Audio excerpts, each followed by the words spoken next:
I mean, not only the results to back it up, but also the fandom around it. Paraboy obviously is a name that will stand the test of time in PUBG Mobile forever. The competition is so fierce right now. I mean, obviously we're thinking about like the GOAT's history, but there are teams here that are kind of challenging for that GOAT status as well. Oh yeah, and the only other team I can think of really to have like a back-to-back run that wasn't at PMGC was actually here with Vampire Esports, because them winning technically not one, not two events. They technically won 4 events across 2 years at PM or here in Riyadh, right? But for them to be able to pull it off now coming into the 3rd year, I think they have so much pressure on them, but they've shown in the past that they can win events like this. They're here again. It's going to be difficult, I think, to get 3 in a row. Yeah. But there is that magic. But for me, you know, when we talk about GOAT status teams, there's a couple of names there that might throw people off. Like, why would you put them in there?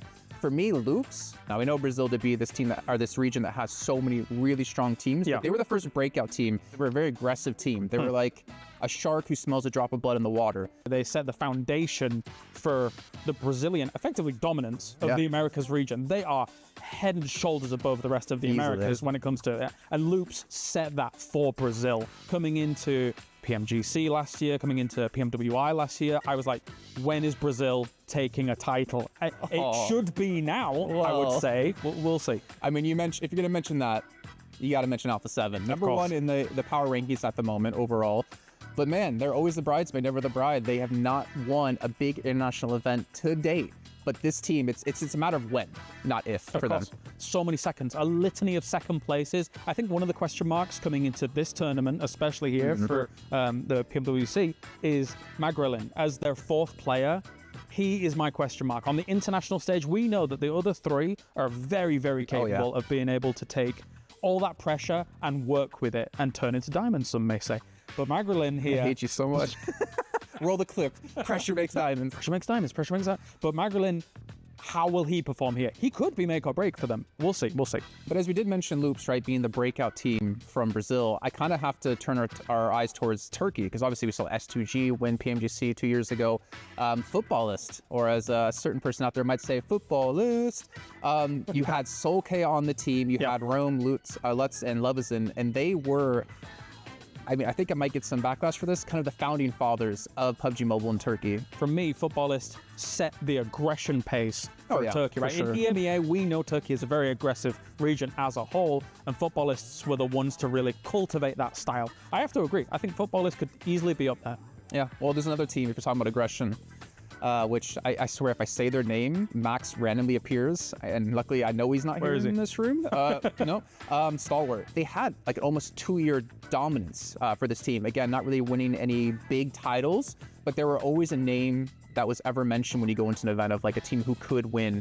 I think you're right. I think there's 2 errors for them. The fact that back then, Stalwart, even with Pika and Scry, every single one of them could have moments where they were still able to be clutch in those late game situations. Now, moving into this year with Icy and Nerzed here for Falcons, it's the similar tale once again. This team always on the cusp, like Alpha 7, constantly second place. When is that first place going to happen? And that first place could tip them into true GOAT status. And the thing is, it's not getting any easier because the level of competition is getting so much stronger, especially this year, right? It's not invitational. You got to qualify to get here. Another team, which again, Maxman, you know, Tixie Supremacy, Na'Vi.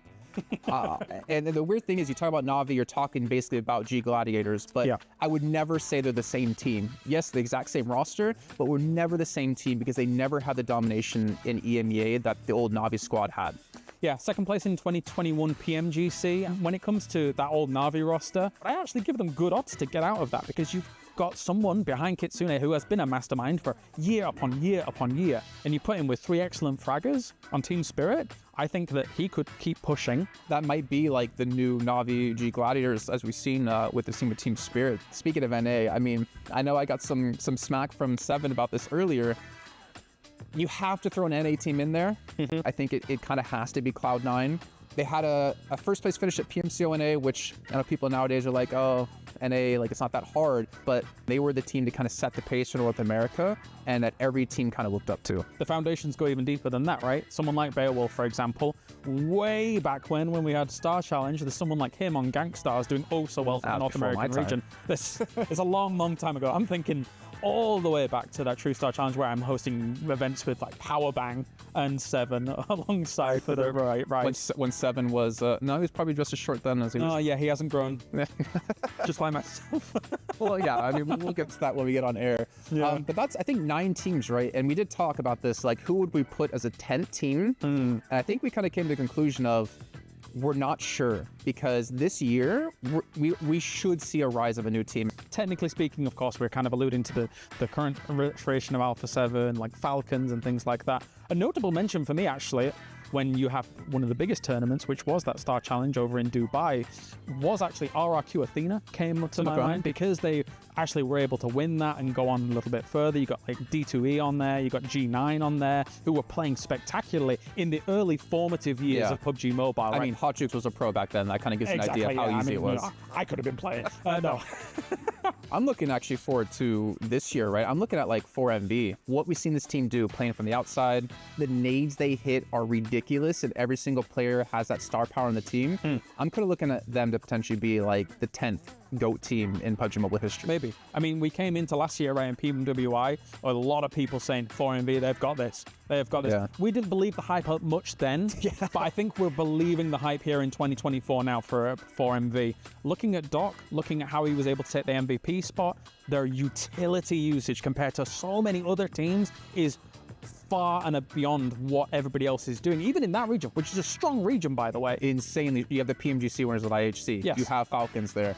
You have so much depth of teams that it's hard to stand out, and they've been able to do that. They were standing out. 3 out of the 5 top players when it came to utility usage were all 4MV. This is early and mid-game usage, using it to great effectiveness. So, yeah, that's potentially an omen for the future. Well, I've got some news for you. I saw him at breakfast this morning. He was locked in. He was looting that breakfast like it was none other. He got everything on that plate so fast. I don't know. I'm ready to see what 4MV do, but I'm also curious what you guys at home have to say about who you think could potentially be a GOAT team, or who you think maybe we gave GOAT status to that you don't think they should deserve that. Well, let us know what you think, and we'll see you guys soon for some more PUBG Mobile action.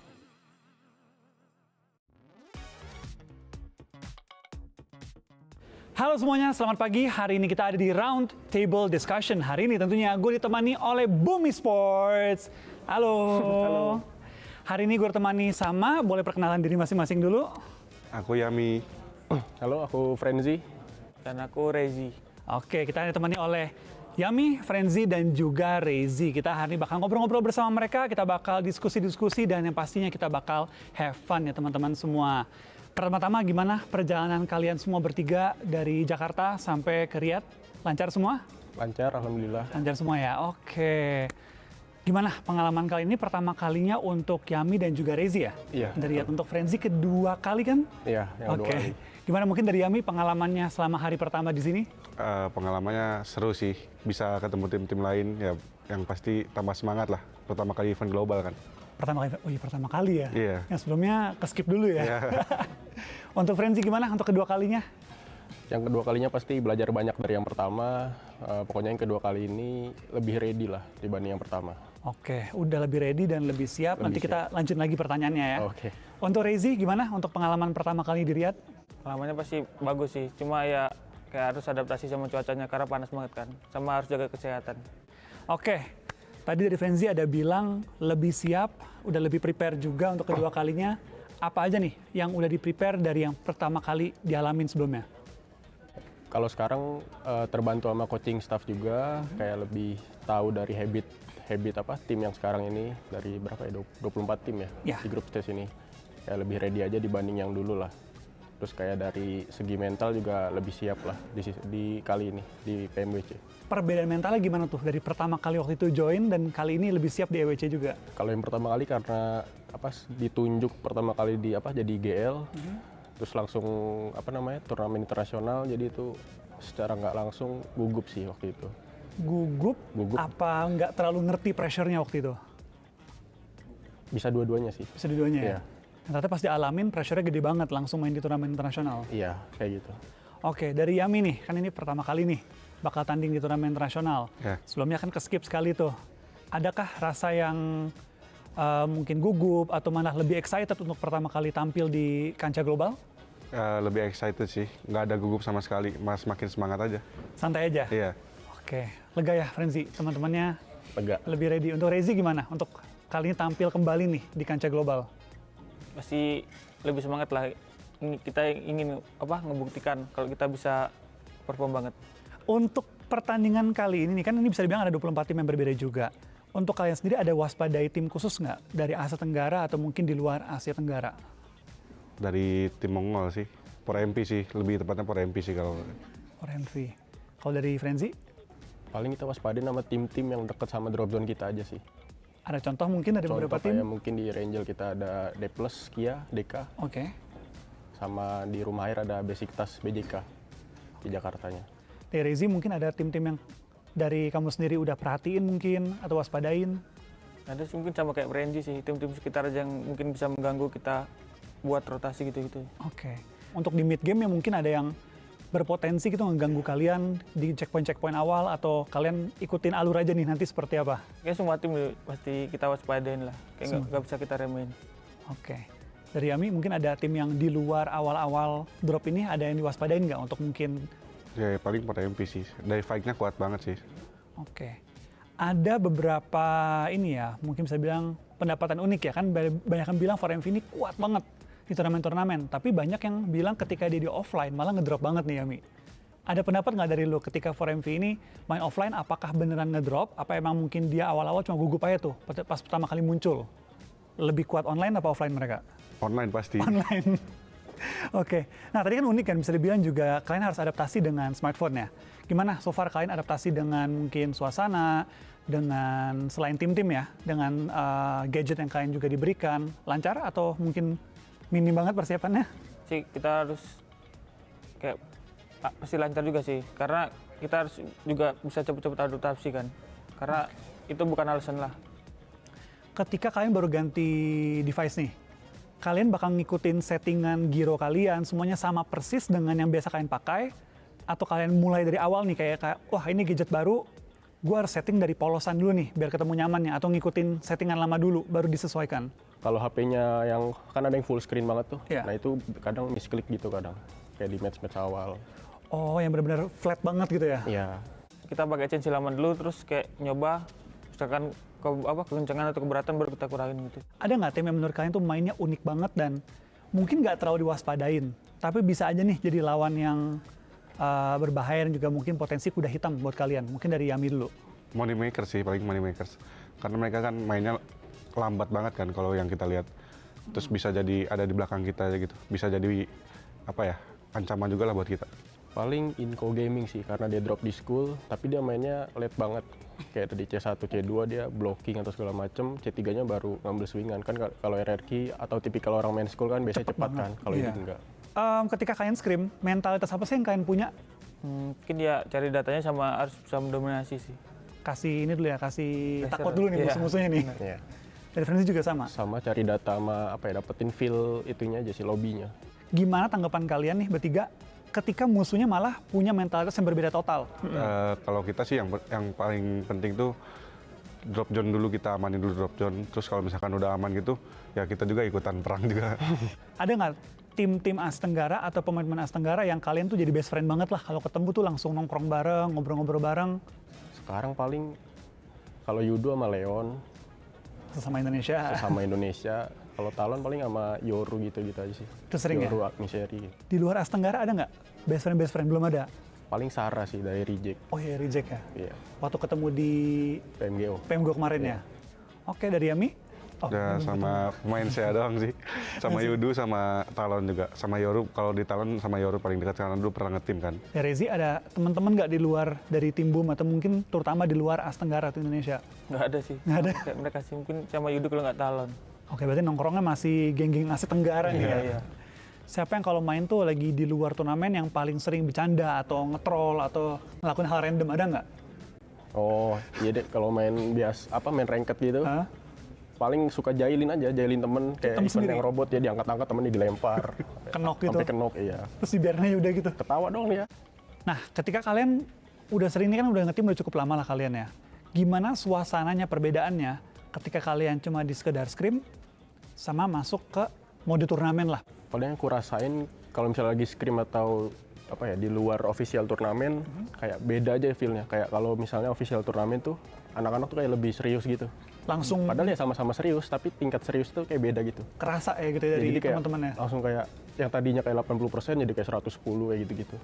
Kayak jadi di atas 100% semua gitu. Itu memang ada faktor dari kalian yang ngomong kayak ini harus serius atau semuanya udah kayak auto aja? Udah otomatis. Udah otomatis sih, karena dulu kan emang ajarannya emang kayak agak keras lah. Jadi udah autopilot lah di pikiran kita. Untuk pemanasan nih, terutama mungkin sebelum tandingnya serius, kalian lebih prefer WoW atau latihan sendiri atau mungkin main ranked nih? Awalnya kita nembakin papan dulu, baru abis itu WoW 2 lawan 2 lah. Karena ngelatih comms juga kan. Pernah nggak bangun pagi-pagi tuh kayak pas main kok nggak dapat hari ini feel-nya? Aku pernah. Kalau aku lebih ke ya aimnya sama pergerakannya sih kayak aneh aja gitu. Kayak kemarinnya bagus, tiba-tiba pagi-paginya kayak aneh banget gitu. Kayak bukan harinya nih kayaknya gitu. Iya, Sensi lu ubah atau kayak paksa aja terus sampai dapat lagi? paksa terus sampai dapet. Paling berasa ini, kayak padahal tombolnya sama, nggak digeser, nggak diapa. Cuma kalau pagi-pagi main, lah kok salah pencet terus gitu. Rezi pernah bangun pagi-pagi kayak nggak bisa aja gitu nge-aim hari ini? Sensi. Oh, Sering sensi. ku naikin turunin malah. Ketika lagi tanding nih, ada nggak yang paling cepet tuh kalau musuh misalnya gerakannya nggak tersangka gitu ya? Yang paling panikan siapa biasanya? Ya aku sama Prenji lah. Kalau misalkan musuhnya aneh-aneh kayak suka Ketawa. misalkan nge-kill dia ketawa terus kayak ngapain sih dia ini kayak gitu. Ini orang nggak jelas banget Iya. nih, lu nge-flank coba. Iya. Hobi kalian tuh sebenarnya apa sih ketika lagi nggak main PUBG Mobile gitu? Nggak ada sih. Paling kalau libur juga malah main ranked sama misalkan sama pacar gitu. Karena kita sudah selesai juga untuk hari ini. Thank you dari Yami, Frenzy, dan juga Rezi. Udah kita ngobrol-ngobrol, berbincang-bincang. Semoga kalian juga bisa semangat terus dan juga performanya luar biasa ya untuk di PMWC kali ini. Kalau gitu teman-teman semua, kita udah selesai ngobrol-ngobrolnya. Thank you banget semua teman-teman udah nonton. Dan pastinya semoga sedikit info-info baru nih dari teman-teman Boom ini bisa menjadi informasi yang berharga untuk kalian dan lebih mengenal lah dari Yami, Frenzy, dan juga Rezi. Kalau gitu dari gua Wolfie, mengucapkan terima kasih dan juga pastinya selamat ketemu di konten-konten selanjutnya. Bye-bye. Bye.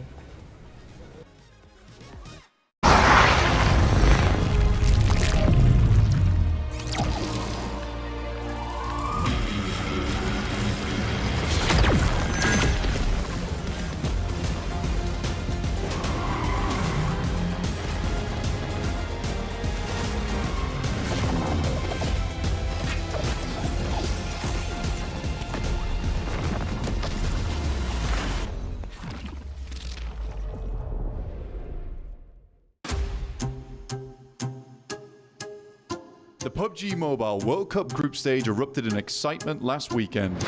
Hello and welcome to the PUBG Mobile World Cup at the ESPORTS World Cup. Top teams faced surprising setbacks on the second day, while underdogs rose to the occasion in critical moments, leading to dramatic shifts in the rankings. Spectacular plays and incredible skills were on full display. However, the survival stage promises to be even more challenging. The bottom 12 teams from the group stage are joined by 4 new contenders who will battle fiercely. Only 4 teams will secure a spot in the main tournament, while the rest will see their dreams shattered. The survival of the fittest as the lions on the stage take the chicken dinner. Who will rise to the occasion? Who will show nerves? We're eager to find out.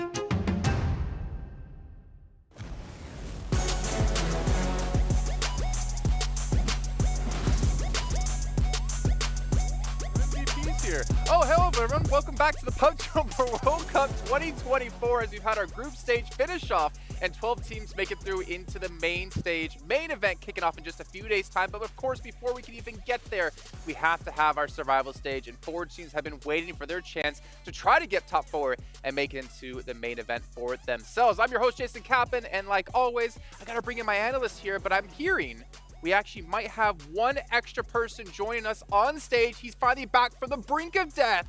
From his hotel room, they finally have let him out. We've got... Oh, you're coming in now. I thought you were at the beginning. Okay, you were wait. standing there as if you were coming in at the beginning. I thought that was my moment. And Okay. this is why we need rehearsals, because We're Maxman back. needs more than one take. We got Maxman joining us back, finally. And of course, we have Several's game and Claris. And that shirt, Claris, is really showing off that progress. Look at that. He's Never going to end. Why is it? Yeah, Look yeah. at those shoulders, How's your too. progress going, Maxman? No progress.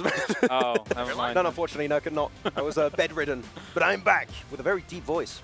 Weird, you know? I don't know how I feel about this voice, I don't know. gentlemen. I kind of like the high-pitched Max man we used to have. Hey, it's me, Max. Yeah. That one. Whoa, Wait, Oh, he's actually back. I was hearing myself there for a That's second. crazy. It's a little bit weird, yeah. But Max, obviously, you have been watching the games in between your unconscious states that Don't you say it. have inside of the hotel. It wasn't in a coma. Don't talk to me about Falcons, Jason. Team Falcons. No. Your prediction. You have them predicted. We know about the Max Man curse.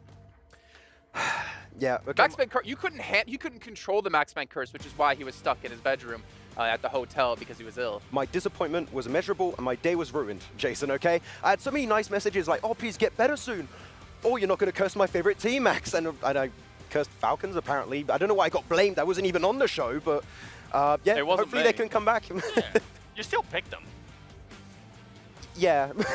Sure, okay, whatever. Yeah. That's fine. Don't worry. We'll move on past this, and we'll definitely circle around back to Falcons a little bit later on. But let's actually maybe talk about the format for you guys who are watching and how it's going to be going. The group stage all done and dusted, which means we're into our survival stage. We have 12 teams who have had 2 days of play now coming here to participate in this against 4 teams who haven't played a single match here on stage, which might be a little bit tough for them, to be honest, Seven. I think it is going to be tough. I got a chance to talk a little bit to Team Spirit and with Kitsune. He said that it wasn't going to be as tough, but his confidence wasn't quite there yet. But it will be interesting to see what some of these teams do, how they end up performing in the first game, because I feel like they are going to need to have a somewhat of a mulligan of a first match, right? Because they're just kind of gathering their thoughts together, gathering how the other teams are going to be reacting to certain playing styles that they might be enforcing on them. And it's going to be interesting too because it's not like you have 3 days and you're only playing 2. You don't have that extra break day where you can actually maybe get some extra information on teams around you. You're playing both days here and you need to perform both of these days to be in the top 4 because, man, from top 12 to now making it into the top 4 to reach the finals, it's a completely different play field.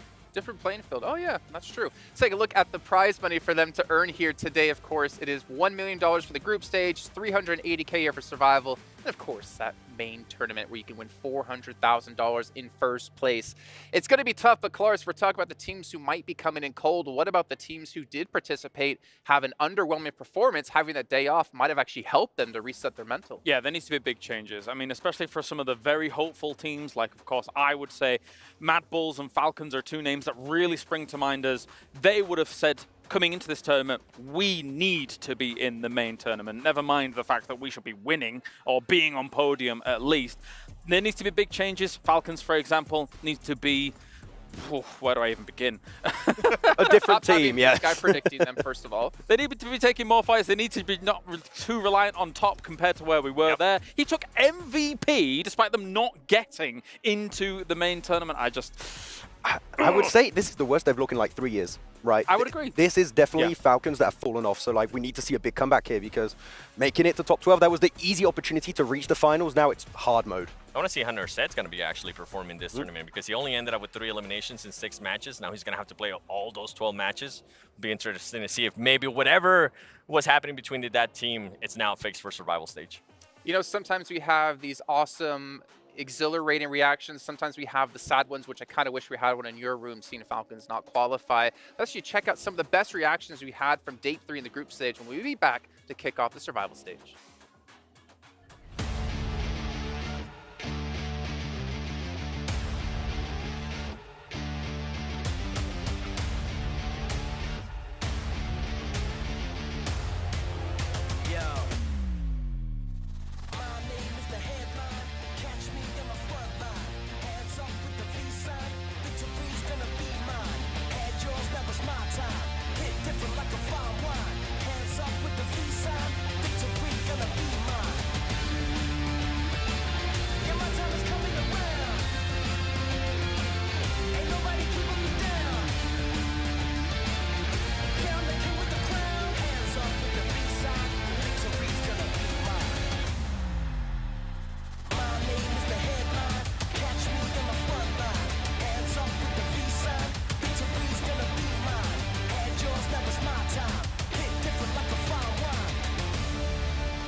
Yeah, honestly, Power probably should have had the best reactions by far here, considering they had a bender of 4 matches in a row here on our second day, completely getting themselves catapulted into the top 12. Because honestly, after day 1, I didn't expect it. Yeah, I mean, Power really, when you're looking at this region as a whole, I think have some of the best individual fraggers, and I feel like they were almost enabled in a weird way because Fidan was popping off. Alhaji in particular was just shredding the competition in the lobby. So I'm really excited to see them make it into the finals, though it's still going to be a different beast over there. And 3 full days where you have to play all of those matches, it is going to be tough. And they definitely exploited some teams' inability to dislodge them in some of those games.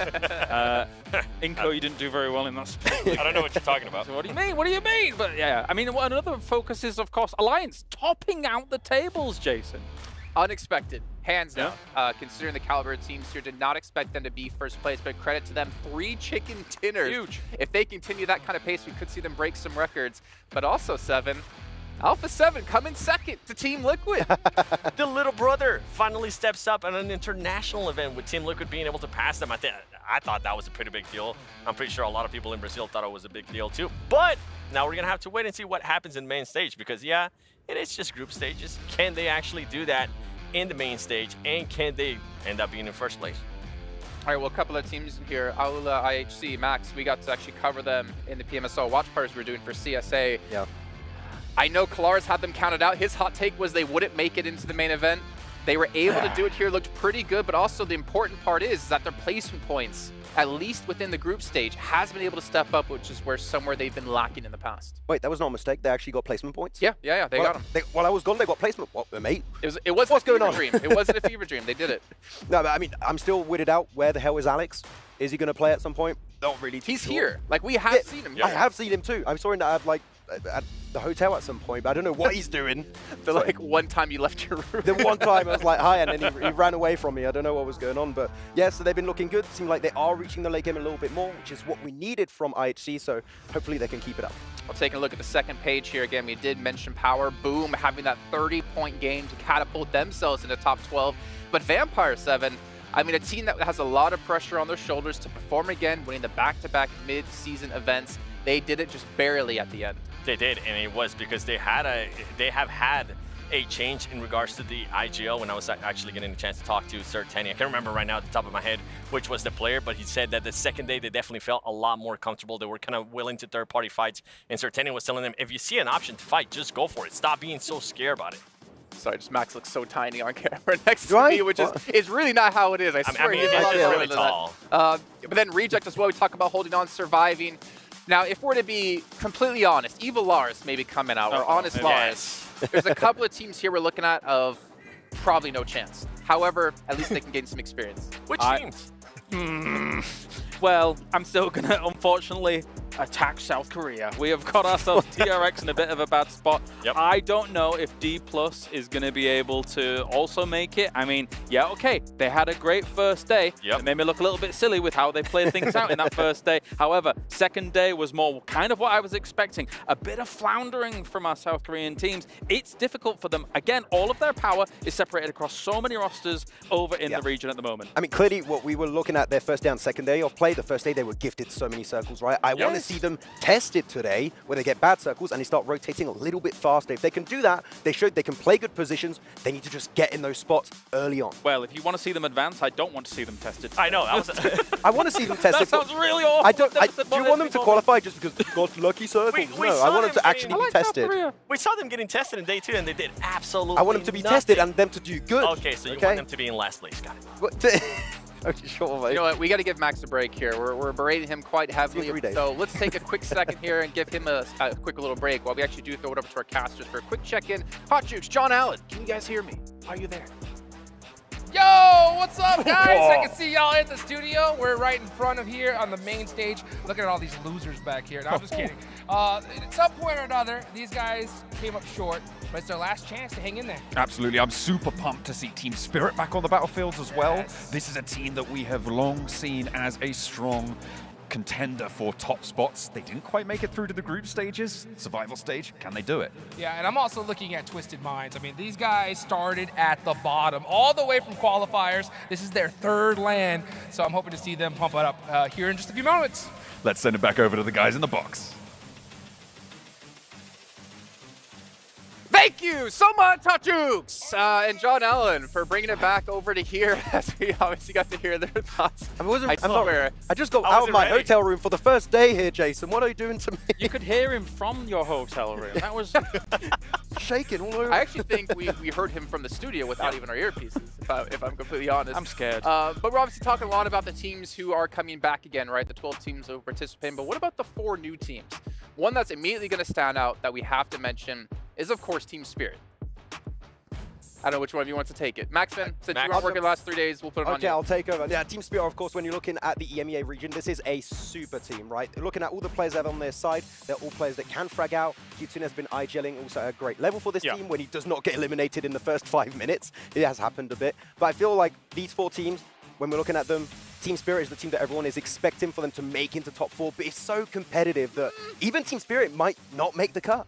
You might have had Brute Force win EMEA, but I do think Team Spirit has the highest skill ceiling potential, at least. If you think about their run in EMEA as well, breaking things down, 7 podium finishes, and a lot of those were first places on Sanhok across the EMEA tournament. The 3 Sanhoks they played, first, second, and third on Sanhok. If they get a good start here, that could get the ball rolling for them very quickly, because we're playing Sanhok first. Maybe Spirit can do something there. That's last place on raising a team for Sanhok? Who are you? Okay, right. What? Oh, do good on Sanhok, Erangel. Meanwhile, I was thinking about their Miramars, because their Miramars were absolutely awful. I think they were averaging about 11th place finish, except for the last Miramar that ended up pretty much qualifying them. But yeah, they're Sanhok. Okay. So just Sanhok. Yeah. Well, one topic I want to bring up with them is Nomi.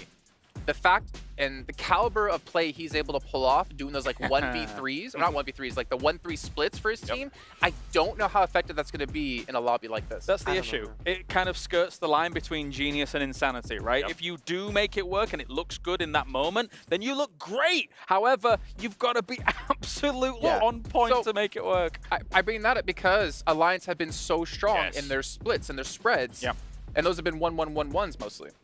I don't know if the splits are going to work still for Alliance in the finals, though, so we'll have to see how that's going to go. But also, we have to keep in mind when looking at Team Spirit, that they've had this team built up for the spring season. So I'm really wondering how it's going to go for this, because now they've built up that synergy. There's a lot more trust, so I do have a lot of hope for them as to how they might do in the survival stage. Hi, Max. Can you just go back, because these two weren't acting so weird when you weren't here. You guys at home, though, let us hear your predictions. You can head over to stcplay.gg. Honestly, I don't really want to make any predictions because it's going to be a tough day. But let's kick off our day and head down to the stage.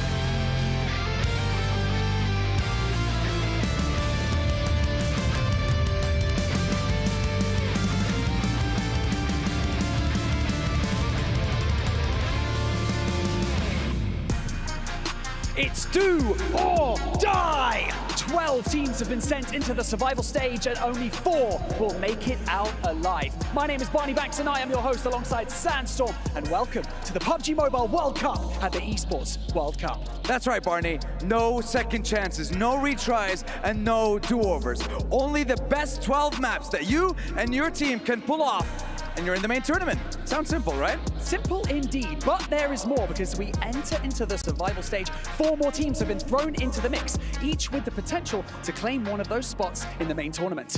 Bear in mind, this is the last chance our teams have to maintain their place here at the PUBG Mobile World Cup. The redemption story we all know and love. The underdogs that overcome the odds. So without further ado, let's welcome our teams, starting with Brute Force.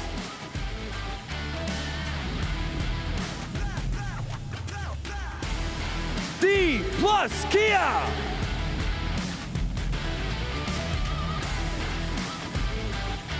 Istanbul Wildcats, next Ruya. CAG Osaka. Team Falcons. Inco Gaming. Mad Bulls.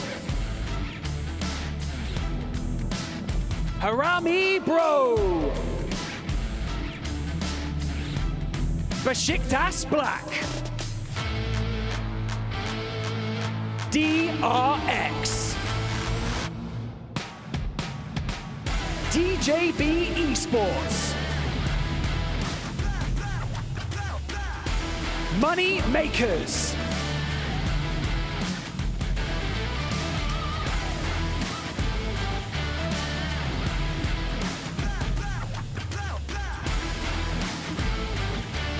And now, joining them with their only chance at qualifying for the main tournament, with no room for error, no room for mistakes, do they have what it takes?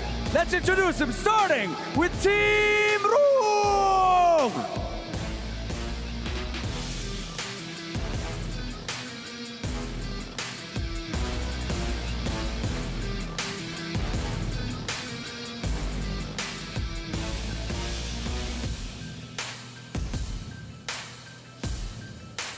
Just scraping by in their region in 6th place. They'll need to do a heck of a lot more to prove themselves in this stage. Welcome, Team Pandum!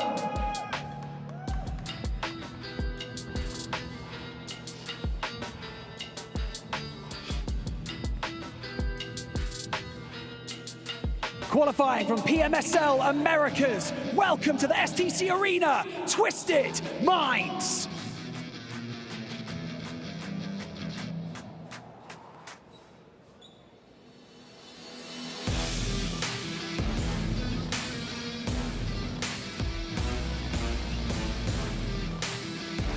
And finally, entering the stage from PMSL EMEA, Team Spirit.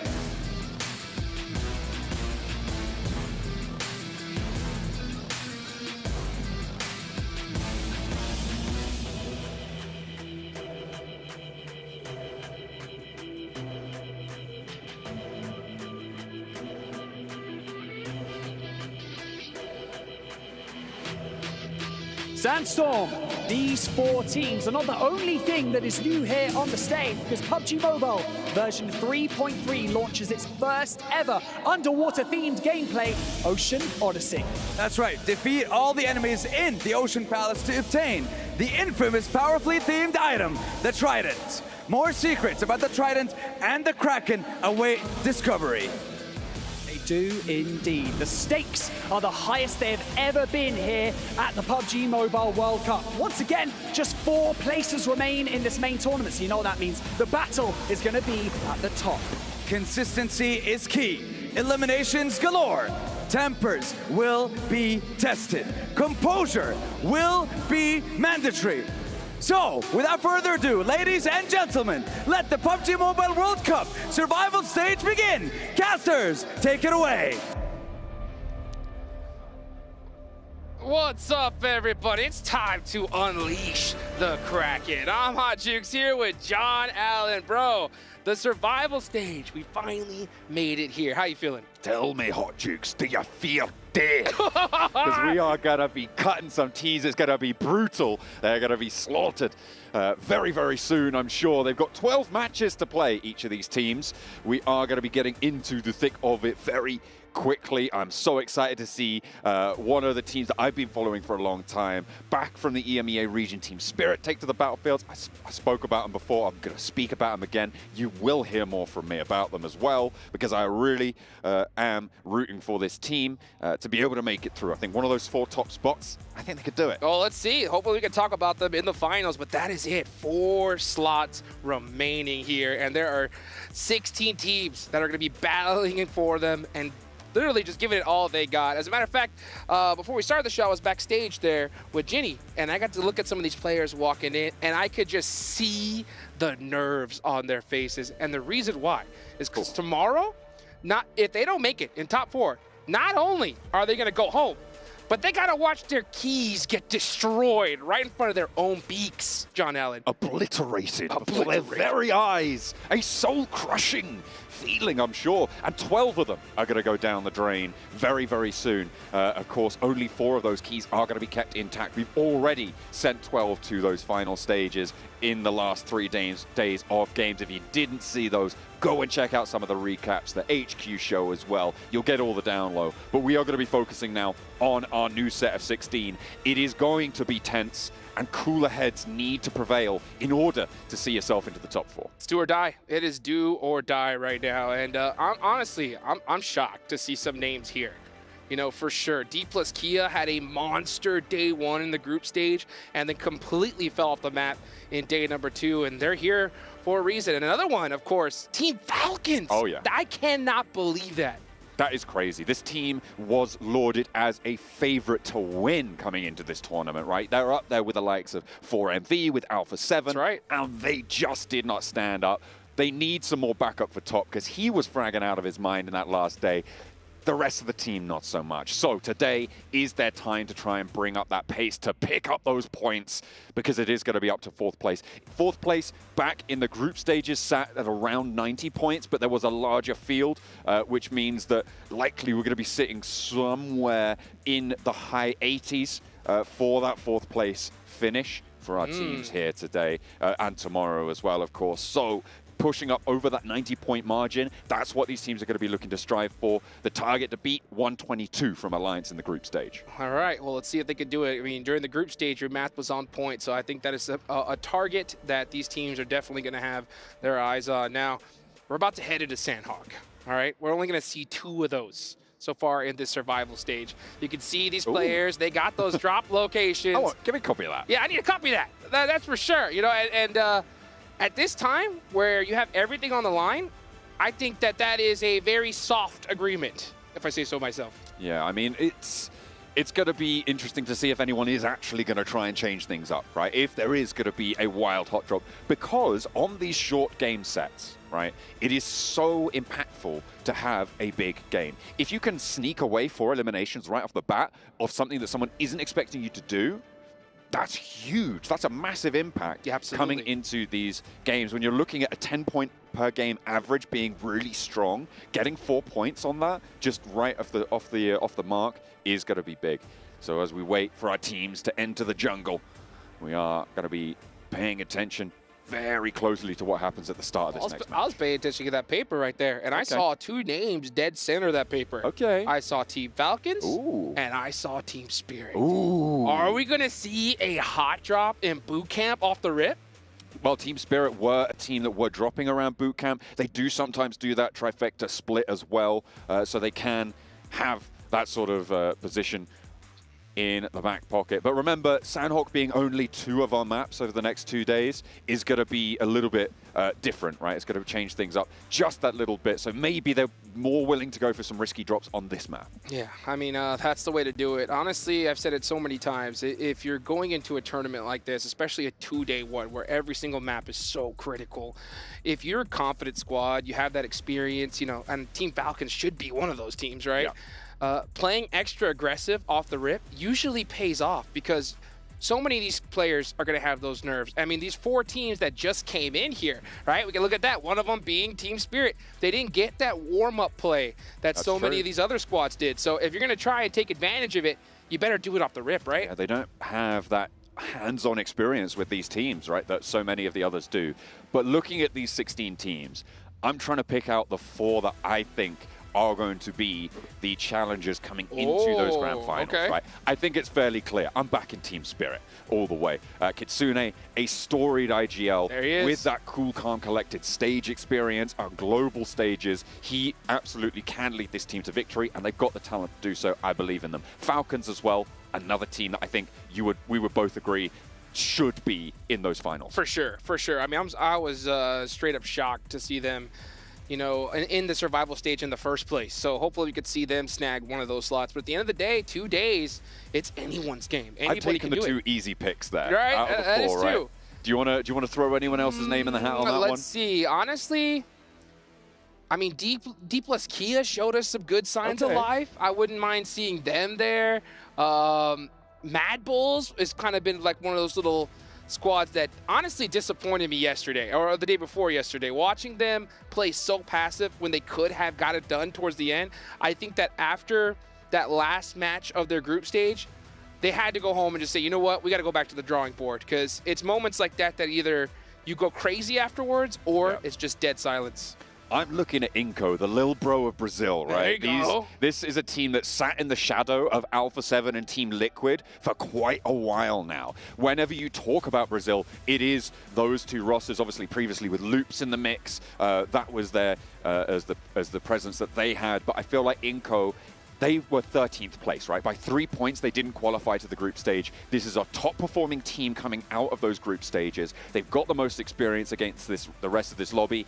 I think that they can do it. I think they've got the chops. We'll have to wait and see, though, because there are plenty of other teams taking that fight. And one of those teams, Team Liquid, in those finals already, they're going to be happy with that performance. Yeah, another team, if I were to pick one more, I think I'd got to go with Twisted Minds. And the reason why is just because that storyline, them starting all the way at the bottom, working their way up little by little, and now here in Saudi. As a matter of fact, I talked to their IGL. I talked to Igor, right? And I asked Igor, I was like, you ready for the survival stage, bro? And he said, oh, I'm ready. I was like, there's only 4 slots available. He looked back in my eye, and he said, nah, there's only 3 slots available, because we're getting one, you know? Whoa. So I was like, all right, I like that confidence. But, you know, at the end of the day, you either got to put up or shut up. Yeah, coming from the PMSL as well.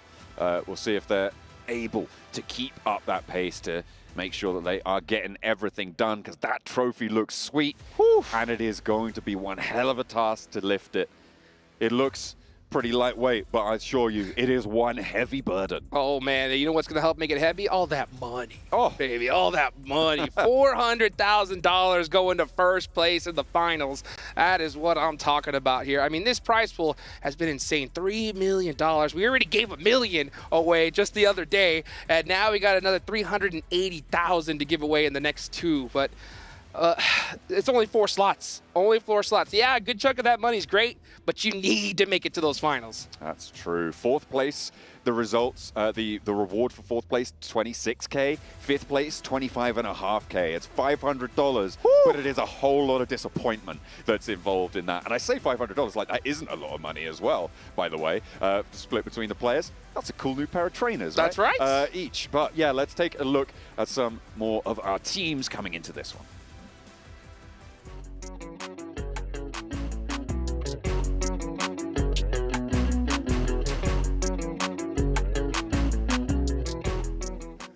Ah, eu acho que eles vão botar UMP em primeiro.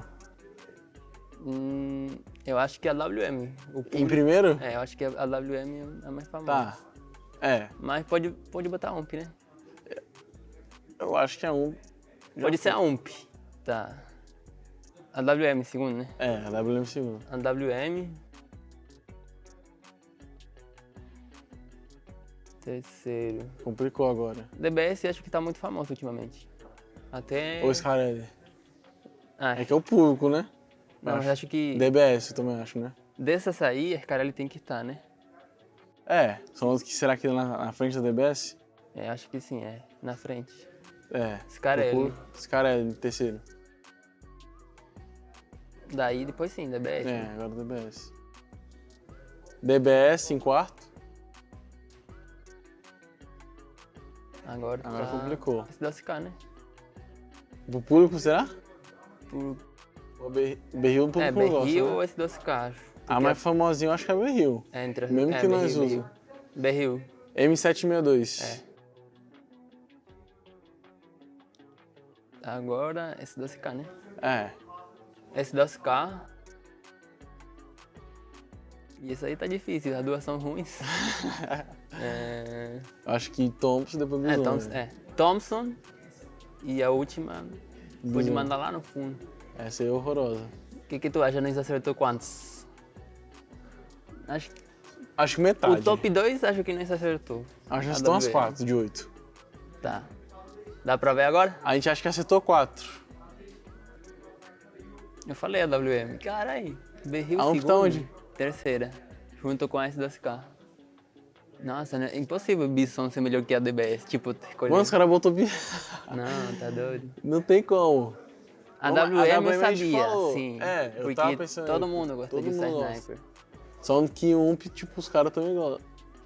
A berrinha nós errou muito. Nós acertou quantos? Nenhum. Nós acertou... Nenhum. Nenhum. Foi já. Meu Deus. Mano, mas não tem sentido. Acabou. Valeu, gente. Obrigado. Até mais. Tamo junto. We are heading into our first match of survival stage. That is right. It is just about to kick off with dual gaming chipsets and the 144Hz AMOLED screen. GT20 Pro will equip teams with up to 120 FPS, which is also the first batch of supported devices offering esports level performance and visually stunning experiences. In the 2024 PMWC, the first plane is up. It's a northwest lean, but it's Sanhok. You can get where you're going. Let's get it going here. It all comes down to this. Only a few matches that we're going to be able to see here, and quite a few teams are going home. So those 4 slots, who is going to get them? Right now, my eyes are right dead center of the map. Are we going to get that boot camp hot drop? I am seeing 2 colors right close to each other. And yep, it is Team Spirit going up against the Falcons early. We've got another scrap as well, but we'll hop on board with this. Nurzed with the first knock over towards Team Spirit. There's the trade. Nomi still down, not going to be res just yet. Can't really find it. Another knock over towards Team Spirit, and it's a 3 versus 2 on the early scrap for boot camp. Naomi trying to move around Kitsune, going for the rotate around the edge. They're looking to try and put pressure onto Naomi now. He needs to hold his nerve, and it's not there. Team Spirit immediately dispatched, and boot camp, a graveyard for this roster. Falcons able to take it home. What a crazy start. Are you kidding me? And a really risky move from Team Spirit. Unfortunately, not paying off at all. Team Falcons are going to get the 4 eliminations off the rip, and they have all 4 up, so it couldn't have gone better for them. What a way to kick things off. Falcons taking out one of their main rivals in Team Spirit for the first match. Still plenty to play, but that is not going to be good news for the roster. Brutal. They didn't even get 1 elimination out of that fight. It is no consolation, and boot camp might just go to the Falcons. I'm going to be interested to see what the Team Spirit team will do to adjust in the next Sanhok. It's going to be a while before that. Let's look at this circle, right? We've got a southeast shift. We've got Quarry slap bang in the middle of it. IWNRX control a lot of the ground to the north side, but those compounds around that Quarry are going to be all important for rotational play. Oh my goodness, this is going to be terrible. I don't know how Team Spirit need to find a way to bounce back after that, because not only did they sit at a group stage, they only played, what, 2 minutes of this map? And they're going to have to wait a good 30 to 40 before they can start playing again. So, oh boy, that is one of their 12 matches they're going to be playing here. Gone just like that. That is out of there. Oof. I'm looking at the zone, so I always look at that northwestern island. We're going to see Pandum up there. They're the only squad that actually took that island. So they're going to have to find a way on in. And D plus Kia are actually in a really good position as well. They are all the way down, spreading out through Kampong and Docks. So they have that bottom right side of the map completely locked down. Falcons and Team Spirit was not the only hot drop that happened. Painan also got a little bit spicy, with Harame Bro taking now 3 casualties to the Moneymakers, who have been shunting them out to the south side. That is a really important, again, rotational pass point, right? In Painan, being able to control that ground, really important. But that hill to the northeast is always its Achilles heel, right? You've got that difficult overlook to deal with. If Seiji Osaka move into that position, they might be able to spot a moneymaker or 2 and pick up a point for their troubles. Rook coming up proper. Zedwolf what? Just spraying them down. They've got a crossfire. Rook just disappeared. Gone in an instant. Just like that. I mean, we're seeing teams go out like crazy off the rip. And let's look at the replay here, though. Oh, my goodness. Icy coming out from the other angle, finding the M4. How fortunate. And just putting in some work. Team Spirit didn't have a chance. Look how many, you only had like, what, 14 rounds left? That's all you need. You only need 4 shots, right? That's right. I suppose if you can get one through with the appropriate caliber, you only need 3 even, or 2. What a way to start things off. Looks like some teams were kind of thinking alike, because aggression off the rip seems to be the way. And it has paid off for quite a few squads. You got IWNRX with 4, Falcon with 4, and Moneymakers with 3. Harami, bro, that last player is going to have to find a way to scavenge a couple placement points. Yeah, hopefully they'll be able to find something into this one. I'm not too hopeful for it, however. Sanhok can be treacherous at the best of times. South side of Quarry, around the cave area, currently starting to get more and more occupied. TJB hold the areas around cave, around the top of that hill, and they should be able to exert a lot of control over the surrounding area. Besiktas currently split 2 and 2, either side of the crossing down to the south edge near Bantai on that side of the map. So potential for them to remain split for just a little bit longer. I don't think too many teams are actually going to be putting too much pressure on them, so we'll see what they're able to do from that south edge. Yeah, let's see what happens. Right now I'm looking at Team Falcons. Team Falcons are still in boot camp. Normally I think we see a lot of teams in a position like this leave pretty early and try to take that hill right above them. But I think since they have those 4 eliminations, oh, let's look at this. Oh, it was actually a knife battle to start things off. N16 coming on out. And you can just see him shaking his head. No, please, no. You're not going to be able to convince them with that. No, not in the survival stage, that's for sure. No, those points are gold dust right now. Inco currently still holding around the bridge. It looks like they want to try and catch someone moving from Camp Alpha, but that's not to be, because currently nobody now remains on the Northwestern Island. They're still vigilant. They still think something's going on, but they're going to have to get on their way fairly soon, because all the crossings are now going to be really treacherous ahead of them, trying to move out to the east. Yeah, this is what I like to see, though. I like to see teams scouted out, you know, just really trying to check every single angle before they start moving. I don't want to see any kind of crazy, you know, 3rd, 4th circle drive-ins to the middle of the map. That just doesn't work. And honestly, I was so shook. I was actually talking to Calaris about this. We were really surprised to see some of these kind of wild rotations from these players during the group stage. So I hope a lot of them took that day off, did their homework, you know, and realized it's a lot better going out with an M4 in your hand than just kind of just driving, you know, silly-willy all in the middle of nowhere. Yeah, absolutely. You know what I've just noticed? Is that the 2 teams have gone out.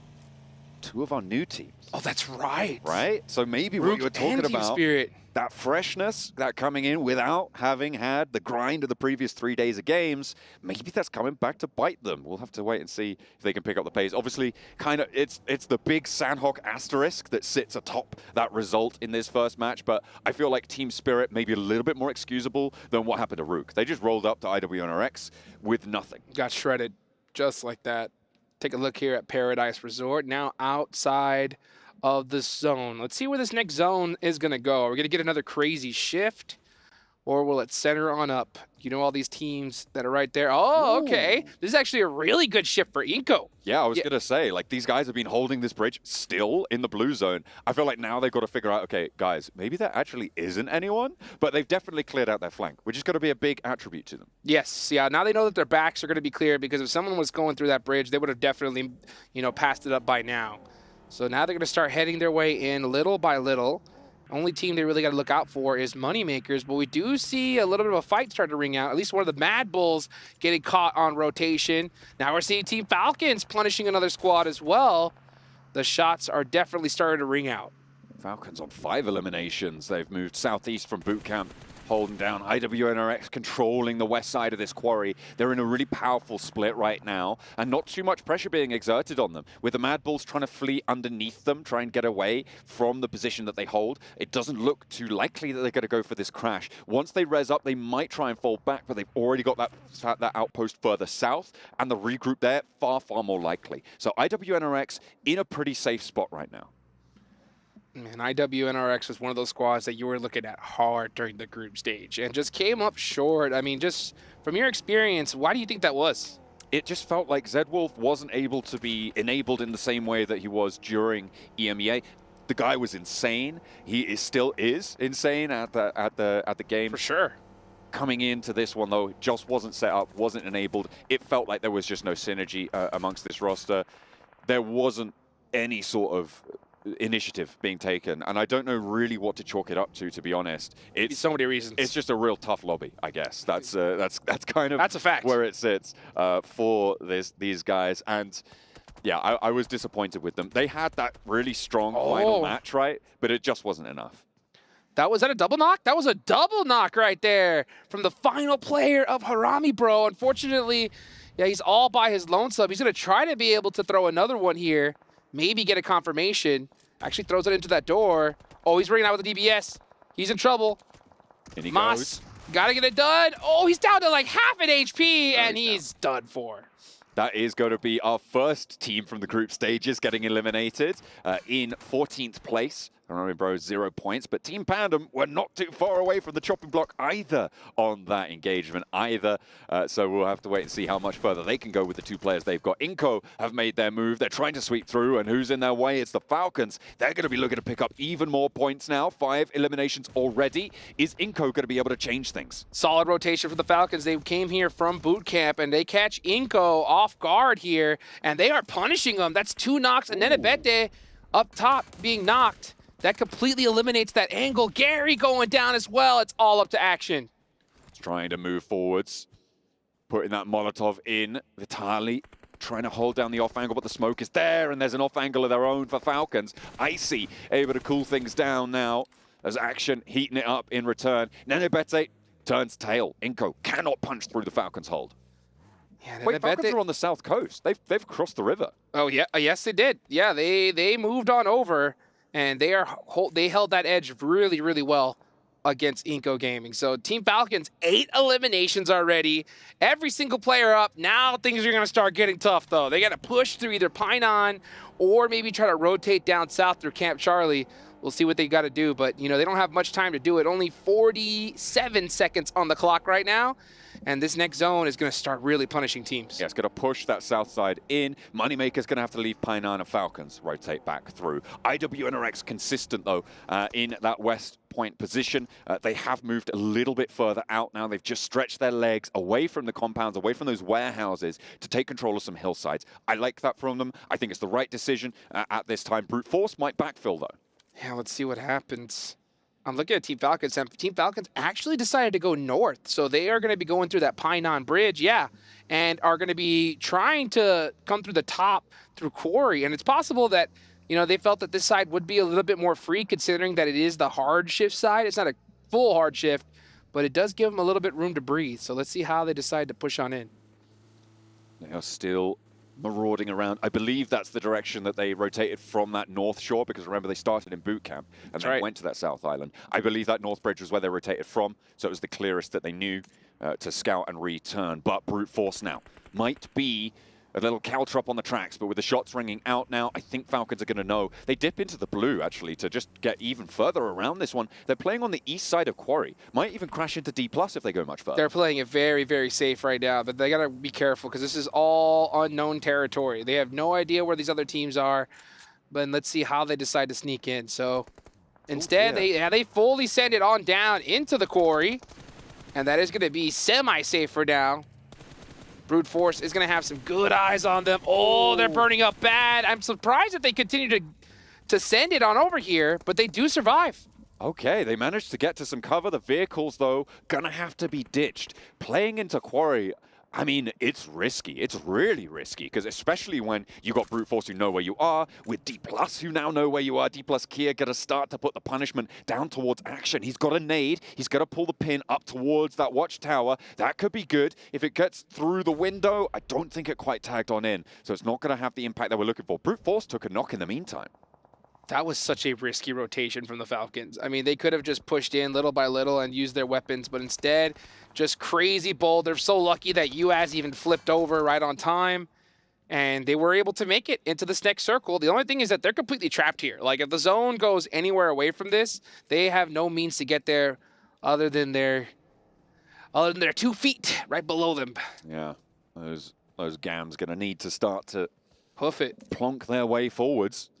It's going to be a tough march, though. Moneymakers onto the hillside. They've left from Painan now, and they're pushing up towards CAG Osaka. Both teams on 4 players alive. 4 eliminations already on the hot drop. And D+ Kia going to find action from Falcons in the meantime in the Quarry. The fight on the hilltop now for Moneymakers and CAG Osaka going to rage on as the nades go back and forth, and Koa goes down first. Nades coming back, and Garnet wants to put another one right on the money, but it's not quite going to do the damage to get the flush.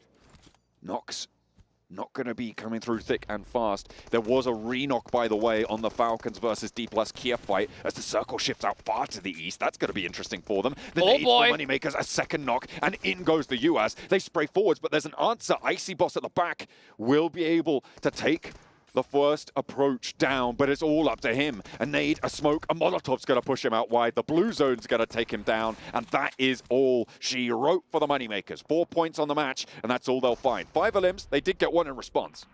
Now let's go ahead and move on over to this fight, TJB versus Mad Bulls. And it looks like one of their players is out of position. Yeah, he's going to get eliminated, so that's down to just 2 remaining squads. And this fight is really going to ring out because this is center of this next circle. GK first, actually, they can wait. They shouldn't mind having to share this compound. But if they're going to make this push, they have to do it right now, because third parties are going to be coming like crazy in just a few seconds. It's a really important compound for TJB to try and hold Twisted Mind's position right now. I'm a big fan of once Besiktas regroup as well. This south side, I think, is going to be a stronghold in these next phases. The difficulty, of course, is there's a little bit more crunch to that south side. That cave top hill can also be pretty dangerous if a team tries to approach, which is why Besiktas are trying to keep such a wide split right now. They need more control to hold that top spot. I didn't even want to say it, John. I have been begging for a Sanhok cave circle since like the beginning of time. So I want it so bad. Come on, Zone. Go down south. I want to see a cave finish. One of the best finishes I've ever seen. It wasn't very loud. In fact, it was a 0 elimination chicken dinner that came through. It was De Muerte at the time, and they hid down in the cave, and everybody else couldn't out-heal the blue. They just had more meds with the last player for De Muerte, and they were able to get 0 eliminations and win it out by hiding in cave. Oh, let's see if we can see that. Meanwhile, the Falcons are going to be trying to make it happen here on the north side where Quarry is. D+ Kia throwing some nades, trying to make the rotation even more difficult. Icy is starting to find some angles, though. He is able to make it up the hill. D+ Kia need to start watching their backs here soon.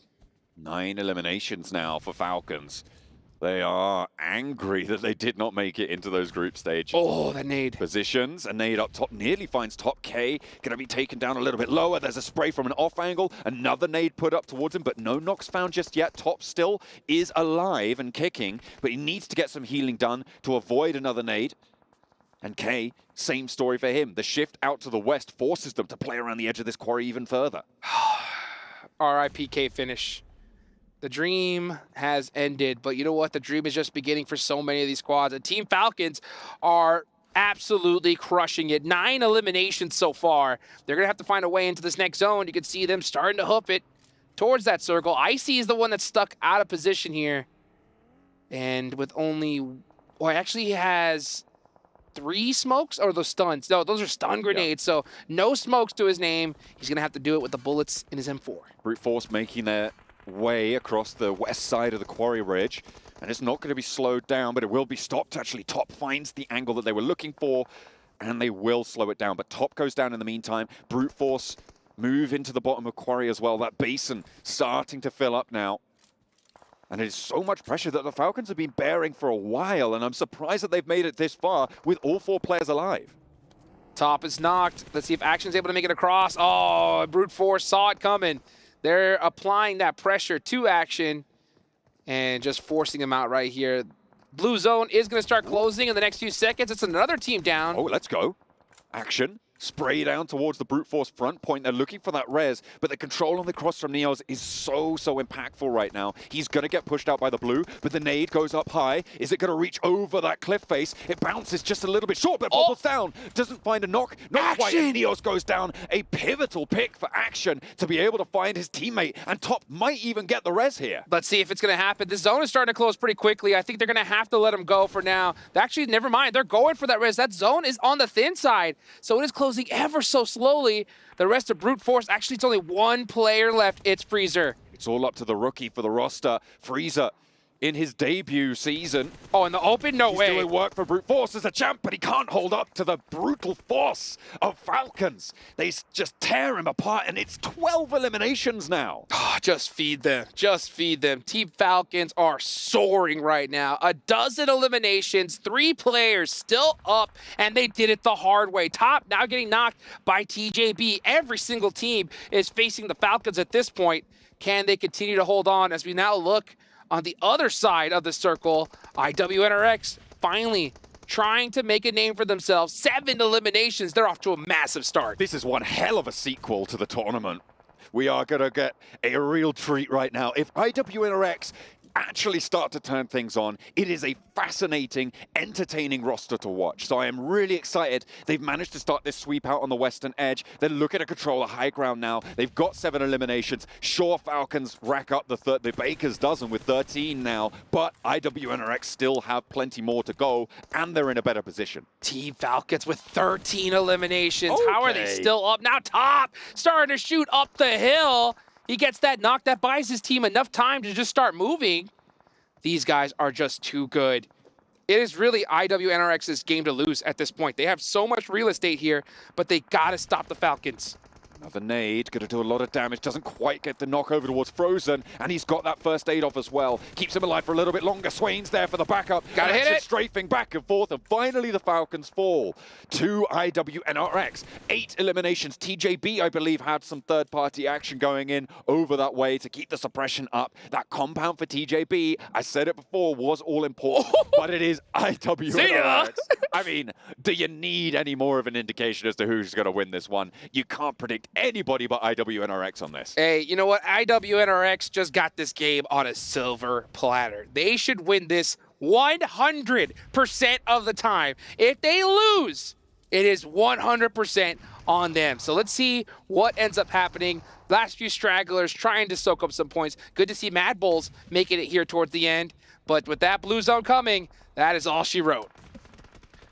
TJB holding the north side, the cross attempt from Twisted Minds. They are trying to make it work, but Ratto Boy cannot make his way across. Wasn't able to scurry his way on through, and now TJB have to leave. IWNRX have a shooting gallery, all of those ducks trying to hop out the barrel, and it's just not going to work, Hot Jukes. They better hop out quick because GK first. Oh, we're trying to get a critical knock to make something happen for his squad, but IWNRX, they got that barrel locked down. It is not an easy time. Only longs for TJB, and IWNRX, they channel the force that they were able to exert in their final match of the group stages. They play with a gifted circle towards the end, and that is how you want to close it down. A big statement made for IWNRX, a statement made for Falcons as well, as they open the bidding with a big Sanhok.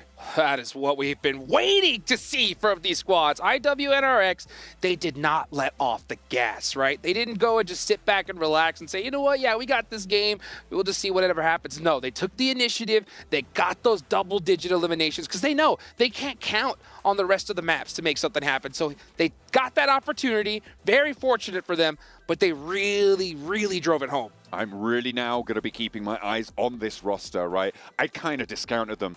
Honestly, I wasn't really considering them for a top spot, but if this is the sort of quality of gameplay they're going to bring, it's going to be good news. But of course, you have to mention that the Circle was a 5th player for you. Yeah, I mean, but that's the way it goes. That's the way this game goes. When you get those zones, you got to take full advantage of it. When you don't get the circles, you still need to put up some points regardless. And one team that did that was the Falcons, right? Absolutely. They were not gifted zones by any means necessary, but they just pushed through every single squad with a just relentless dedication, and they were just taking out team after team after team. They should have been out like 2 zones before that, but they got it done. They took some bold decisions. They went west, they went back east, they made some rotations in order to put themselves in those squad fight situations. They dropped with Team Spirit. I'm pretty sure both of these rosters knew that that was going to happen, right? Oh. There's no way that you come into this tournament oblivious. We saw it on some of the prep. That's right. Coming on in. Teams knew that that was going to happen, so they wanted that fight. Team Spirit did not know what hit them. They were not ready for it. I mean, it was just gone just like that. So I don't know what they're going to do. Team Spirit need to find a way to bounce back because they didn't have the warm-up that Team Falcons did against most of these squads, and they got taken out within just 2 minutes. So they were just cooling off this entire time. Hopefully we can see them heat up here in a bit. Absolutely. Team Spirit, I'm waiting for them to switch it on for this next match. But before we go to that, we're going to go to a quick break. Do not go anywhere because the survival stage will continue in a few. 4,000 of years, my wrath has burned in the waters of the deep. Its power awakens me. The kingdom will fall once more. The sea will consume all yet again.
Well, a lot of the teams coming out the gate strong. IWNRX taking home the chicken dinny.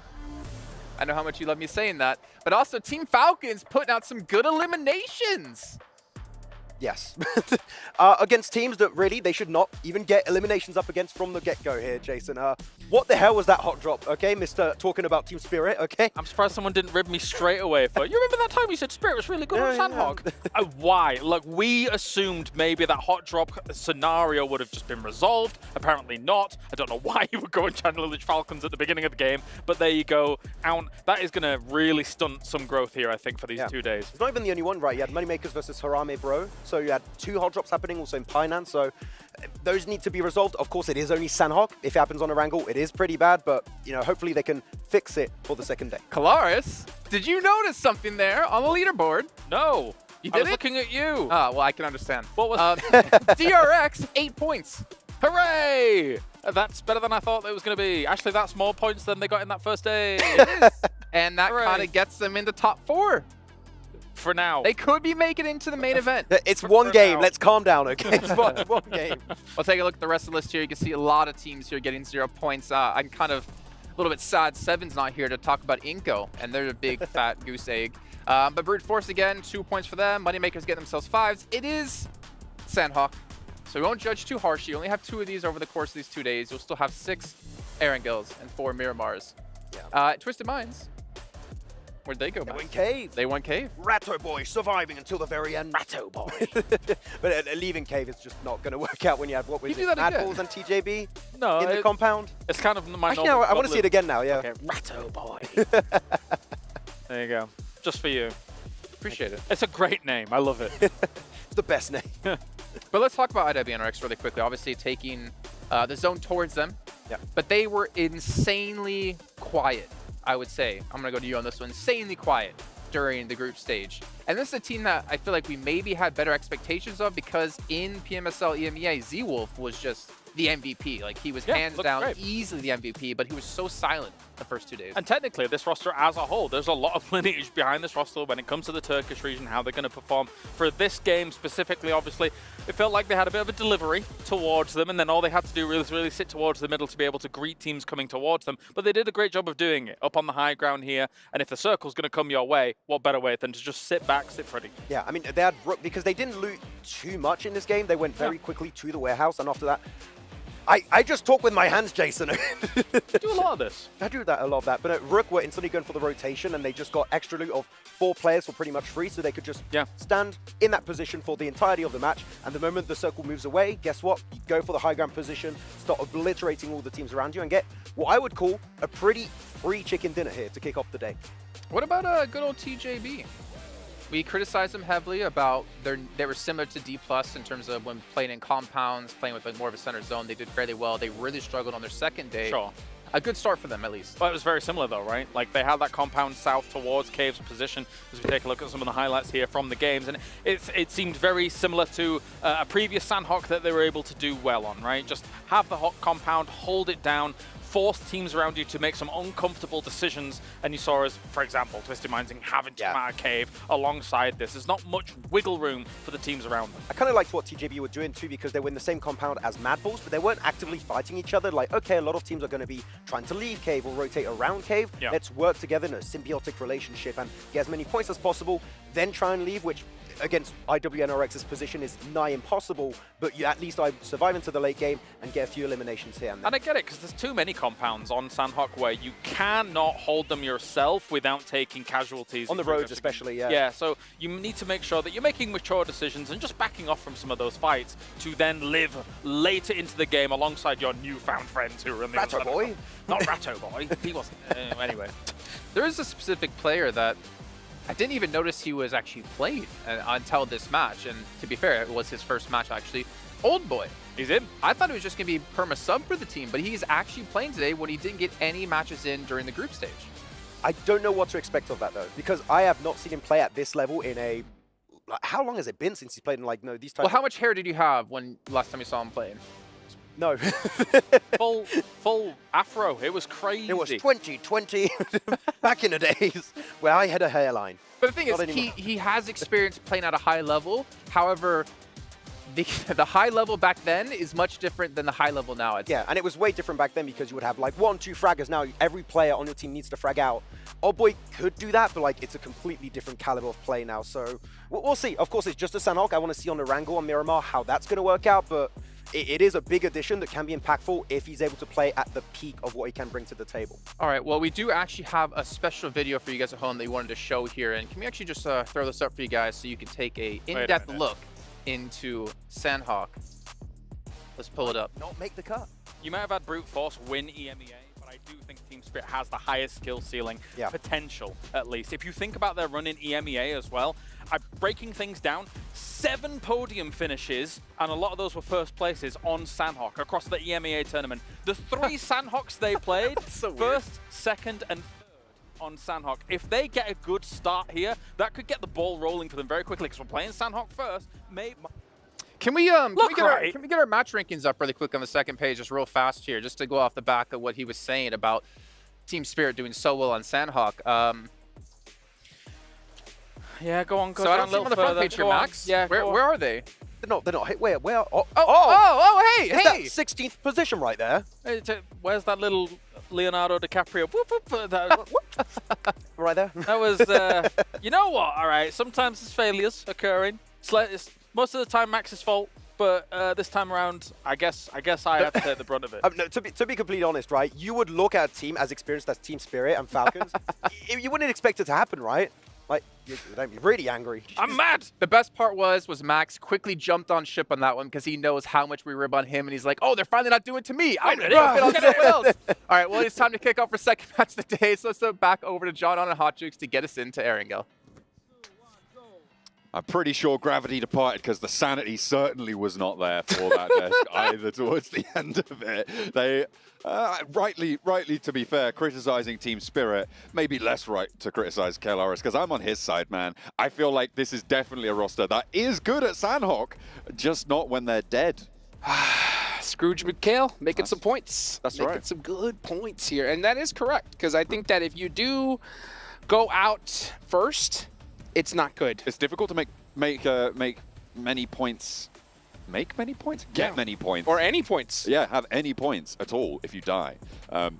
Generally, an adverse strategy when it comes to good results. But I tell you what's not an adverse strategy. What's that? Man. It is getting yourself an Infinix GT20 Pro. With dual gaming chipsets and a 144Hz AMOLED screen, the GT20 Pro will equip teams with up to 120 FPS, which is also the first batch of supported devices, offering esports level performance and visually stunning experiences in the 2024 PMWC. Well, let's get it going, guys. Our first Erangel of the day, of this survival stage. And we can already see the rankings, man. We got some teams soaking up some points up there. IWNRX taking full advantage of that circle they got. Team Falcons, even though they didn't get the zone, they just straight up dominated, getting 14 total points. And looking on down, 6th place, Twisted Minds, right? Out of the 4 new teams that hopped on in here, they ended up with the most points, 6 in total. Playing path from the northeast side down towards the quarry. Difficult potentially to get to military from here. Don't say it. Oh, sorry. Yeah, no, don't talk about the island. We've already seen twice. Too many times. The brutality of that sort of a circle on the south shift. And in a survival stage, teams would be very, very reluctant to try and make their way down there. It's a good chunk, but it's not, right? Yeah. It's not a military circle yet. Yet. Touch wood. There we go. Found some wood. But we are absolutely hoping that they don't have to make that shift south. Yeah, they do not want to do that. No, we got a hot drop! Team Pandum! On the outside! The knives! Oh. Team Spirit, what do you got? Are they going to be able to find anything? This is no disaster. Way! Not Team again! Spirit! 2 games in a row! Team Spirit have fallen! What are you doing? You can't do this! This is PMWC! The devastation! Can we get a clip of Kale right now? What's his face doing? Yes, I want to see Kale's face, because... I mean, mine's doing. I think it's covered in tears of EMEA. It's unreal. That is unreal. 2 hot drops off the rip, not able to find a weapon, and you go down like that. That's honestly unbelievably difficult to bounce back from. That is unequivocally a bad play now for Team Spirit. No excuse for doing this twice in a row.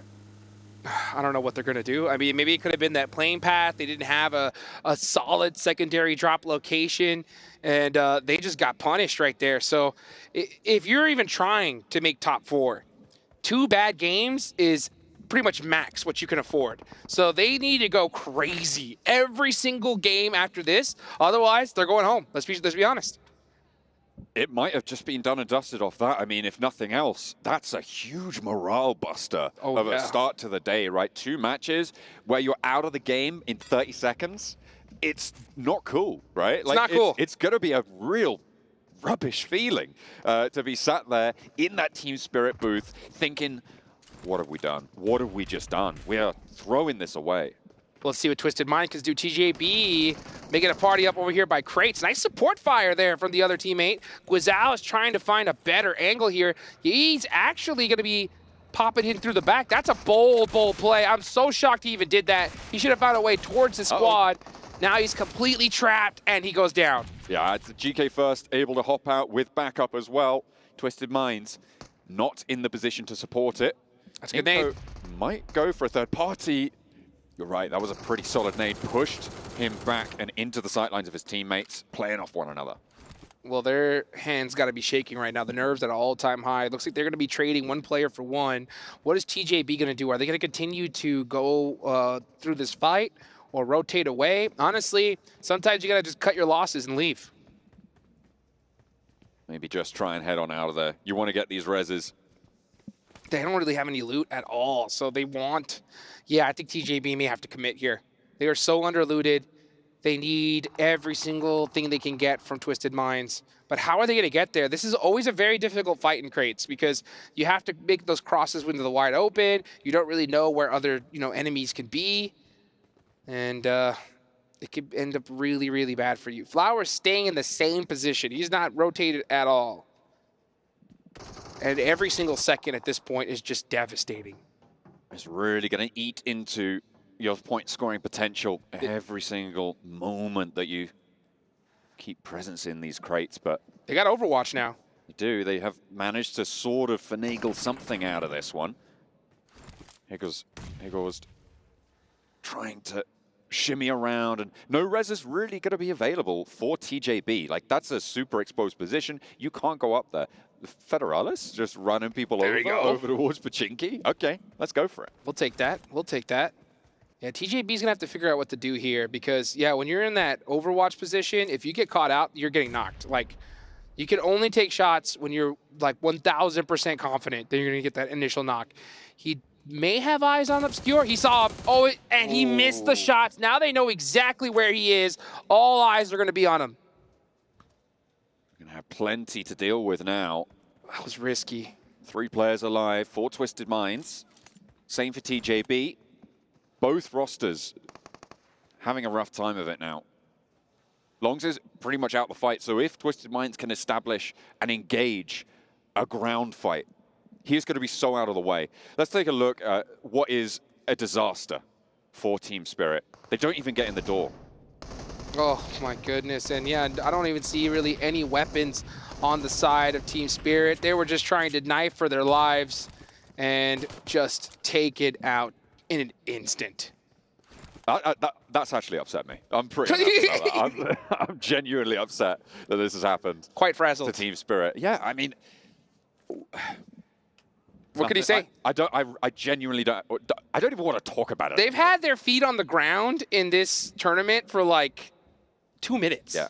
They owe me now. Yeah, that's going to hurt. And the thing is like your morale's got to be at an all-time low. To bounce back, you only have 10 matches remaining.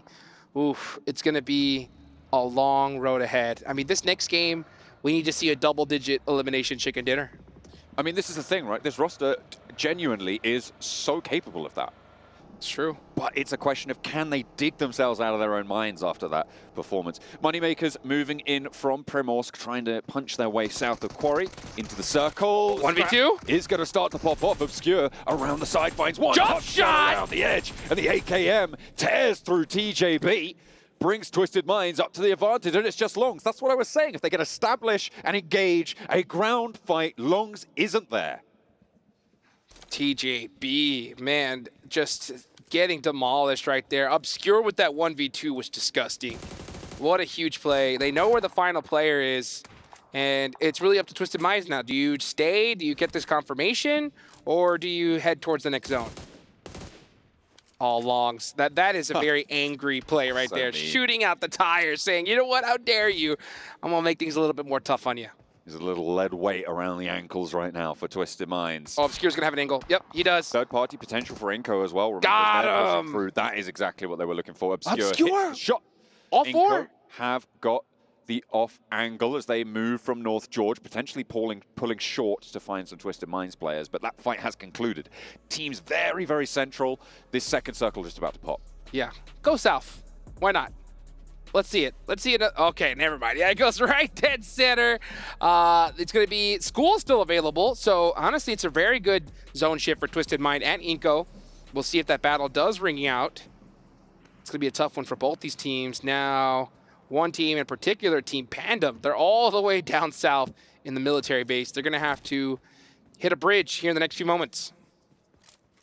That Potato Hill on the east side of Pachinki, a major feature, as it always is on this sort of a circle. It'll be interesting to see who's going to hold that terrain right now. Mad Bull's right on the north edge of it. You got Rook marauding around on the east side, potentially clashing with COG Osaka as well. There's a couple of other teams trying to push their way in. Besiktas getting close towards the top there. And I think having some runs across the Pachinki fields as well to bring up the rear as things start to get messy around the middle. Inco do finally find 1-2 from Twisted Minds, and they're looking for that flush as well. They will extract the value. Twisted Minds down to just one player alive. One player alive, just like that. They did get some points on the board, though, so that's fortunate. But at the same time, it's going to hurt pretty bad. You could see Inco, they were waiting for this. They heard those shots ring out, and that's why teams really need to try to avoid any engagement early on. It's because, yeah, you get those 4 points, great, but it's very, very rare at this level of competition you leave unscathed, right? You either have a couple players go down in that fight, or you have a team completely gatekeep you. Now we're going to watch the 2 top squads so far in the lobby, IWNRX and Team Falcons, start to poke some shots at each other. This is where I think IWNRX are going to have to prove themselves a little bit more. They're on that south side of the circle in general. They're not given a center circle position.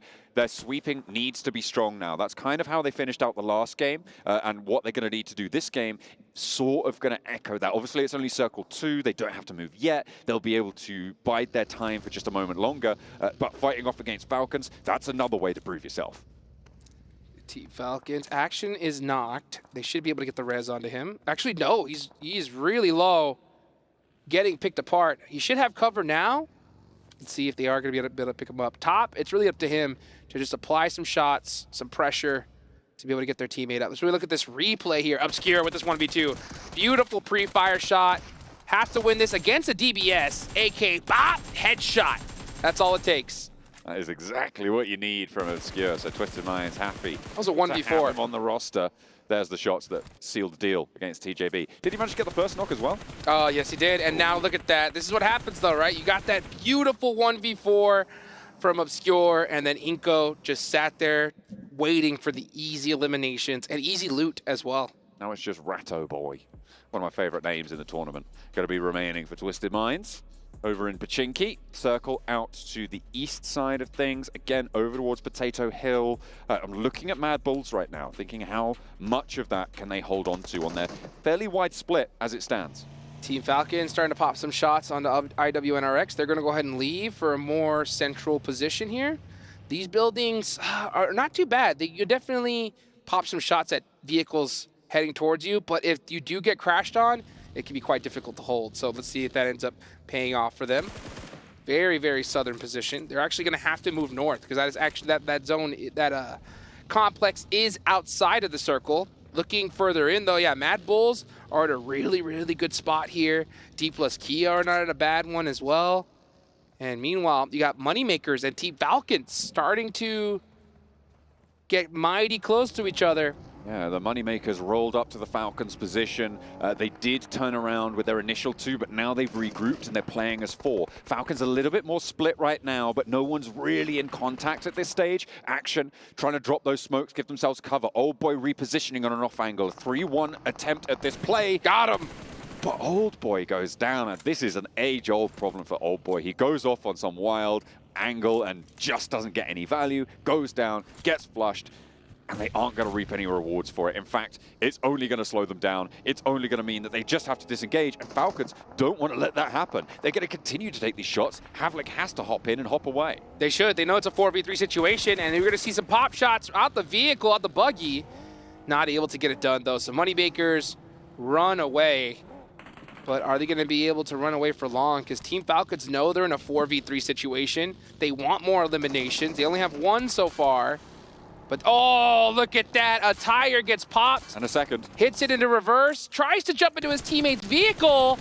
Not able to do so. He's wide out in the open. Hits the lay down. Ooh. No way he survives this. Oh, okay. Get in the second time. Top still looking for the spray. He's up, he's down. And finally, Icy's knocked. And that will be a flush. Moneymakers down to 2 players. I'm surprised the Falcons let it get that far. Let's see what they decide to do down. Maybe they should start prioritizing zone at this point, though. Meanwhile, yeah, Moneymakers are going to go ahead and into that blue zone, just try to make the ultra-safe rotation with their last remaining 2 players. But a good start for the Falcons once again. Couple eliminations, every single player up. This is what I was talking about though, right? That extra aggression on these teams that are so nervous, it's just paying off big time. It is striking fear in the hearts of the opponents right now. Circle just about to close. Look at Brute Force on the north side. Currently kind of enveloping around Inko on that northeast edge. Trying to play through. Chudo on the inside against 3, bearing down upon him. Needs to be on the swivel, but there's no way you can hold off against the open door, against that back as well. And Chudo goes down for Brute Force, which will leave them a little bit wanting, but they are now locked into that garage. So maybe a little bit of a trap set over towards Inko. They're pulled on in. They think, ooh, we've got a point, we've got a point. And now we're going down because Brute Force established the crossfire. I don't know if that was a set play. It looked like they just had one of their players out of position in a bad split. But Brute Force does have a chance here to get their revenge. The blue zone is starting to punish them. This is stage 4. It's actually going to be chunking quite a bit. So yeah, Inko did commit everybody on that outside player. But now Brute Force are in a great position to gatekeep them.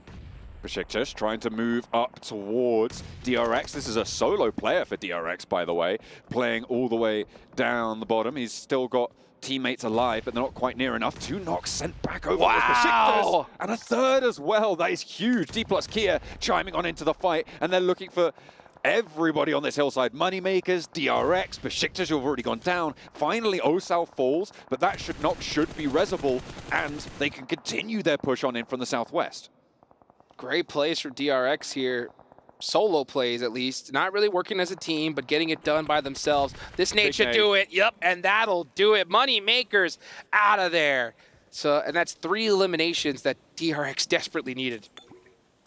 Definitely want to try and convert off that first match. 8 points, not massive, but very important. That's enough to put you up in 4th place right now as it stands. So 3 points, adding onto the tally, a great conversion, even if they can't get too much further. But on the southwest side, they're looking okay. They've got D plus Kia and Rook kind of in the wings right now, but I'm looking at Harame, bro, and looking at this roll-up. Falcons need another hold. Let's see if they can hold it down here. Range got some really good angles here, but Team Falcons return. Now here comes Top with that DBS pre-firing through the smoke, and they are connecting. Harame Bros in big trouble, and they're out of trouble because they're gone just like that. There's no way you can beat trouble when you're eliminated. Falcons will be able to hold their high ground, get these reses. Mad Bulls moving in underneath. D plus Kia as well, moving up a little bit further north. But with the fight concluded, nobody's going to go for this third party. What has happened, though, is that gap has closed. Falcons no longer have a position to move into the east side. They are going to have to try and push through a little bit more resistance. Mad Bulls do actually regroup further north, as I say that, and that is going to mean that they're going to hold back just that little bit more, wait for that gap to stay open, to establish itself, and push through now towards Ratto Boy, the Lone Ranger for Twisted Mind. Yeah, they should do it sooner than later, but they don't know, right? They don't know that there's only Ratto Boy holding that one little dip right there, but I don't think they're going to have time to even look in that direction because right now they're completely focused on Mad Bulls. Mad Bulls are mighty close, and it looks like they are going to have to press them here soon with some shots. Actually, very, very good holdback from the team. Icy now up close and personal. Mad Bulls say, you know what, forget it. We are out of here. Don't want any piece of that pie. They are just going to be sending it back and moving back up towards Brute Force. There's only one player for Brute Force on this outpost. It's Nias for the roster. Brute Force, of course, having lost a player to their Inko scrap in the garage. They are going to be able to hold a lot of this north side, actually, under their control. Rook, they've been trying to move up this hill for a while. DRX sit in the way. Let's see what Rook's going to do. Rook is one of those teams that is new to this lobby. And they definitely are feeling the nerves, but they got to start getting aggressive. They have to. And you can see them starting to press up on a DRX. They got to get this fight done sooner than later. They got to recognize that, you know what, they have the numbers. They're all close together. Might as well try to take this fight. Oh, but some great shots there from Sai. Up top. And that's actually from multiple different angles. Now we see Rook starting to press the pressure onto DRX. Is he going to get that knock? No, barely misses. Not quite able to connect for Where's the rest of the team, though? They are quite split around this fight, and they're not really trying to capitalize on this just yet. Finally, Inco goes down. The little bro of Brazil, again, not going to have a great result on the match. Hang on a minute, Mad Bulls, Falcons, over on the western edge. It looks like they will finally clash. The Mad Bulls turn around and head back into the fight. One player of Falcons now down and out, will be flushed. Another knock over on this western edge against the Falcons. The Mad Bulls are starting to turn things around for them. DRX as well, in the way of Rook, starting to find an opening. It's just top now remaining. This guy, MVP material, rolls on down. Is he going to be able to survive? I mean, that's a kind of wild push, and it's not going to work out. They still get 7 eliminations, but go down earlier than we expected. But 7 eliminations is enough. That's good, solid points regardless. It's all about that consistency if you want to make it into top 4. We're seeing some inconsistent teams get taken out really early here. Rook has a lot of angles. Meanwhile, Twisted Minds, the final player, getting taken out. That's Rato Boy gone. Mad Bulls now finally starting to make some noise. Yeah, with 4 eliminations this match and all 4 players alive playing from the West, they have got an interesting approach to this circle. Right now, Pandum are split across the strongest part of high ground, with Rook trying to push in on the western side, IWNRX on the east. It's going to be a tall order to hold it, though. Let's see if they're going to be able to hold it down. Rook starting to make some noise here. Get a nice elimination there onto D plus Kia. I believe it is just Chips, last one up for them.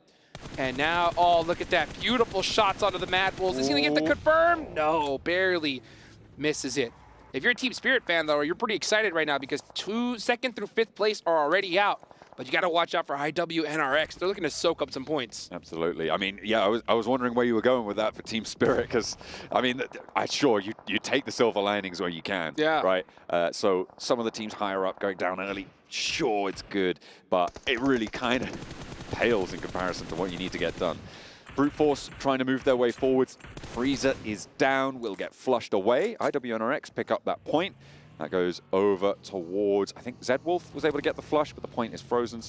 On this eastern side, they are in the zone, and they can start to look to move along this ridgeline that Pandum currently hold the center of, that looks downhill towards the CAG Osaka compound. Yeah, I think IWNRX needs to get extra aggressive at this point. They have a massive opportunity in front of them. They have the ability to put massive points on the board and create a large gap ahead of them.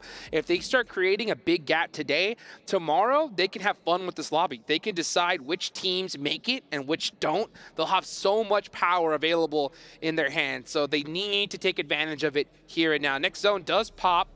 CAG Osaka are going to be in a good position here, but now you can see the Mad Bulls completely spread out. Starting to get punished here by Rook. Rook are doing bits right now over on the western side, but again, they're going to have to move forwards.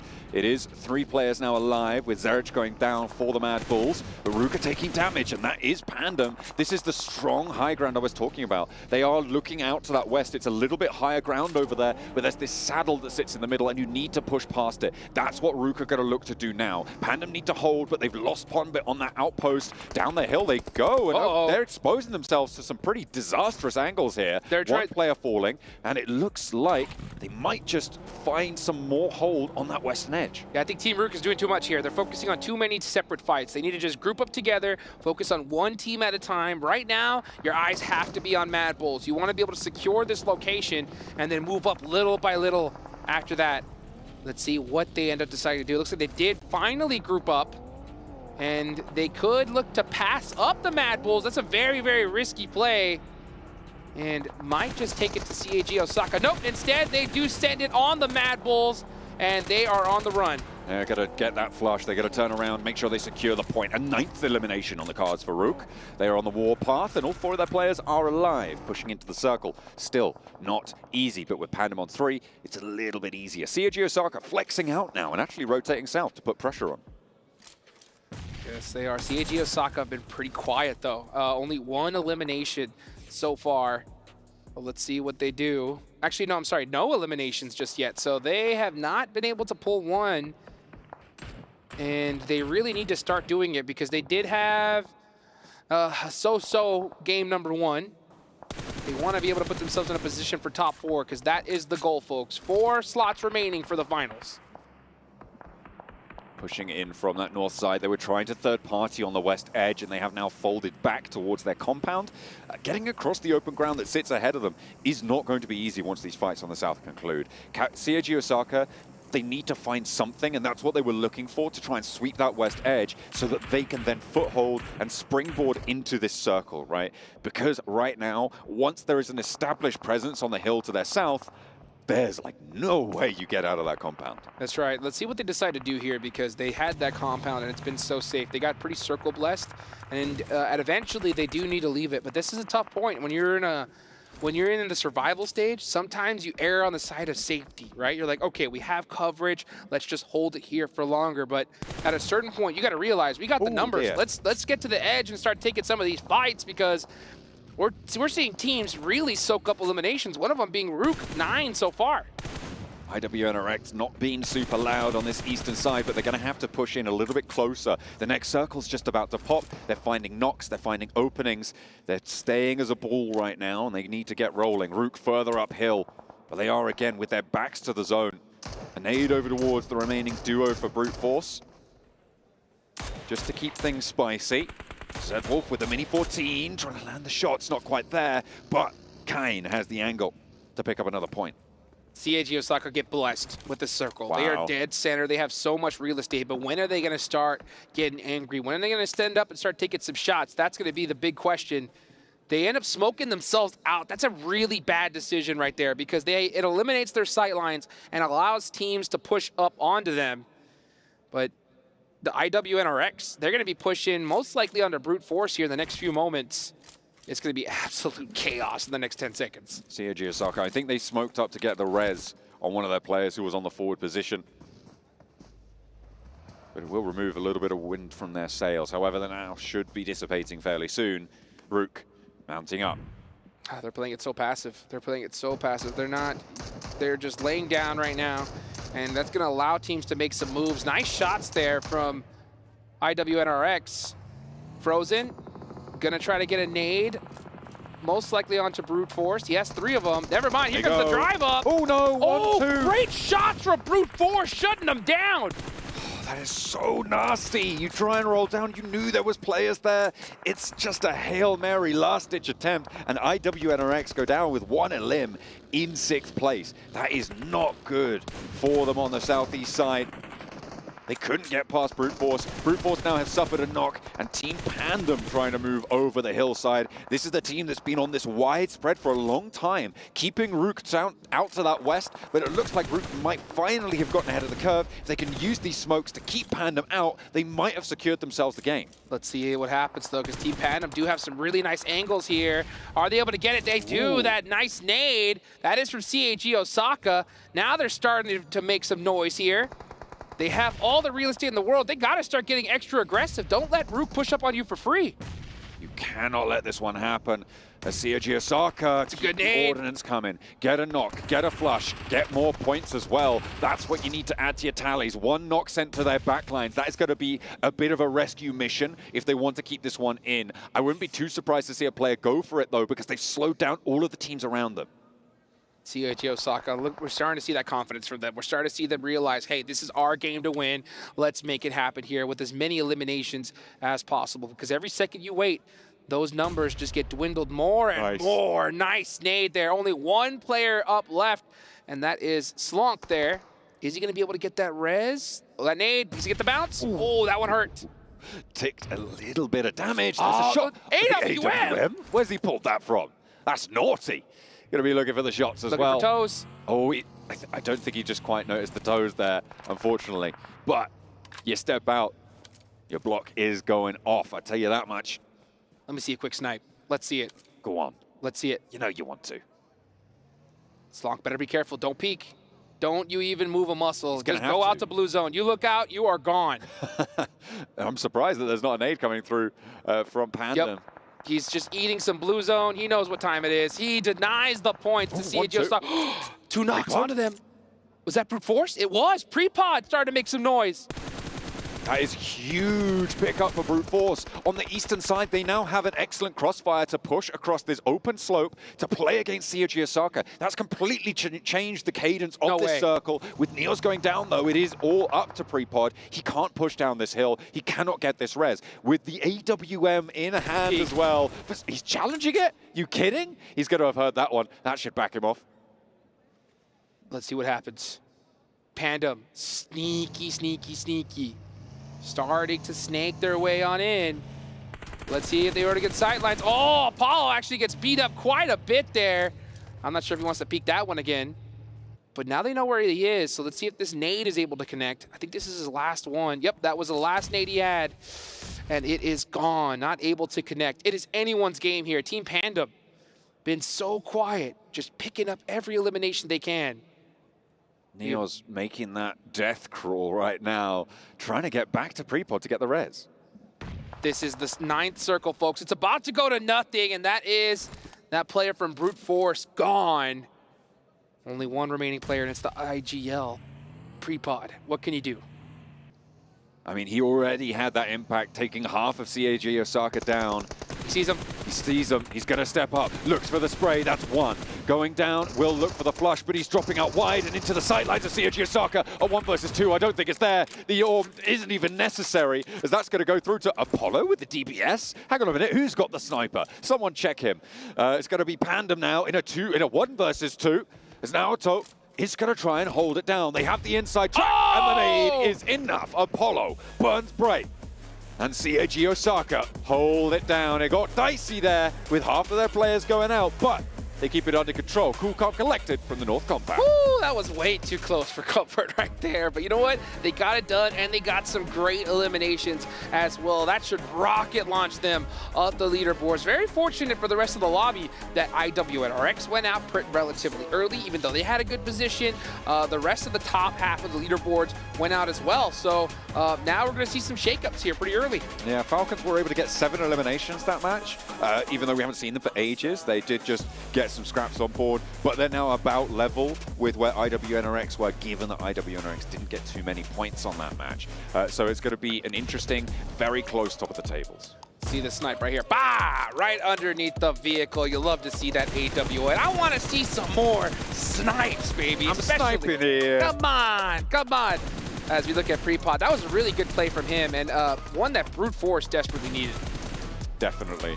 It is going to be good news. I mean, Brute Force did bits, right? They managed to get up into 3rd place. I think it was 5 or 6 eliminations towards the end. CAG Osaka putting a respectable score on the board. Pandum, they held their nerve on the south side. I wasn't expecting them to be able to keep Rook at bay, but they were able to do it, and I'm pretty happy with that. I'm pretty happy as well. You know, as a matter of fact, I talked to Prepod at breakfast this morning, and I was like, dude, survival stage, come on. He's like, we just lack confidence. That was it. It was all about the confidence. But after a game like that, hopefully they finally gained it. And they're going to need it here because there's not a lot of games left in this one.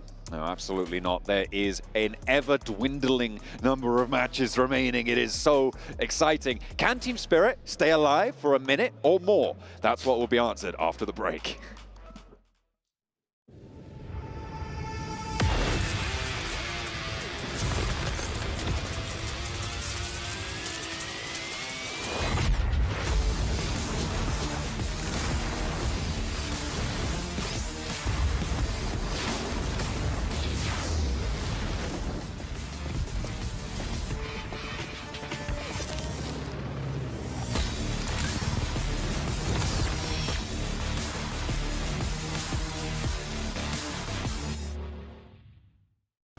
لحظات البداية عاشت معنا. كنا نحسبها وقت للتسلية بس. نحسبها بس ذكريات. عبود أعطي أختك اليد يا ولد. ابتكرنا فيها ابتكارات، وإذا بغينا قلبناها خرافات. كنا نحسبها بس لمة وصحبة وسهرات. انتبه نو ترى نو. لكن كنا نشوف عالم ما حد يشوفه. ليته يشغل وقته بشيء يفيده. الله عليك على اليد سود. عالم كبر وعاش فينا. عالم الحماس فيه يوصلك كل مرة لحلم أصعب، بس ما يصعب عليك. بارد معك وين ما تروح.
Seeming to be a day of changes here, as we do have some teams who massively underperformed when it came to the group stage stepping up. Kagosaka getting themselves a win here on our first Erangel of the day, but the real story, Kalaris. I'm just sad. What's happened? I don't know anymore. But the worst building too. You're gonna get eliminated over that. Come on. Well, you know, Seven Worlds Gaming did say, you know, you get a mulligan game here. But what about second mulligan? Oh, lovely. Yeah. What about third? Do it again. Do it for the memes at this think point. If I don't know. it happens a third time, Clark's head is going to just burst, or his biceps will burst. I don't know, either one. You guys at home are watching, though, you have noticed that the players are participating with the PMWC Violet Thunder set, which you guys can pick up for yourself. Maxman, I remember seeing a screenshot of someone that I might know who got one himself. And you know what? I got super lucky. I got it super quickly too. And I'm really digging it. So I'm look good in game. I'm still going to get eliminated by bots, but I look cool in the process. That's not true. Come on. You know, I'm the one that gets eliminated by bots, or I get eliminated by Neptura letting me die right in front of her because she doesn't decide to res Happens me. a lot, yeah. I know you're out there watching Neptura. Stop that. Did I ever tell that story about the time I was clutching out and he was looting still? Oh yeah, I needed my cheek pad, Kalaris. I needed my cheek pad. He didn't need it. I need my cheek. Ridiculous. I don't think I even had a sniper. Didn't you? What? You had to have had. I don't think I did. Anyway. Anyways, what we need to focus on, though, is kind of what's going on in these matches. Kagosaka, let's just go. You know what? Evolaris, go ahead. I know you were talking about this during the game. You were kind of disappointed with position they had and how it still was a very tough victory for them. Well, I mean, they won. Great, that's brilliant. All right, now I'll be serious for But it wasn't the caliber of a top 4 team. So, well, so they had this compound for a long time in this game. Fantastic. They get the win here under their belt. 18 points go their way. I actually assumed maybe they would get less Elim points off the back of this win, considering they were very apprehensive about leaving the compound. That obviously kind of caused them some wounding positions.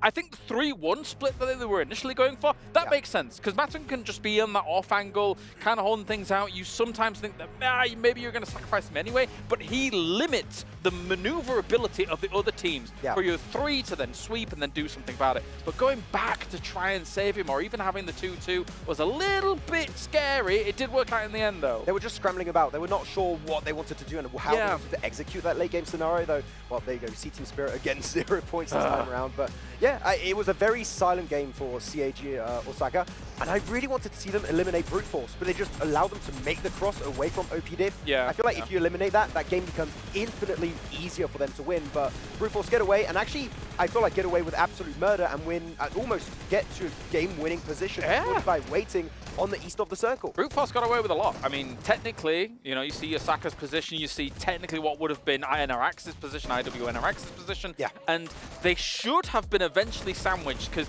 you can't really cover yourself from both angles at the same time, but NRX was a little bit scared about maybe even peeking on over to the full extent that they could have done. And actually, talking about some of the plays that were happening there with IWNRX, I want to take the conversation over to Pandum. How the hell did they survive that long? They were surrounded by Mad Bulls, there was Rook, there was IWNRX, there was also CAG, I think, taking some shots from the compound down below. And they just lose a single player?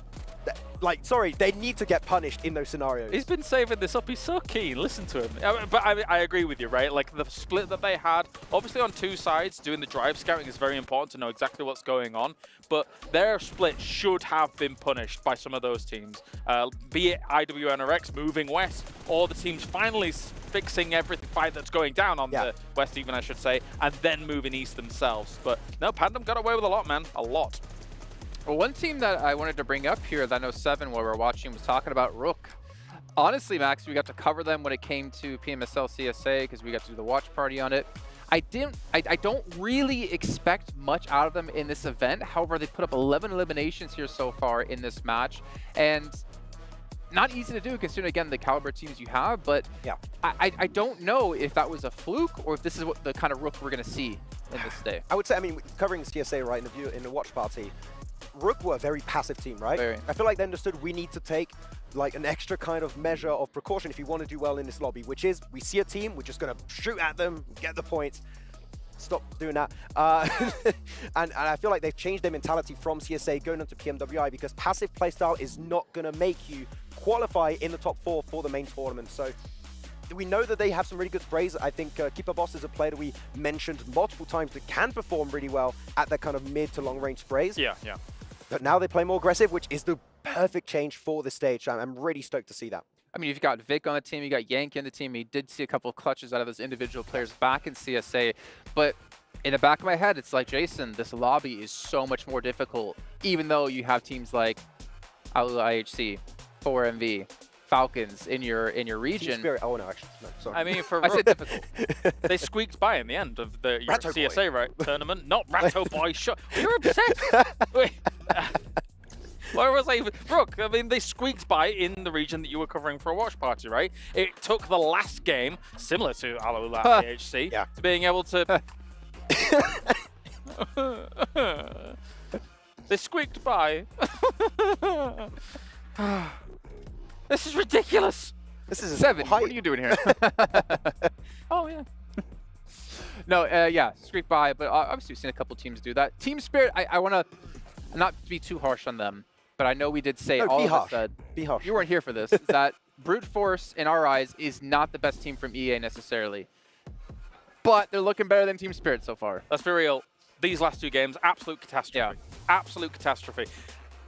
I was hoping that they would start the ball rolling fast and maybe try and get something done. But losing 2 games like this, it's not only a bit of a crushing blow to what I would say is morale, it's also the fact that when you go out early in a game, especially 2 games in a row, you have to sit there for 20, 25 minutes, 30 minutes before you even get into the next game. That period of time where you're just cold, everybody's still warm, going through the games, going through the motions, is also yet another burden you have to take into the next games. Something wild has to happen going into the next ones. Yeah, I'm sure they've been playing more TDM than the actual games of this tournament, right? So yeah, I don't know what's going on, because when you're dropping for that singular building too, you know players are dropping around you. You can instantly change, go to yellows if you want, southern side of Pachinki. It's not great, but you're not fighting with a singular gun for 1 car. That's just egregious. Yeah. All right, well, we are getting things ready to go for our next match. I'm hearing we do have an interview with Barney down on the stage, so let's go check it out. Welcome back to the main stage, where we are joined by Kane from Istanbul Wildcats next, Ruya. Thank you for joining us on stage. Just a quick first question. Let's cast your mind back to the group stage. It was difficult. You guys didn't really find your feet. What went wrong? Grup aşamalarında, grup karşılaşmalarında her şey tam istediğiniz gibi gitmemiş olabilir. Ne ters gitti? Sorun neydi? Ya sorunlar, uçak çok kötü geçiyordu. Mainlerimize tam atlayamıyorduk. Prime spotlarımızı alamıyorduk. O bayağı sıkıntı oldu. Şu an prime spotlarımızı alabiliyoruz rahatça. Rahatça alabildiğimiz sürece istediğimiz oyunu ortaya koyacağız. Usually it wasn't possible for us to get our main spots that easily. Now it's possible. That's why it's getting much better. Okay, so that's the reason. That was my next question. Survival stage kicked off really well. You've managed to secure the first winner chicken dinner. Is that kind of what you're going to continue to do, or what are you working on right now? Tam da onu soracaktım ben. Bu grup karşılaşmalarında, o aşamalarda bunların ters gittiğini anlayınca neyi değiştirmeye karar verdiniz? Chicken dinner'ı da aldınız. Bir sonraki aşamada yapmak istediğiniz şey ne ve neyi değiştirirsiniz? Aslında çalıştığımız şey de eğer prime spotlarımızı alamazsak nasıl oynayabileceğiz, nasıl oyunumuza devam ettireceğiz. Daha çok bunların üzerine çalıştık. Bu hatalarımızı kapatmaya çalıştık. Biraz olsun da kapattığımızı düşünüyorum. Bence bu grup aşaması bizim için iyi geçecek. Öyle. So we usually decided thinking and focusing on more on what to do to cover up the loss that we may ever have in the group stages, like we did in the group stages. So, and I believe that we will just capture the same momentum and it will be much better. Okay, finally, I have to ask you, Kane, what happened in map 2, man? On Erengel, what happened? What was that push? Who called it? What went wrong? Sormam lazım bu soruyu. Erengel'de ne oldu? Hani kimin fikriydi? Niye girdiniz oraya? Nasıl oldu o olanlar? Ya aslında biraz sıkışmıştık. Sağ altımızı vurursak win hamlesi olduğunu biliyorduk. Gittik vuramadık. NT. Eğer vursaydık win alırdık yani. Yapacak bir şey yok. NT diyelim, geçelim. Actually, we knew that it's going to be a big hit home rid, and I would say it would have been an NT, but it didn't work like that. But still, I would say NT at the end. Well, you know what? You miss 100% of the chances you don't take. So I'm glad you guys are actually taking those chances. Best of luck with the rest of day 1 of the survival stage. But for now, we're going to head back to the studio to continue day 1. we have got more matches yet to come. That is right. We are going to once again see how long Team Spirit can survive. Let's go! I'm going to keep talking smack about them until they do something good. Let's see if they can hit a record here in this game. A record? I want to see a record. Phase 2? Phase 2? You kidding? That would be a double of what they've done so far. Actually, probably more than double. That's so true. Yeah. It's crazy to watch. I can't believe it. I really can't. But you know what? They're going into this second Erangel match, and don't fix what's not broken. You know what I'm saying? Just go to the same place. Go. You know what I'm saying? It's all about consistency, but maybe they don't understand that, you know what? Consistent points is what they need. That is true. They are being consistent.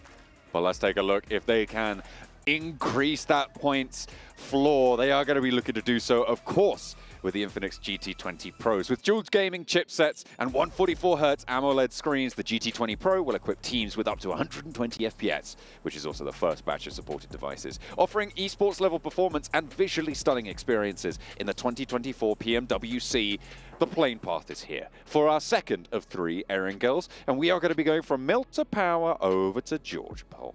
Alrighty, well, I'm looking at this plane right now. I'm seeing where's Team Spirit gonna take off from, because they need a monster game right here and now, because you can't hope that the top teams are gonna do bad once again, because at this point, we're already starting to see a little disparity at the top, and there's only been 2 matches so far. And that lead is only gonna get increased as time goes on. So I'm looking at the plane. I don't see them out just yet. Yeah, they are on the south, Team Spirit. Oh, there they are, yep. Are they going again? Are they going for the repeat? I feel like they're a little bit split away right now. Okay, breathe a second. Team Spirit haven't hot dropped. Oh my God. Oh, okay, that's good. We're starting off strong. We're starting off strong, mixing things up here.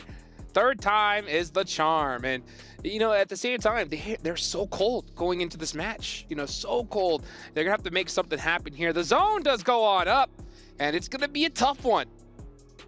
It's pretty tricky. Keeps that central river in play. That's why. Keeps a lot of decisions still to be made, because it splits the circle almost directly in half, right? You've got all of that water that you need to cross, and I mean, sure, you can go all the way around to the east, but if you have to make that call early, which side do you go for? Right now, technically, I think it's a fairly even split when you include the water that's all the way on the north side. The probability of ending up either north or south of this river, I mean, maybe I'd still give it just to the north. Yeah, I mean, that's the problem, is when you have a zone like this, that river going right in between it, you have to kind of take a gamble, right? Do we go to the north side or the south side?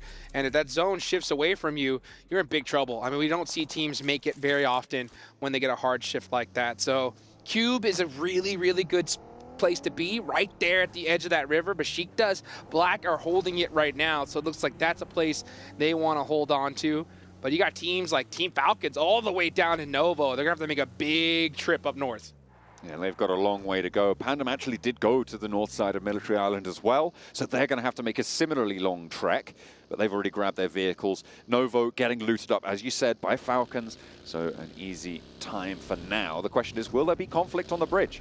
We'll have to wait and see. IWNRX splitting around the ferry pier area. They're going to be fairly looted up. They're going to be quite happy with proceedings. They've got that West Coast road that they can go along. But what's interesting is that west side is actually kind of occupied right now by moneymakers. That West Coast split, I mean, this is something that Calaris has been banging on about for years, and rightly so.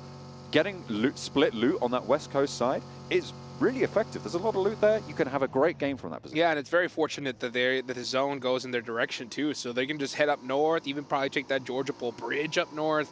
So many different ways to head on into this one. Meanwhile, we saw Inco Gaming there on the feed. They were up near Kameshki, so they're going to be split looting Stalber, all that north side. We'll see them push on in. Brute Force are big chilling in Severny right now, so nothing really too crazy. And honestly, it's about time, because we've seen like hot drops, teams getting shredded off the rip so far every game, and now this looks like a normal Erangel. We saw 3 hot drops in 2 matches, right? Like that's right.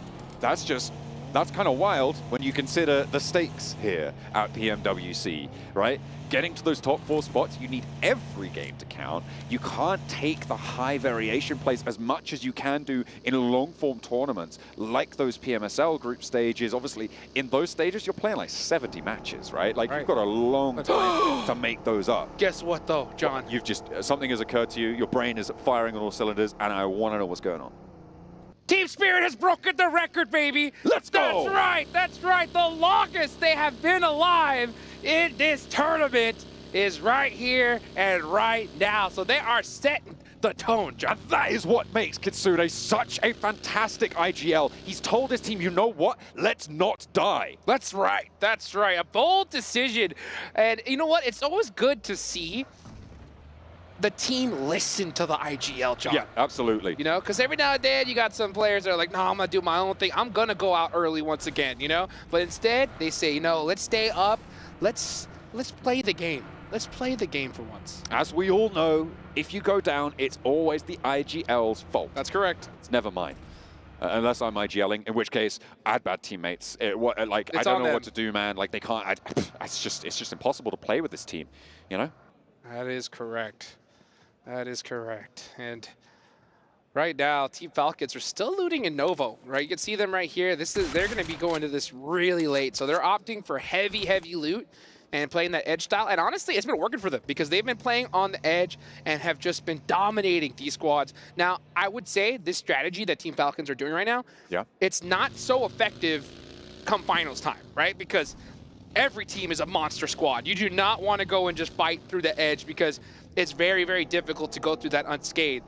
But, you know, here in the survival stage, yeah, these teams are all excellent, but you got nerves coming into play. You know, you have teams that have their back against the wall, and if you're a squad like Team Falcons, you're going to have that slight advantage, and they're totally utilizing it right now. That's why we see them in 3rd place.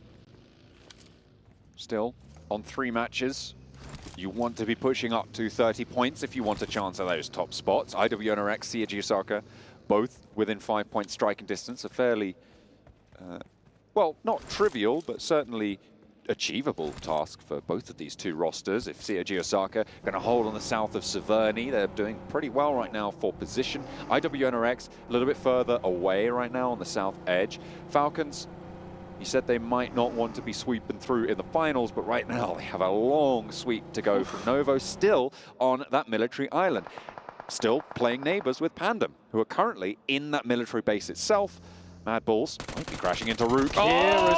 Oh dear, Kipper Boss with the spray down doesn't get a knock though, and that is disastrous. That means that English can lead the charge. They're going to play up, and look at this ridgeline. Immediately getting a crest. Beautiful. No idea. There is an answer though. Back from the Mad Balls, they cut 1, they cut 2, and Rook now looking to try and get a flush. It's not going to be there. They're taking everybody else out. They use Kipper Boss's aggression as bait, and they take the rest of Rook and send them straight to the back pocket. The points tally adds up. Man, it looked like Rook was going to get there in time to be able to support their squad mate, but just a little bit too late. Mad Bulls, oh, that's actually a nice one. Gets the confirmation, or almost gets the confirmation. Killer Boss going to have to figure something out, though, because, yeah, Mad Bulls are going to make it for this res. He peeks that door, he's gone. He has to know it. Yep. Yeah. He went for it. They're in the perfect position immediately with that high ground, with the position around the buggy. You're just not getting it. There was information being fed back over to him by Solnik, his teammate, who was downed across the way. He said, they're going for the res, they're sticking it. And there really is only one thing you can do, because if that res goes through, you're facing 4 Mad Balls and you're going down, right? There's basically just no 2 ways about it. So going for that peak, trying to get the player looking for the res, it's kind of the only thing you could do to salvage a point or 2. I do agree, yeah, because he knew he was going down no matter what. Hit a 1v3 like that isn't going to happen. So, yeah, try to be able to steal away at least 1 elimination. Unfortunately, he wasn't. But right now, my eyes are going to be on that 11th place on down, John. Okay. Because it really is do or die. After this, oh, never mind about what I'm about to say. This Southern shift makes things interesting and a super fortunate shift for Team Falcons. Absolutely a lifeline being thrown to them, but they don't even need it, right? They're at the top of the tables. Come on now, let's be fair. Down on the south side, IWNRX also pretty happy about this. CG Osaka on the other side, a little bit miserable. Yeah, I mean, all these teams are feeling pretty miserable right now after that shift, except for the ones that you've mentioned. But right, again, I'm going to be looking at those leaderboards as we see Twisted Minds popping some shots off at Mad Bulls. Because you got to remember, John, after this game, a quarter of the survival stage is done for. That's pretty quick. I mean, like, we've only just started, right? That's I'm right. pretty sure. Someone check the calendar on that one. But absolutely, it is just going. And there is no relent from the pace of this one. Every time you put up a good result, it is just that small amount of weight lifted off your shoulders. Yeah. But it's still going to be there. The pressure is so high right now. Well, and it's even higher because I think if these teams, IGLs, have any understanding of this game, they're going to realize that they cannot wait until the last day, the last few games to make something happen as we look at this replay happen. Because during the last day, there's going to be so many squads that know that they're done for. They're going to go home, and that has such an impact on their mental. So sometimes they just push willy-nilly. They just kind of go out of crazy, and that makes the last game so difficult to get points. So if you're a squad that wants to make it in the top 4, you really have to do it today, in my opinion. Teams starting to get closer together, shoulder to shoulder. Only Rook down so far. Besiktas have lost a player. That went over towards IWNRX in their previous scrap, but nothing more than that. And as things start to get condensed with, let's say, 10-15% of the circle being cut off by the river on the north side, it's going to make it a little bit closer fought by these teams. The hills are starting to fill up. The areas around Pachinki as well going to start to pack out. I'm not too sure how long it's going to take, but I think fairly soon those bullets are going to fly. Yeah, I mean, no one's going into the north at this point because they know this circle is going to go south, most likely. So, yeah, it does essentially cut this zone into, like, circle number 4 when it's still very, very early on. So teams need to try to prioritize finding those locations. We're only in stage 2, but because of that river cutting off most of this map, it really makes things more difficult. You can see it right there. It looks like Brute Force are going to go north. That is a really, really tough bet right there. They're still sort of milling about, though. I mean, they've got control of a crossing, so they wait for this shift and then commit. I mean, sure. And this is great now because they can flow down on that western side, move in towards ruins, because the high ground around that area still available. And if they've been scouting that with Chudo, they should know that they can make this rotation. The teams out to the east, they're going to have to fight off against one another. They can bide their time on the west for Brute Force and could have a pretty successful game here. Well, it's going to be a party in Watertown, that's for sure. Yeah, you saw Brute Force trying to hedge their bets just in the off chance it did go north, but it did not. So it's going to be a party down near ruins. Pachinki, School, Edge of Roz is still going to be in play. You see Mad Bulls taking Rozhawk Hill right now.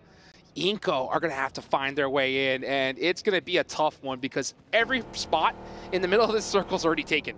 CAG Osaka, they've moved down from the north side, but they have a team to worry about. Now, it's Team Spirit, who, frankly, at this stage, completely untested in these finals, right? Given that they've just been wiped out on hot drops, it's kind of not really indicative of what they're going to be bringing on a macro scale, right? They're just getting L's handed to them time and time again. I was about to say. And not really able to do anything other than just try and win the gunfight when you're put in that situation. I was about to say, they've been tested. They failed the first 2 matches. Oh, that's for sure. Sure. Yeah, okay, but you know what? Now they're in the game. They're in the game. Let's see what can happen. But Twisted Minds are starting to press IWNRX. IWNRX currently on top of the leaderboards. They need to win this fight here. They want to put a big gap on the rest of this lobby. Twisted Minds going down. The beautiful shots there from Z-Wolf across the way, threading the needle through the window, and now giving them a big advantage. A second knock as well on the south point of Sunken is not going to do wonders at all. It's going to be scrappy, it's going to be brutal, but IWNRX are not giving an inch. Look at their health bars. They're so healthy. Swain took, what's that, like a tickle of damage, like 20 damage there. It's going to be nice and tidy for IWNRX on that south point Sunken. What a play. To be able to take that fight and finish it so quickly as well, because that was a dominant position. The chances of getting third party were so high, and they got it done. That is 5 eliminations already. IWNRX are trying to punch their ticket to the finals nice and early. Meanwhile, CAG Osaka, we saw them have a really awesome game in the last one, Let's see what they could do here on this rotation. Meanwhile, Inko, yeah, just trying to pop some shots, trying to find some room in this next circle. This is a really difficult circle, right? Because slap bang in the middle of it, I mean, we can see the map feed right now, but slap bang in the middle of it, there is this donut hole, a dearth of just open ground that sits there. It is deadly to move into this open terrain. We call it headshot hills. You call it, people call it whatever they want to call it. I like to call it headshot hills, right? Because you poke your head up, you're losing it. That's right. Very quickly. It's just such open ground. You can play it later on, but with all of these teams that surround the ground, you're losing so much of the terrain, and that is another nasty shift up towards Rozhok. The zone going even further north. All these teams on the south got to get moving. I'm looking at you, Team Spirit. They're going to have to cross through the Falcons of all squads here. Things are about to get spicy, and there's very little real estate. We got a little glimpse of it right there, and you can see it's almost like a golf course down there. Very few angles that are available. A couple little dips, couple bowls. You can see CAG Osaka trying to prioritize one here, but they're going to have to defend it with their lives. This is a pretty big challenge now. Inko trying to move up towards the Mad Bulls is going to be potentially a very pivotal location in this next circle. Mad Bulls could get pushed on from the west in the meantime and get third parties on this engagement, but Inko yet to fully commit to it. Vitali, though, is moving up into position with that buggy, moving on through. The nades getting cooked. They want to slow this down. A lot of damage done to Gary, and Inko keep pushing. They have a little bit of time with this fight, but we could see some teams third party. Team Spirit could be coming around the edge any second now, so they do got to get this fight done sooner rather than later. But Mad Bulls just trying to open it up with utility. Every single one of these players is looking to get that initial critical knock, but Team Spirit is on the way. They are making their merry way from the south edge. They're looking for an opening. They have fallen a little bit short. They're not going fully in for this one just yet. They are just going to wait, bide their time, wait for that fight to pop off. IWNRX still scrapping. That's over with Besiktas. IWNRX, I believe, may have taken a knock there. No, Besiktas, sorry, are taking knocks over in Sunken, as Inko do finally lose one of their players. And then Ebete on the back lines. Yeah, Mad Bulls are going to continue to hold this hill with everything they got, getting a nice knock there onto Gary. But they got to watch out that they don't get circumvented here. There is some spots that are still available on the other side of this hill. And look at this, Inko getting knocked. But you see Team Spirit. Team Spirit is on the way. 2 points now for Team Spirit. They are off the starting line. They're playing with 2 matches less than everyone else, and they have the eastern side. They are looking for the contest. Inko got pushed away, swept aside on this one. TJB could potentially backfill onto this. They're a little way off right now near Rozhok, but the same rotation available to them as was available to Team Spirit. So Team Spirit, are they going to make the same mistakes as Inko? Let's see. Let's see. Effects going up there, trying to get a little bit of sight lines. He does know that Mad Bulls is there, but it looks like they're just trying to hold this edge for now. And honestly, that's not a bad idea, because this next zone could shift away from this fight, and they may have to prioritize another spot. So I think they're just trying to buy some time for now. And there we go, TJB, they are just moving into the pack. Naomi gets spotted from the high ground. 2 players from Team Spirit down, and it is not looking good for them. TJB do exactly what was happened to Inko, to Team Spirit. Effect tries to get away. It's history repeating itself. Yeah, Team Spirit just maybe took too much time in that spot. They have to make a commitment eventually, but that's what happens whenever you don't play the first 2 matches. You can easily make some mistakes. Let's see if they could try to make something happen, though, as Effect does have an angle, but it is going to be a close one. Oh, that nade looks too good. How does it not get the knock? How about that second one? Just a little bit off the mark.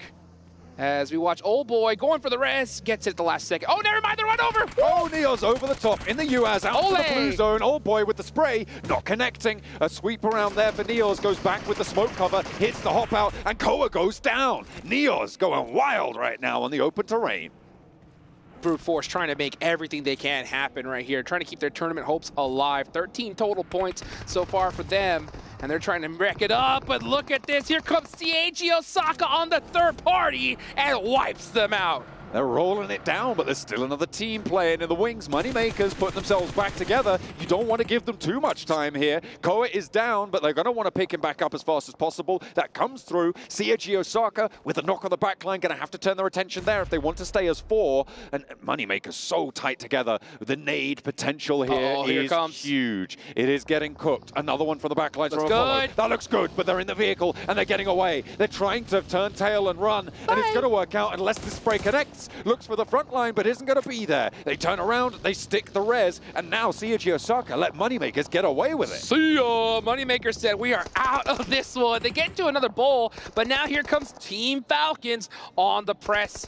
2 minutes are remaining here. This zone is starting to close. Oh, what a knock. Top goes down. That's going to hurt. MVP himself is going to fall first. Icy. Second to go. And the rest of the Falcons not ready for the re-engage. DRX are on the third-party potential from the eastern side on this engagement, and they're going to surround all of this. Pandum trapped inside the house, but I don't think you want to step too close. Ooh, don't, because they just got punished twice in a row. Now here comes CAG Osaka looking to finish off the Moneymakers. They get the run over, and I believe it's only one player up left. Yep, it is good old Icy Boss, and he's in a really tough spot. He's a little bit further removed from the rest of the scraps, but he's got some terrain to play around. Getting over to it is going to be hard once that south fight concludes. There are sightlines over this direction, but for now, Icy Boss is a little bit safer. Meanwhile, over on the eastern side, you've got Harame Bro and D plus Kia going hell for leather into a scrap to find any sort of cover over there. Hold out or DRX potential, as it is just shotgun shells flying back and forth. A lot of damage being done, nearly finding something miraculous there, but the 1v3 not going to happen. Team Pandum are making it happen right now as we watch Team Falcons go out. 7 eliminations for them, so they have woken up. They were currently in 4th place prior to this match, looking to top the leaderboards. This is a great start for them, but IWNRX have 6 eliminations. CAG Osaka have 4, and even the Mad Bulls are starting to get into it with their last 2 players. The Mad Bulls had a strong position for a long, long time. Remember, they were playing that Roshok Hill. They had, I think it was 3 teams try and push them from the same direction, though. So they just concentrated that cone of fire, and in doing so, they've managed to decimate so many of the teams near them. Unfortunately, TJB, that last wave, a little bit too much for those towers to defend. Well, let's see what happens here. As you can see, Team Pandum starting to snake their way into this one, looking to get as many points as they possibly can. Honestly, with this zone, IWNX are looking so good, but CAG Osaka, Garnet, trying to soak up even more eliminations. And that's Team Spirit gone. That is another bad performance chalked up. A beautiful nade placement there. Sees Pandum's demise come into effect. And this circle just again goes to Sunken. IWNRX gonna be helped out another time. Remember Sanhok? It's happening again. And when it happens twice like this, you gotta be just putting your hands together looking like a fly. You know what I'm saying? Because they are ready to just take this beautiful meal that's right in front of them. There are so many players that are stuck out in the open. It's gonna be difficult to make it on in. Look at old Jeff Goldblum and stuff like that. That's an old school reference right there. But they are certainly going to be happy to play on this South Point Sunken, where they were able to hold out effectively. 4 players alive. They've got a lot to do, though. Besiktas behind them could be pretty tricky to dispatch if the circle shifts out to the west on this. Look at this, Robbie Pro are wide in the open. There's only this little hill of coverage. They're going to have to drive. About, right? Yeah, you can see them. They got their vehicles ready. They didn't throw out any smokes at all. Actually, no, yeah, they did throw one, and now they are on the move. But CAG Osaka is going to have a wide open shot at them. Not able to take him out of a vehicle just yet. He goes for the quick reload. Is he going to be able to catch this last straggler? He does. Beautiful spray down to get the back line and immediately goes for the flush. 8 eliminations for CAG Osaka. That's good. A potential surprise entry at the top of the tables right now. I don't think too many people would have put them there in their top 4. On the southeast side, though, they've still got to push in a little bit further, and Harame Bro managed to get 3 through. Take it to the bank. Sometimes you got to make a player sacrifice. That's exactly what they did. But they do have CAG Osaka on their backs with some beautiful angles against them. Those smokes are going to go away eventually. Let's see what IWNRX is going to do. Are they going to prioritize shooting this remaining player on the hill, or are they going to let him take out Bro first? It's an interesting quandary, right? You don't want CAG Osaka to be able to push through, but at the same time, you got more to worry about. Maybe take them both out at the same time. That'll work. That would be the best result, right? TJB, by the way, the last team to make that east side rotate, that wide swing towards the South Rozhok high ground, has started to gain momentum now. 7 eliminations on the side. They're playing on the east. They can get this res. However, their next move is their most difficult rotation of this match. If they can get into a stronghold position from here, I would be very surprised, given how clumped up and open their next set is. Yeah, they're completely stuck right there. I don't think they have any vehicles as well, but CAG Osaka run out into the open, get a couple knocks onto Harami Bro, but that is going to be it. 9 eliminations for them. Great game.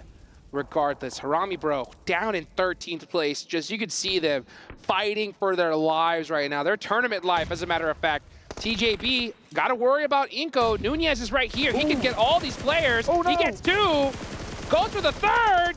Oh, gets him down to 1 HP, but gets caught by Mashita's Black. Oh, the off angle with the PPP zone gonna take them down. And TJB can put themselves back together here. With all of the teams on the eastern side dispatched now, they have open ground to try and cover. Smokes are there, they need to look for something, but where can they go? It is so terrifying to make this move. They can go to the lobby. That's where they're going right now. I'll tell you that right now, because good luck. That is a terrible spot, but you know what? Sometimes you just gotta deal with what you get. And they are out of this next circle. If anybody's even looking in the direction, they are done for. Harame Bro. Oh, and look at that. On the south side. It's just so open sightlines from this building, and IWNRX haven't had to move a muscle in so long on this one. They've already got 7 eliminations. With the Sanhok, with this game as well, they are staring downhill at the rest of the teams in this lobby at this stage. Yeah, they have just been circle blessed once again. They got it in Sanhok. They crushed it. TJB with the smoke walls right here, inching closer and closer and closer. They've got the terrain. They might even make it into this next zone right here. So it ends up working out for them. I'm surprised that IWNRX wasn't keeping a closer eye on that smoke wall. You know Z-Wolf saw him, but instead deciding to group up closer and closer. Looks like they're going to leave it to their gun skill towards the end. In they go. They're looking for a little peek around towards Harame Bro, but I don't think Harame Bro want the Thunder. They're just going to try and keep that one in the bottle for the time being. 1 nade on their side, but look at the amount of nades for TJB. They've been able to roll through, remember, about 4 squads worth of supplies, so they should be pretty kitted up. Another nade over the top towards Bro. That's the Long's last nade. Flower has one of his own. They keep the ordnance going. They're burning off that ridge line. I think that was supposed to go a little bit longer with the Molotov. Unlikely that you get someone peeking from that angle. If you did, IWNRX would take him down. TJB saying, how much you want to bet I could throw a nade over those mountains right there? And coming up short. Meanwhile, there we go. Here comes Wolf trying to get another knock on the TJB. The nades are starting to ring out. 1 player up left for Harami Bro. Ooh, nades going back and forth. Not prioritizing the res at all. Stands up, gets a knock. With the shots ringing out, Besiktas have tried to make their move, but they're being slowed down. There is a knockback over towards TJB on the linearized fight here, but Longs is there. And a nade from the off angle. IWNRX flexing out, fighting 3 teams right now. IWNRX still playing as 4, but they have got a knock on that north side. They are going to have to try and pull that one back in, but it's unlikely to be an easy hold. Swain nades over, TJB back together. 4 players alive on that open ridgeline. They've actually managed to make the crossing, Hot Jukes. They do make it to that edge, and that is super fortunate for them. And if IWNRX and Besiktas Black go into an engagement here, TJB can third party. So let's see how this ends up playing out. This is stage 8, folks. The zone is about to go into nothing. The pressure is on, and it's really up to IWNRX to finish off strong. They are the meat in this sandwich right now. And the team with the most to gain. A massive lead going into the first set of matches would be the reward for taking this one down here. They've already got quite a few eliminations. TJB look at a chase as well. And Besiktas Black chasing for their tournament lives. Let's see what happens. TJB are right there on the edge. They were currently sitting in 4th place. Down, all the way down is Besiktas Black, though. They have the most to gain. They need this game, and they need this chicken dinner if they want to put themselves in contention for top 4. If you're anybody else on this leaderboard, if you're fans watching of anybody that's not currently in the game right now, you need to be cheering on Besiktas Black with everything that you got. Absolutely. You do not want the teams at the top to accelerate away from you. More and more of those top 4 places are going to get secured as time goes on. That's right. Going to be so much harder to take them away. If you allow IWNRX to cement themselves in those top 4 spots with an early lead like this, you're only going to have 3 chances left. That's right. Yeah, and not to mention TJB aren't that far off as well. They already had 20 points before going into this match. So they could definitely put that gap even further ahead, taking another one of those spots. Look at that angle, though. Oh, my goodness. He saw almost 3 of those players, gets one, and perfectly on time, too, because they're not going to be able to get that res. A little bit slow on the hop up onto the windowsill means that he can't flush on the rest of them. There's a knock sent back to Swain, and Besiktas Black need to move. Oh, the circle is closing. The flush looks to come through onto Flower, kind able to do a lot more work onto the backlines. Besiktas trying to cross, and TJB are slowing them down in the meantime. All teams fighting now. TJB with the high ground ridgeline, and Kine goes down as well. GK first holds it out for TJB. Tospic gets the nade and another knock. So you can see 2 of these teams focusing on to TJB. Those are the easy eliminations ahead of them. GK first does make it to the tree. And now we see Besiktas Black start to throw some nades towards IWNRX. But so far the pressure is off. They have so much coverage. Let's see what Tospic can do. Can he hit another huge nade here? Second thoughts. He waits for it. As it stands, I'm giving it to TJB. On the outside here, Besiktas have to mount in a single line. IWNRX are there as well. The ridgeline is there. The blue zone's going to push these buildings out, and you have to jump into dangerous positions. A forward break for them, and GK first nearly goes down. He doesn't have any first aids, but Swain has to leave this roof soon. Tospic stands up, doesn't get the spray down. TJB just need to hold out for just moments longer, and they'll have it. Kine up to the wall. GK first goes down, and Swain still in the building, able to do so much damage to them on the backlines. It's all up to Longs, but Besiktas have a shout as well. Zekwolf pushes in. IWNRX trying to move on through, find a second chicken dinner on the day, and turn their fate around in the survival stage. Tospic holding on for dear life downhill, but it's only going to burn hotter and hotter as IWRX send out wide. 2 players on the sidelines though, and they're lining them up. 1 more player to go, and Poser's there. TJB all the while holding out for just a moment longer. Swain now with it all to do, and IWNRX put a second match on the board. Are you kidding me? They are going to rocket launch up the leaderboards. They're already in first place. That gap is going to start looking really big. There's only been 3 matches so far. I mean, what more could you ask for if you're an IWNRX fan? This is a perfect start. This is momentum, Hot Jukes. This is how you want to carry yourselves. Standing tall into the survival stage, beaten back, dejected, demoralized potentially from the group stage performance. They have risen, and nothing makes you shine quite as bright as those shadows behind you. Oh boy, and you know what? That shadow is starting to grow even bigger right here, because that was a heck of a game for IWNRX. You talk about momentum. I know Jason Kaplan there in the studio.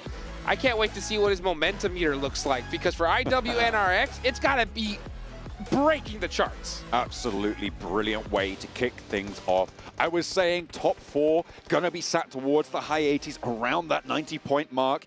So far, they have put a massive dent in that. They have got, I think, up to around 40 or more points so far in the first half of today. Given their 2 chicken dinners, given their elimination count, I thought TJB were going to have it. But then Swain from the top floor of that building took down the entire ridgeline. Swain was so smart. Huge. Swain was so smart because he could have taken that roof. I think a lot of players would have, but he knew that, you know what, nades are going to be ringing out onto this position. I can't afford it, even though the sightlines are great. Let's look at the reactions here. Oh, so excited. They are ready for this one, and so am I. I mean, I was so disappointed with their group stage because this is a roster that took our breath away back in EMEA. Yeah. They had so much power. It was all the Zed Wolf show, but right there, I think that was Swain's game. I think so. I mean, that angle there was absolutely critical to the rest of that match. He was able to get beautiful sight lines on everybody down there and was just making it happen. So IWNRX, we know they're going to be in first place, but just by how much? That's the question. That is the question, indeed. CAG Osaka, they got a little bit done in that match as well. A lot of points being accrued, but we've got to march on with the matches. That's going to be it from us today, but there's more games for you guys to watch. We're going to be handing it over to Blank and Jackie on the caster desk, but first, we've got to go to the analyst box. Welcome back to the PUBG Mobile World Cup at the ESPORTS World Cup. My name is the 7WG, and I'm joined by Kitsune from Team Spirit. Kitsune, what happened in this first two matches? Basically, we had a contest on Sanhok, and it is what it is. We just had like really bad fight for us. We got the first knock, and then they just pushed like as a 4, so it was a tough one. But it didn't honestly matter. We knew that, so we can either get like 4 kills or we just die fast. So, you know, it happens. It happens. It's just normal. You have to keep the mentality and focus on the next games. But then there's the wrangler happened. We fought for the garage, and it's just unlucky. There are like just few guns, and they dropped like a little bit faster, so they got the guns, and we had basically no chance there. I mean, just a tough 2 games, you know. We still understand that we just need to get to the top 4, like first place, second place, third place, doesn't matter. Honestly, only top 4 means for us a lot. So it's just like a challenge at this point for us, you know, get like top 4 in 10 games. So it is what it is. Right on, man. Well, hey, I appreciate your time, and best of luck on the next matches. man. Back to you guys.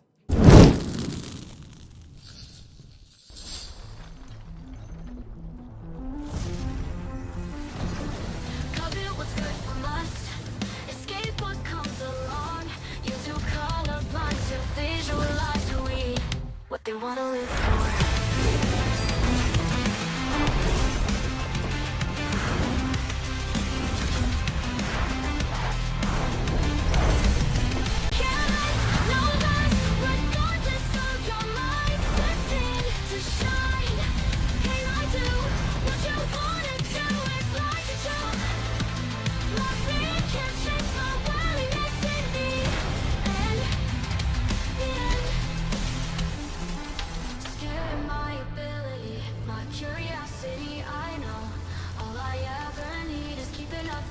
Why'd you prison me instead? Cut it, what's good from us? Escape what comes along. You two colorblind to visualize who we are. Light, careless, no less. Regardless of your mind, destined to shine. Can I do what you wanna do? It's like a joke. Nothing can change my willingness in me. And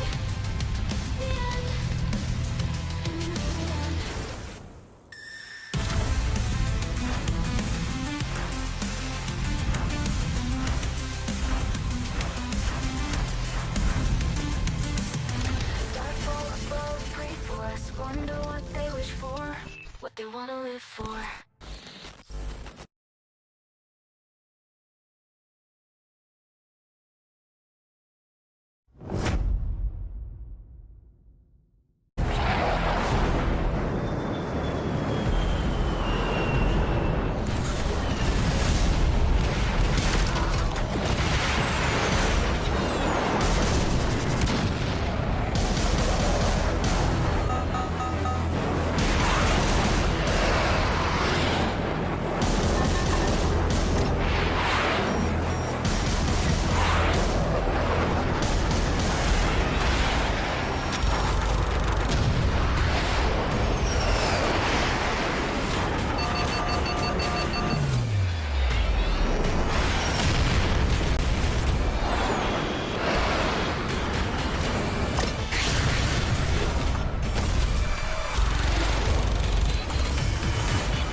chicken dinner for IWNRX. They get themselves not just one, not just two, but just two chicken dinners so far in the day. I realized after I said that made no sense. But a big showing by this team coming from Turkey to really show what they've got and obviously try to get themselves through into the main event. For you guys who are watching at home, while you're watching, make sure you guys are checking out that PUBG Mobile has been nominated for the Mobile Esports Game of the Year. You can actually see a QR code appear down below me where you guys can actually go vote. And while you're voting for that, you can also vote for the Esports Analyst of the Year, which if I'm not mistaken, Seven, you might be on the list for that. I am. I'm currently a finalist.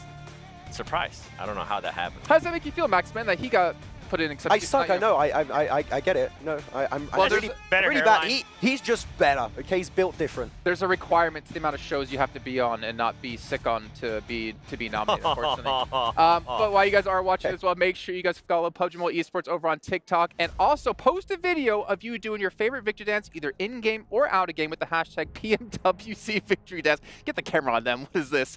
And you can be entered to win a chance of $3,000 virtual gift cards. Max, favorite victory dance. Let's go. Oh, hey, you were gone 3 days, man. We got to put it all on you. Gonna sweep in the floor with my enemies. Yes.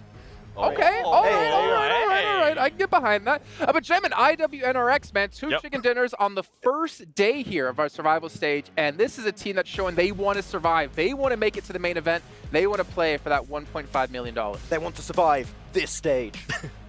And that's it. That's about it. No, but I mean, really, they were given an opportunity, I would say here, Seven, that shouldn't have been given to them, which is those buildings to the east of Sunken City or Atlantis or whatever the hell you want to call it, should not have been given to them for free. And Besiktas just, we don't want a piece of that. And then give them a game-winning position. Yeah, they were willing to coexist for a long time. Something that I did like, though, that we're kind of able to point out with IWNRX is the angle that they were able to get on TJB. Kane at the end, that was perfect. Given though he wasn't able to get a lot of eliminations, but just putting that extra pressure, he did end up getting a one-player knock and an extra elimination. That kind of stopped TJB from even thinking about possibly third party in a fight. All you have to do when TJB are getting pushed by the blues to slow down that rotation, right? Just keep them out in the blue, take damage. It did kind of suck for Kane at the end because he had some nice shotgun shots, got whoop, out in the blue, knocked away. So that was a bit unfortunate. Like, he's he 100%. was, so he was blue Kane and then he was Kane. He was Kane in the blue, yeah. Okay. But we are seeing like Falcons there on the second page, Team Spirit on the second page with just 3 points, Inco as well there. It's getting tough for some of these teams. I mean, I know you can say they can have a bad match or two, but if the thing is, it's not top 12 anymore. That's the point I'm trying to nail home here. It's top 4, which is insanely hard getting that alone, but getting it into a lobby of this caliber is even more difficult. What's up? Especially with the way some of the other teams are playing now that are currently towards the top, right? Now, this is the second win out of NRX with the way that they're currently performing. If they, for some reason, today end up getting another chicken dinner, or if they end up getting some good placement points and some good elimination points, it's going to be hard for teams to pass them tomorrow. So that could be one team already qualified, right? So for teams like Inco, for some of the other teams like Team Spirit, by the way, when Kitsune told me that he just wanted to keep on hot dropping, I was like, what? But why? No! Doesn't make any sense. Well, we're talking about, you did mention before about Besiktas here sitting in Watertown, IWNRX there as well. Besiktas, though, I feel like we did see them just playing very passive when it came to the group stage, and we're kind of seeing that passiveness show yet again. Passiveness is not going to qualify you in top 4. That's the issue. It's not going to be enough, right? You need to get elimination, just placement points. No, it's not going to cut it at all. You need to get any strong positions like where IWNRX were, and you like Kane, as you mentioned, his angle was so impressive. You want to see them get involved in the fights, get every single one of these opportunities, because otherwise you're just not going to make it to the finals here. So we need to see a big change of pace for them, because teams that are opportunistic like IWNRX, you do one mistake, they're going to snatch that position away. A team that was quite a surprise for me, especially with the way that they have performed so far in this survival stage, is, and I can't believe I'm currently going to say their name, Kago Osaka. I mean, the way this team has been able to play, especially this last match, they were able to kind of wait for the right time, find a location straight down the middle of the circle, and actually defend it against some of the other teams. Yeah, it was a big surprise, because this team, if you would have told me that Kago Osaka was going to be doing that after what I saw at group stages, I would have been like, no, you're crazy. But for some reason, it's a completely different Kagosaka. But you could say the exact same thing about IWNRX too, right? Yep. They were at the pretty much bottom of the leaderboards. Maybe it's that they're feeling a little bit more confident, right? I mean, we even saw it early on with Team Falcons with the way that they were able to perform. They just didn't really care. They were just hunting people down. Get out of here. I'm trying to make room for our lovely commentators. We got Jackie, we got Blank, looking fantastic today, gentlemen. What's your take on the first half of your survival stage? Oh, Jason, it's been spicy, man. We were sat there looking on the phone in the shuttle, getting to the green room, eyes honed into the screen. It's been non-stop. And honestly, the fact that we get the last 3 games, I can't wait, Blank. Look, our backs are straight here, posture's good, but honestly, it's IWNRX who's flying straight at the moment. They are going straight for gold right now in first place. I'm happy to see it. I'm really happy to see it, but they're a bully team. Oh, yeah. And they're bullying. Will they keep bullying? Well, just like your shirt, Blank, I think IWNRX are all smiles considering the performance they've had so far today. But the thing for them is they got to maintain it. They don't have to play at that kind of level of getting chicken dinners, but as long as they keep this stride in, right? As long as they just keep getting... Yeah, I don't want them closer to me. Get them out of here. As long as they just keep getting points now, like the position they put themselves in with 2 wins, they don't need to win another game. Just consistently get points, and you're going to be able to glide into the finals. Don't do a D plus Kia. Avoid that, okay? And he just cursed him. Bro, 3 matches, 51 points. Like, that is ridiculous. That is ridiculous. And I mean, Kagosaka, too, with what I was talking about, that team. 24 eliminations, for them to have that many eliminations, that's a massive surprise for me. Team Falcons, I mean, obviously, this last match didn't end up working out for them. But yeah, It's not great. But actually, we saw TJB then in 3rd place. Yes. We wanted to talk a little bit about their game. Their early rotations that you wanted to bring up was actually on point. It was so good because they were in the south and then decided to rotate all the way to the east, evading a lot of fights, waiting for the right moment and actually getting into the circle and then just kind of waiting it out, right? Unluckily for them, what happened at the end, Max? I actually really like their push because once they eliminated Mad Balls on Rozhok Hill, they start playing that big stretch of, like, there's a little bit of a dirt hill they can play that keeps them safe from IWNRX, keeps them safe from also Besiktas Black, and then the circle pushes them over that, which they can't quite survive, but it was a really good late game transition Started to come in. for TJB. Do you notice something here on this front page? A lot of stuff. Which one? Okay, so look at Falcons. 1 placement point, 20 eliminations. Yeah. 4th place. Wait. What? You're talking about TJB, I'm talking about Falcons. I just talked about them before, yeah. Hey guys, it's our fine. MVP's here. It's IHC 2.0. It's fine. It's what they do over in Mongolia. I don't know. I don't know what's going on with that. Okay. Man. A little bit scary for me. Wait, hold on. What? Okay, what? Moneymakers. We saw a big change, right, in regards to the roster with them. Old Boy was going to be coming in. Yep. I was wondering how that was going to be able to affect them. Now we're kind of halfway through the day. We really haven't seen much out of Moneymakers. That Sanhok, they had like some good entry points where they had that hot drop, of course, happening in Painan. Yeah, we haven't really seen anything from them. We're still waiting. It's only 3 matches, right? Yeah. But actually, now that it's 3 matches, we've got 12 matches. We're like, actually, no, it is quite, it's getting quite urgent. So we need to see something. And like other teams that were towards the bottom, a team that I kind of wanted to talk about at the beginning of the show, which was Inco Gaming. Man, I'm being let down with the way they're currently performing because this team was coming in hot after the 2nd day. They were able to perform really, really well in Erangels, and right now it's a big letdown, and I hate how late they're rotating. Bad circles and slow rotations doesn't go that well together. But gentlemen, did you see Falcons there? 1 placement point and 20 eliminations. Wait, what? What? No, I'm just thinking. I didn't see that. I mean, Falcons will see them step up. The thing is, looking at the bottom of the leaderboard, teams need to step up pretty much right now if they want to have a chance to get top 4, or that goalpost is continue to move further and further and further away. And we're going to move further on along down to the stage here with Banks and Sandstorm. Arena for your halftime breakdown with myself, Barney, and Sandstorm. We are 3 maps into our survival stage. So we're going to talk you through a little bit about who won those winner chicken dinners. Yeah, it's not going to take that long because we actually had one team take 2 chicken dinners throughout our 3 games. It started off strong with Istanbul Wildcats next Truya, 12 elims in that Sanhok game, followed by CAG Osaka finally swinging in the 2nd game of the day. 8 elims for themselves, but then it was once again Istanbul Wildcats with 16. They're on 51 points right now, just after 3 games. It's popping off over here on the main stage, but also don't forget that PUBG Mobile version 3.3 launches their first ever underwater-themed gameplay with Ocean Odyssey. That's right, and we do have quite a lot of things to talk about. We have, of course, the coveted item, the trident, that you will need to take out that Kraken. It's going to be a tough task with that trident, but you still have quite a lot of things. You have a lot of places to discover as well. We have these Forsaken Ruins, we have the Ocean Palace, and you know what? You can actually explore all those places too with the new vehicles. We have the Gleaming Stingray and we have the Whale Escape Pod too, along with a couple of weapons too, but we'll get into all of that later, Barney. Yes, we will. It looks so crisp. I absolutely love it, but we've just got 3 maps remaining today, don't we? Remember, only 12 maps in total for this survival stage, so time's ticking. That it is. Second half is about to begin, so let's see who will be the teams that will come out on top in our next 3 games. Will the Falcons fly high? Will the Bulls go mad? Or will Twisted lose their minds? It is time to jump into the second half. Boys and girls, take it away. Thank you, guys. We're in the booth, ready to bring some fire and flames to this one. The last 3 games of the day to kick off day 1 of the survival stage. And already, some of the squads blank starting to deliver, other falling behind. And they've got to bring up that pace. They've got to play with passion and ferocity right now. Some teams punching the trees right now. They've created themselves a bit of shelter towards the top side of the lobbies. Others, they've been left out cold in the night towards the bottom side. You got Team Spirit. What is that? 2 points in 3 matches. Disgraceful behavior. Spirit, where you been? Spirit, where you been? Spirit, where you been? It's not good. It is really, really not good. And honestly, for Team Spirit, it's sort of a team that I thought would come into this were just swinging, honestly, and they just haven't picked up the pace so far. IWNRX, on the other hand, hats off to them. They're doing really well. Oh yeah, they are. But man, you know how you'd be doing really well, Blank? If you had yourself one of those GT20 Pros, you were playing PUBG Mobile on it, you'd be doing really well. Yeah, I'd be seeing everything. Beautiful display, beautiful phone. Designed with that cyber mecha finish. Ooh.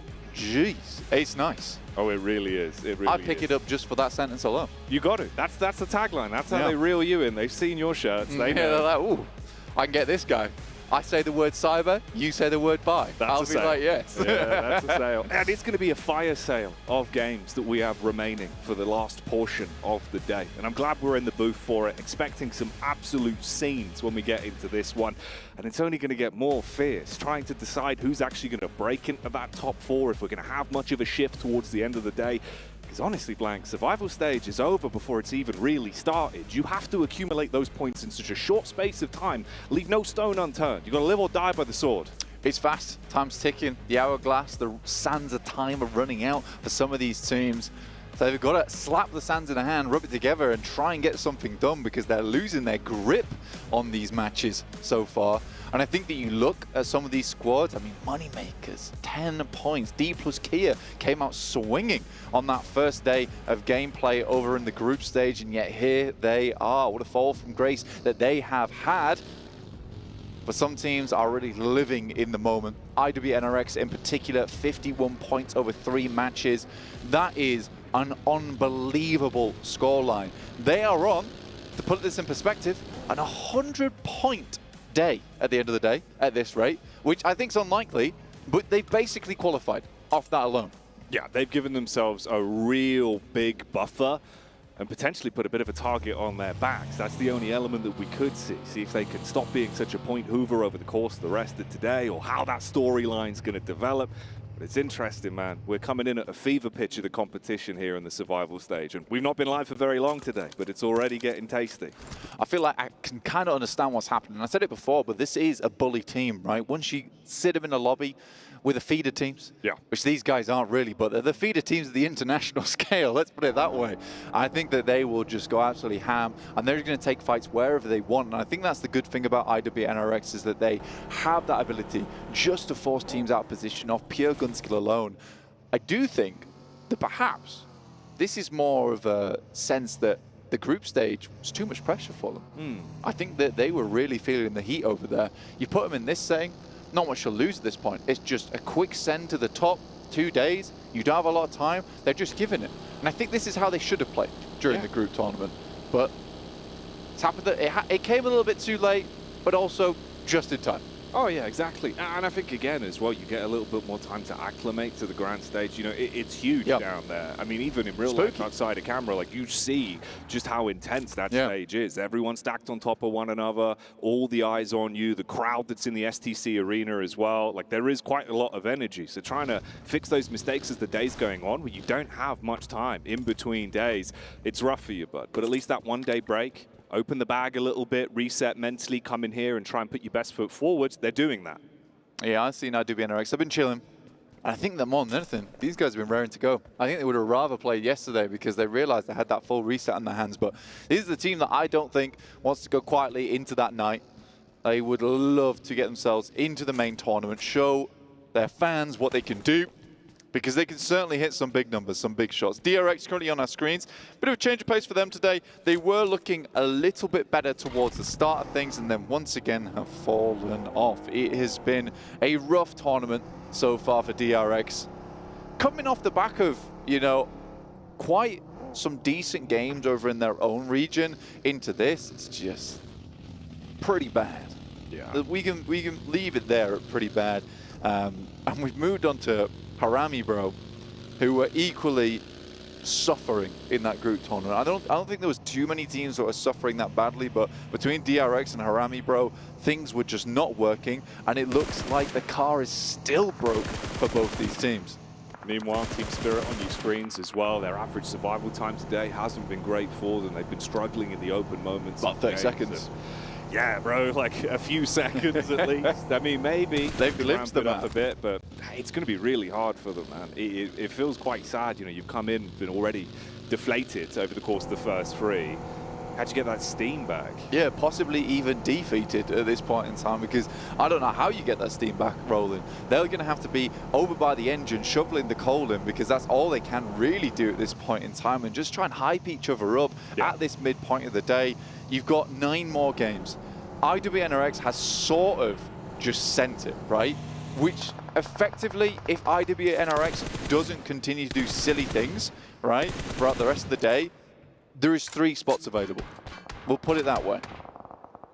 Already one of them almost feeling like it's guaranteed with how the games have gone so far. It's the confidence, dude. Yeah, it's kind of crazy, right? You take the elevated angle, you instantly spot out Nomi, separated from the rest of the Spirit squadron. You put bullets onto him, he barely gets out.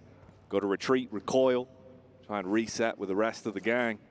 But Wolf laser focus, those eyes are hooked in. He knows. Anyone comes through this jungle, they're a target. The funny thing is that, you know, Zed Wolf, pretty beefy guy, right? You know, never wears the glasses though on broadcast. Today, the glasses have come out. Long range shots you going to be looking good. He's locked in. He's locked in for survival stage. You know what? I've got to bring out the rims. It's required. It's required here in this prestigious tournament. There goes the top side there. We've got Brute Force, Chudo, taking shots over towards Pandum. Moneymakers, very similar to Brute Force, I would say, but not for this tournament. They have really changed things up. And although Moneymakers aren't doing great right now, I really want to compliment them during their group stage, because I think that they've had a massive shift in playstyle from EMEA into the World Cup. And I think for PMWC, this is a very, very tough tournament. And to shift your playstyle around that much in such a short order, very, very impressive. So although Moneymakers, they might not make it into that top 4, I think that they could be very proud of themselves, what they've been able to achieve here. And I think that when they go back through to EMEA for the next Super League, they'll be doing very well off the back of it. It was nice bumping into Old Boy as well yesterday. He was asking how Max Man was doing, saying he hopes to see him back on the broadcast, and he's finally got his wish. Max has returned, and maybe that will give them the extra stock they need there. Yeah. A little bit of Max Man energy, get everyone playing better. You don't want to disappoint Max, Blank. You do not, because he will curse you. He'll let you know. He'll let you know. Get out his little cauldron, start brewing some potions. You'll feel a little pinch in the night, you know it's all over. I've been maxed. I've been maxed. Yeah. I've been maxed upon. And I think that realistically, max does also bring a blessing. You know, as much as he curses teams, there's also blessings there as well. Next circle, though, all the way down to Primorsk. A lot of water in this one, but we're shoving teams down towards that south side. Slight slope that heads down towards that south side, but it is Primorsk, which is the main feature here, as well as those beachheads, which teams might have to circumvent around the side of. A tough rotation for a lot of squads, but on top of that, there is the swamps, there's some compounds around here, but it is these rotations inwards that are getting dangerous. Team Spirit find themselves a flush and a knock early on here. Happy with that one. Weakening Rook as they pass through and looking for some more. It's just been Nomi. He's happy to roam further ahead of the pack, take that anchor role and start off those engagements when he sees isolated fights. And it's a clean one to take. You instantly take that one elim point, slow down Rook a little bit and force them to get on moving. Problem is, there could be a backstab as the rest of Spirit are taking heavy casualty now. Panda taking shots over towards Effect. Not an easy player to lose there. Kind of reminiscent to how we've seen Team Liquid playing in that group stage, despite them, you know, just sauntering in towards the end, but they were constantly playing a man down, and that's tough to do and still make it in. DRX shots over towards Besiktas Black, and it was always going to be this case where moving into this circle, extremely rough, requires a different caliber of team to make it. But Tongji Bao taking names as a couple of players from Moneymakers feel the burn. Isolated and already taking a lot of damage to kick this one off then. TJB are in a good spot. You've got nades coming downhill at least, but the compound control will provide them with cover, and there's a wall of smokes ahead of them. They even look for the opportunity to strike in the back, trying to play medic as well. One man down. You've got to think about your priorities here. Slide him down the hill, get the smoke walls up, and isolate these angles. Don't give a free peek for Koa as he's roaming around with a vehicle. Now, right now, Tongji Bao feeling slightly weakened as they do have to invest a player into that res, which effectively sets them at a 2-player count there. The Moneymakers, they sort of wanted to try and take advantage of that as much as they can. Brute Force look to have made a little bit of a boat rotation down towards that south side to get into Primorsk. Pretty big gamble, I would say, though. The circle not quite closed in as heavily as some others so far. So I think for Brute Force going down here, yeah, big gamble into Primorsk. Let's see if it pays off. Yeah, it could be some big angles that other teams find against them, you know, you never know, but could make it a little bit awkward. The Mad Bulls just on the cusp, everyone else on parade as they slowly usher themselves forward into that smaller zone.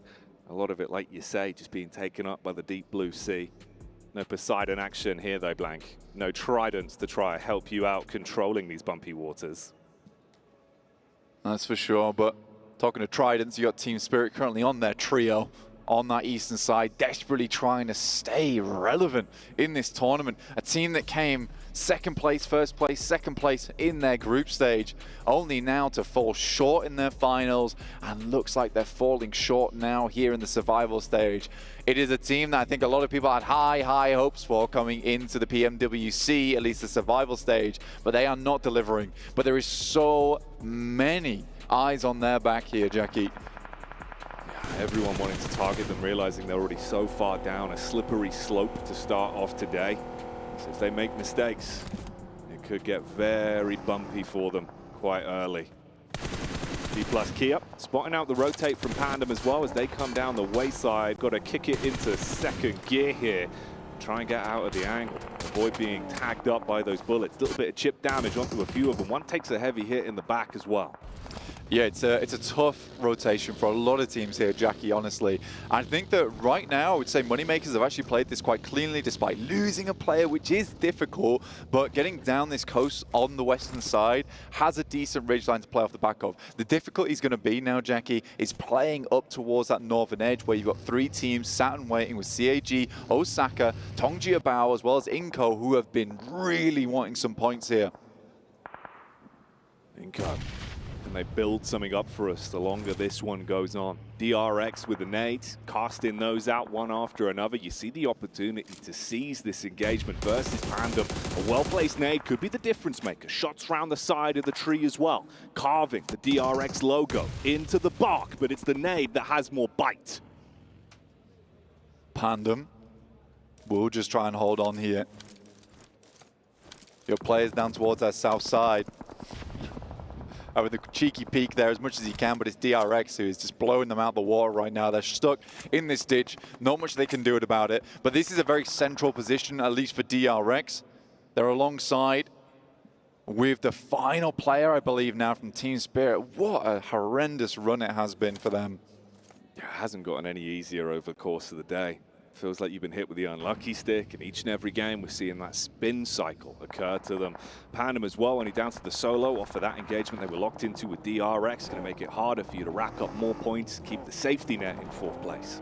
I love this rotation from the Moneymakers, heading directly down to the south now. They hear a lot of the shots on that northern side. They're like, this is not for us. Let's head further south here. On our screens, D plus Kia trying to fend off versus squad in front.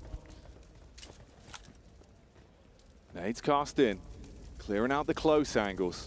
Rame, bro, trying to split their mind between 2 decisions here. Do they play for the offense in case D plus Kia go in aggro? The DBS pulled out on the close angle. Weren't ready for that one as the chips are down. And the man's going to grab himself a royal flush. DBS comes out, and when the chips are down, the chips come up here for D plus Kia, it seems. Very nice. The DBS, a hellish weapon to go against up in the warehouse where there's so many angles you can play off the back of. Kakali here, Vitali, sorry, for Minko, holding off versus CAG Osaka, who seem to have some kind of a lifeline injected into them. And with a sudden shift on the circle, that gamble for brute force has now just elevated in value a ton. That's a plus EV play. Their stock's going to go up on that one. You can try and build yourself in the later the game goes on. Inko as well, still taking shots back down. COG Osaka, they're trying to move out, see if they can reposition from that rough spot they were left in with limited cover to work on. Rook also taking bullets towards the back as the fights are breaking out all over the shop. Scary thing though, Jackie, IWNRX, 4 players still up on that eastern side. The Hoover, it's not done yet. This is industrial hoovering that's going on during these games. Sucking up all the points that they can in these matches. And they've set themselves up for great success on the outside. Now, you can see, well, you will soon, I hope. Over on the western side, I'll break it down for you in the meantime. There is so many teams that have sat themselves up, posted in Primorsk. Right now, IWNRX is one of the only teams outside the circle that is not in Primorsk. So if this shifts over towards the east, Jackie, then you have a case where IWNRX just controls so much zone. Twisted Minds, though, looking to take them back. Oh, mate, the nade is what saves them. Twisted Minds. It looked like they were going to get a bullet through where their thoughts get processed before they could even clean up on the play they committed to. Zed Wolf was able to trace and track, and the nade is dashed back in. Near miss on that one. Very close, dude. Number 1 pops over the top. He's jumping into it. Just about gets out the way, but the vehicle is sent down the hill.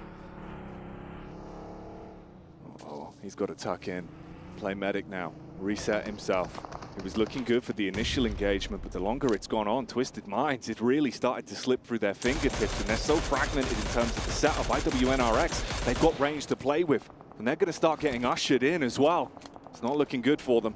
Yeah, for IWNRX, they're playing a really strong position. I think Hygo understands he needs to get some more information on. This is a bold move from him. Ball immediately gets shut down, and I think it was too bold, in fact. Oh yeah, there's an underline on that one. The font's 24 points deep, and it's not going to go well. You're really fragmenting your squad, losing so much manpower, down to a horrific position to try and recover from. You've got to call for the backup, the cavalry coming in inside of the vehicle. But IWNRX, they've been handling these fights. If they can catch them on the getaway as well, some bullets in the back, it could really ruin their time here.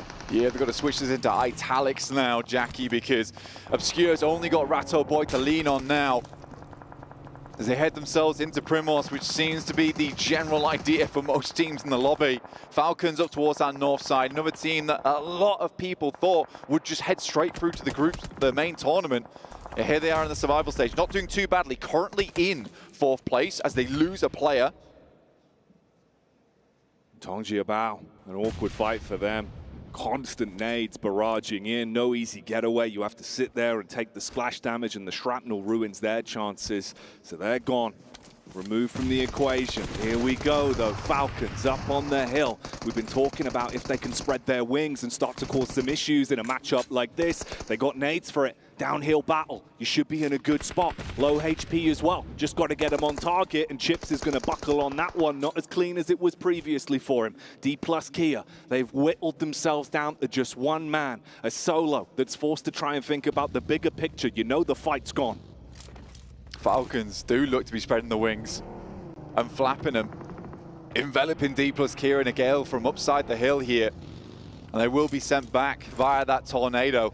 Great play there from Falcon so far. I'm enjoying the position they're taking. They're taking control of this high ground on the northern side. They've had a similar idea to IWNRX, which they think that, look, man, a lot of people are putting too much stock in Primorsk right now.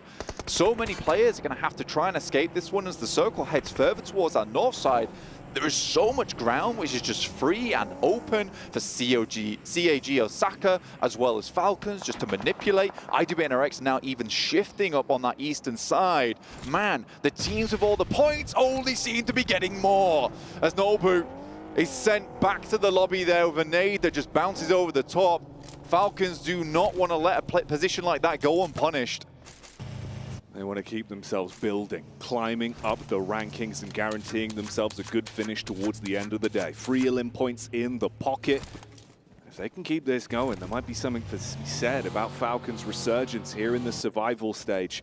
A lot of squads nearby, though. They at least first onto the last man there and clean house on the engagement that kicked off a little while back. You can see it from the map screen, the spread that we've got here. CAG Osaka as well down towards the bottom side with Moneymakers starting to move their way up. At one point in this game for Moneymakers, it felt like it was already pretty over. The fact they've still got 3 players to work with, maybe there's some longevity to it. Yeah, it's a smart rotation and one that they could only have made in that moment. So many teams had already bottled their way into Primorsk and they decide, look, there's some really good high ground we can play on that side. They've already pre-scouted a lot of this rotation back on the beachhead up towards the north so they can potentially play off the back of CAG Osaka. It's a bit of a difficult one to go for, but I do like the way the Moneymakers are playing. And having Old Boy back in the roster, playing with the team, most likely, is the beautiful thing here. I think that's the main thing that I like to see, is that, you know, he's been on the bench for a while, but it feels like he's learned his lesson.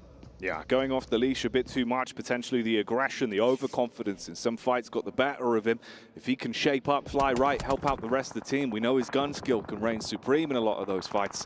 This is when we said goodbye to TJB. That was the nade that absolutely ruined their dreams. Yeah, and that cleared out a lot of space for Osaka on that western side, which was much needed.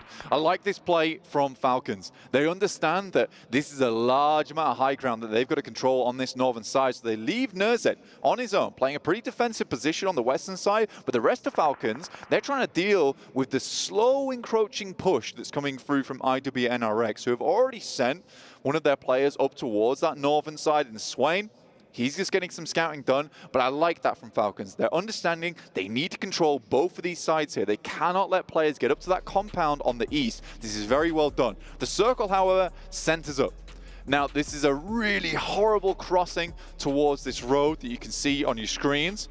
A lot of barricades in that location, the ticket boxes. It's going to be an awfully weird endgame. For some of the teams on the south side, they're lucky in the fact they've still got buildings to play with from Primorsk, but they'll have to fend off from the amount of teams that are going to be bounding, leaping, jumping from window to window from that south side, trying to claim some kind of position. It's where that movement, that game sense, the understanding of how to weave your way around encounters and when to kick off a fight is going to do so much for you. A lot of these squads going to be crouching low, waiting like an animal to pounce in beast mode, and just biding their time. You can see it with a fragmented duo of Twisted Minds as well. They got to keep their bellies down to the ground. Only get stuck into an engagement if there is a confirmed way they can steal some points. Falcons on the move up, take some damage back on the top as well, and get in position. IWNRX are their challengers for this one, and they've got a nade to throw straight down onto them. Ooh. They want to isolate and remove the fights from Falcons here. Great play there from Frozen, opening things in a big way. And the thing is, Falcons made a smart rotation coming down to this small valley here. They wanted to cut off IWNRX, but that opener there is huge. This could really be big for them. They want to commit off the back of the establishing damage done, but there's a shot back from Nerzet, the point man that we spoke about. We know that he can be lethal from a distance, and again, his injection comes through. 10 nades on action here.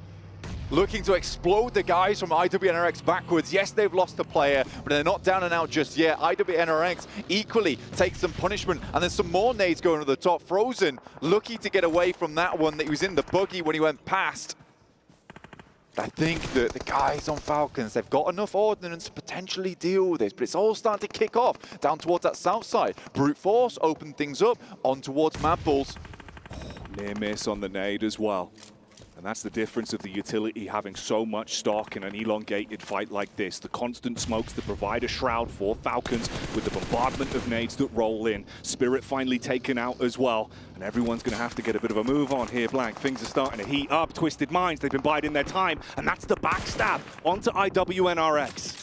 Too much fighting happening in elongated period of time there. And this is why that rotation for the Falcons was so smart. Getting into that little valley covers them from Primorsk. IWNRX need to finish out that fight quickly. When Frozen got that initial nade, I think they just had to jump on it. Instead, they wait around a little bit too long. There's been openings from the back line. And this might be the first game in a while where IWNRX does not just take the cake all the way home. They do get 5 eliminations on the match and probably a top 8 here. We'll see what more they can do, but I doubt it's very much. So I do like the way that Falcons played this one out, but Frozen not done yet. Ever since that initial grenade, he's been feeling it. Don't give him the opportunities. Don't give him the satisfaction. DBS in close range is going to be awkward from the distance that they've got, and Top was able to turn, set his attention back on them. You've still got Twisted Minds as well. That duo that's been crouching around, striking whenever there's a third party to fight on, and that's how we say goodbye to IWNRX. For the first time today, we see IWNRX go out relatively early, let's say. Very, very nicely done from Twisted Minds, because we remember this is a team that was super hurt by IWNRX in the first place. They get some sweet, sweet revenge towards the end there versus Frozen. And Twisted Minds get to carry on as two with what is not a bad position right now to hold out teams coming through from Primorsk. It's really brute force that's on my mind. They've got 2 players, but they're in a horrendous position, surrounded by teams. And also, how can Falcons close this one out? They've got to be ever so careful here. There's no room for error. Already in a few fights, it's looked a bit jittery, but they do isolate that engagement versus Obscure. They spotted him out on the hill. He's been getting away with murder for far too long, so now he's down and out. It's just Rataboy that's left, and he was playing a completely different style of matchup, but the Bison claps back. All right, Falcons take a hit from the side. That's DRX from the distance. DRX have had a super central position from the very start of the game, and controlling these compounds is going to be huge for them. They have 4 limbs, but they've just been trying to make sure they've got enough ammo here. You can see even just on the barrel, only just getting that refresh there for QXZ. So important, but yeah, this is basically a gated community right now for DRX. Playing also in the 3-story, I like that, having that outpost, you can always move back later on. Rataboy is grenaded out of position. That will be Twisted Minds going out in 7th place with 3 elims. Scrambled and out, tried as much as they could to push the initiative with the 2 players they had, but forced to fight. The exchange of nades goes against him. Like you said, that gated community evicting more and more tenants that live here. No rent to be paid right now. Old Boy sticking himself back into the action as moneymakers are looking to get some stacks on this one. Yeah, no, that's a power play right there. You take 80% of your HP, you don't pull out a first aid kit, you pull out the nade. You know you've got to send something back to give yourself a little bit of time, a little bit of presence here, and it has forced Nerzed off the position, which is what I like to see. Now, it is realistically moneymakers versus Falcons on this north side. Most teams on the south can't really afford to move out. DRX is just holding things in position. So we have these 2 isolated fights going on at the same time. Old Boy takes another nasty hit. I think he's only got 1 more first aid kit as well. And Nerzed creeps ever closer now. Belly down on the ground, trying to slowly close that distance but not reveal himself to different positions. He knows that these nades could be lucrative if they're on target, and Old Boy maintains his current position, trying to play for the heal. Meanwhile, brute force as well, taking shots from DRX. Big names been taken away by DRX so far, and they have just had a beautiful setup and the center of the circle for so long. Nice little transition as well from them to the compound that's further towards the center of the circle. This is going to be hard to dismount this team from. They're one of the few teams that has maintained 4 players for this long. However, we have seen DRX choke so many times before. There was a nice little knock that went through to the moneymakers. Now just Havlik, a lot on his back to do. And they know his position now. That was the last nade that was tossed from Nerzed, but it baited out the face. Ooh, Molotov as well, denying the opportunity to go in for a quick pick-me-up style play. Firing bullets out, trying to put the pressure back on them. See if he can plant those seeds of doubt and going for the confidence pickup. Knows that he has to keep Old Boy alive and really gambling on this one. I like this play from DRX as well. They're moving up earlier, not just letting this fight go unhampered. But Nerzed, Spock's Hyunbin, he's going down. This guy's on the swivel right now, knows he needs to be dealing with the teams coming through from the open in Primorsk. At the same time, the Falcons looking to put up big points this match. The Rock'em Sock'em rope. Oh, there we go. That's going to take the head clean off. The nade's on target, but it's again an opportunity to counter back. Nurzed on the peak, good for one. There's a trade from Havlik, but he's so low. He can't seize the opportunity that's been presented to him. He's got to drop back down, go for the quick pick-me-up, see if he can actually save old boy with the zone nipping at their heels and the paranoia about the peak from Falcons. DRX cleaved in half. The great axe coming through from both Falcons and the Moneymakers at the same time. Can't feel too good about that one. Look at that, they retreat immediately back into their buildings. The confidence just isn't there, Jackie. They realize these warehouses are way, way too exposed. Falcons will finish off Old Boy and get the flush on it. Nurzed goes down, 2 players now for Falcons, just the one on Moneymakers. They have held on for so long here, but the knuckles starting to go white in the grip. And they might lose their grip on things if it carries on like this. If Havlik can do something huge, bit of a risky peek on the side as well, but he gets in the building, avoids the potential timeline where he goes down without even getting close to causing problems. Quick switching his way through the weapons, calling in for the backup. They know they need to find their way through this house. Shotgun up top, biding their time for the peak. You got nades raining down on you as well. They're looking lost in the clutch, lost in the fight right now. For DRX, so this is bad news. The circle is pushing in. Havlik somehow keeping things alive for so long, but it will be DRX to come in and finish that one off. You got QXE over the top, a big task ahead of them. This is what it all goes down to then. Can one man make a difference? Can it all be on him for Falcons to clutch it out? Or will DRX complete their legacy and take the win on this one? Grab themselves not only the elims, but the points for the chicken dinner as they find it and shut down the Falcons in second place. A chicken dinner for DRX. A really huge game there for DRX as well, because they were far down the rankings. Things started off fairly decently at the start of the day, and then they just weakened. But that game, test the strength for them, still felt a little bit shaky towards the end there with back and forth where they pretty much were the only team that didn't really take casualties. They had a strong position to play in. But honestly, I do think for DRX, that was fairly nicely played. And even when it was a case of, look, we're not ready to take this push yet, they went back to their buildings and really thought out their scenario. And I think that that is the smart thing to do in that scenario. And it does take a bit more of an intelligent mind to be like, look, let's back off here. This is not worth our time. Playing the disciplined PUBG Mobile, playing for the percentage moves rather than getting overly headstrong, too confident with the position they were given and some of the fights that were presenting themselves. It's a fair play to them. It's a big point to take a chicken dinner under the belt as well. 4th matchup of the day. Only 2 games remaining for the opening day of survival stage, and they come out swinging. Totally different type of Falcons that we're seeing though in the survival stage. Very much more what we're used to from this team. Intelligent maneuvers. I think Havlik just kind of outplays them at the end there. Really, really strong gun skill, mechanics in that location where he's holding on for dear life for so long and the Falcons just cannot deal with it. I think that was very, very well played. Again, Moneymakers make a very good rotation. Falcons make a very good rotation. I think DRX gets the win off a good position early game. Yeah, they had the smarter setup, and in the end, it does go their way. But yeah, that fight between Falcons and Moneymakers, man, there's always a timeline for me. When I'm watching Old Boy be able to survive and keep himself topped up, I'm thinking maybe things get crazy. And maybe the rest of the day will get crazy as well. When we come back after the break, lock yourself in for more PUBG Mobile.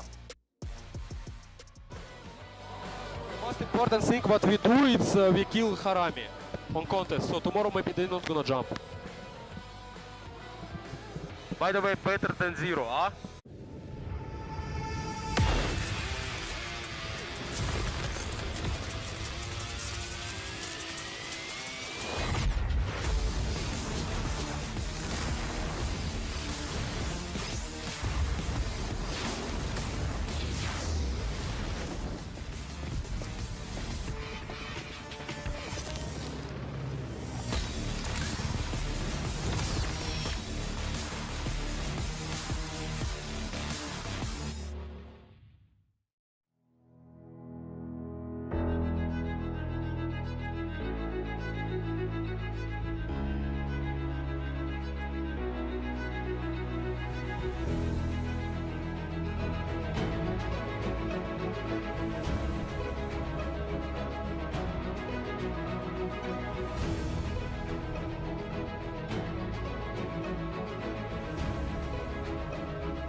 DRX.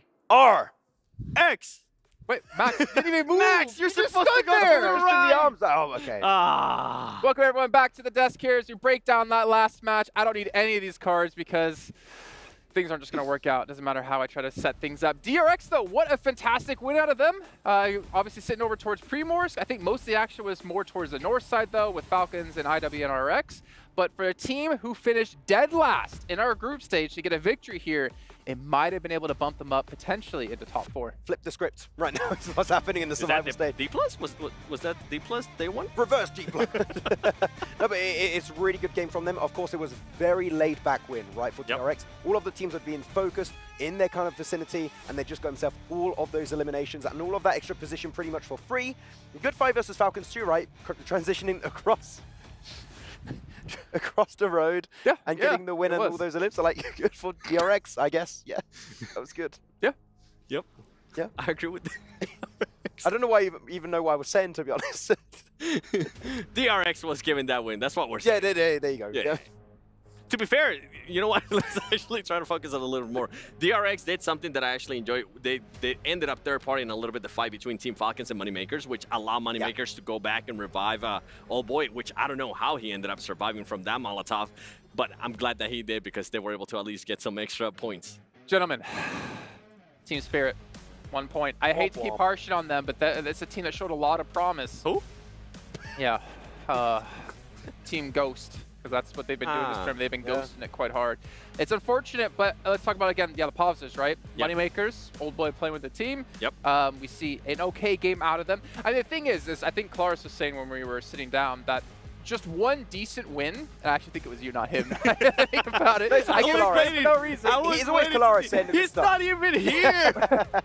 Is one win, like decent win, right? Yep. Just say 10 eliminations, chicken dinners, 20 points. You can go from the bottom of the table to like almost 4th place. So it is still extremely condensed at the moment because IWNRX has been able to soak so many points towards the top. So really anything can happen. However, the possibility of one of those big plays of happening, like our Boom, right, getting 30 points and getting themselves in the top 12 seems very unlikely. Yeah, and also I think it's going to be a fight for 3 slots into the finals, right? Like catching up to IWNRX, they just need to have a semi-decent end of today and tomorrow. Like it's only 3 spots that are going to be remaining, so it is going to be a tough one. So the reason I wanted to see Falcons up against IWNRX is because those two teams had about 50% coverage of that zone. Basically, north of the road of Primorsk, it was completely controlled by these two teams. And it almost seemed like a battle between these two teams would determine who would potentially win the game. Go ahead, Seven. It seems like some of these teams, Team Falcons, IWNRX, it seems like they were just taking points of what Alliance was doing during the group stages, because we're starting to see more of those wide, pretty much splits between some of these teams. Something to note, though, with NRX, what they did is they ended up splitting it a little bit too late. Falcons was able to kind of cut them off, and Falcons was able to take full control of the north. And that ended up working out in their favor because they were just able to kind of push back IWNRX. And even Nozed, I think, at one point when the IWNRX were going for the push onto Falcons, was actually trying to scout and give information over to the rest of his team, and I feel like he was just maybe a little bit too far away, lacked information, allowed IWNRX to cross the road over the ridge, and then Falcons pretty much are going to struggle to survive as 4. They do keep 3 alive at least, but as a 4-man, maybe they win here versus DRX at the end. The good thing was the coverage that Nurse was able to give. One, he actually got back to that top spot. He was able to kind of knock down those players and stop whatever push IWNRX was making. Yeah, actually, let's take a look at this top performers you guys did just see on your screen, because I did want to point out that you do have Nurzed first with 1,000 damage done, and he didn't play day 1 of group stage, right? But then if we're giving DRX such a hard time about, oh, you know, kind of like a casual win, they still have 3 players in basically the top damage or top 5 damage from that last match.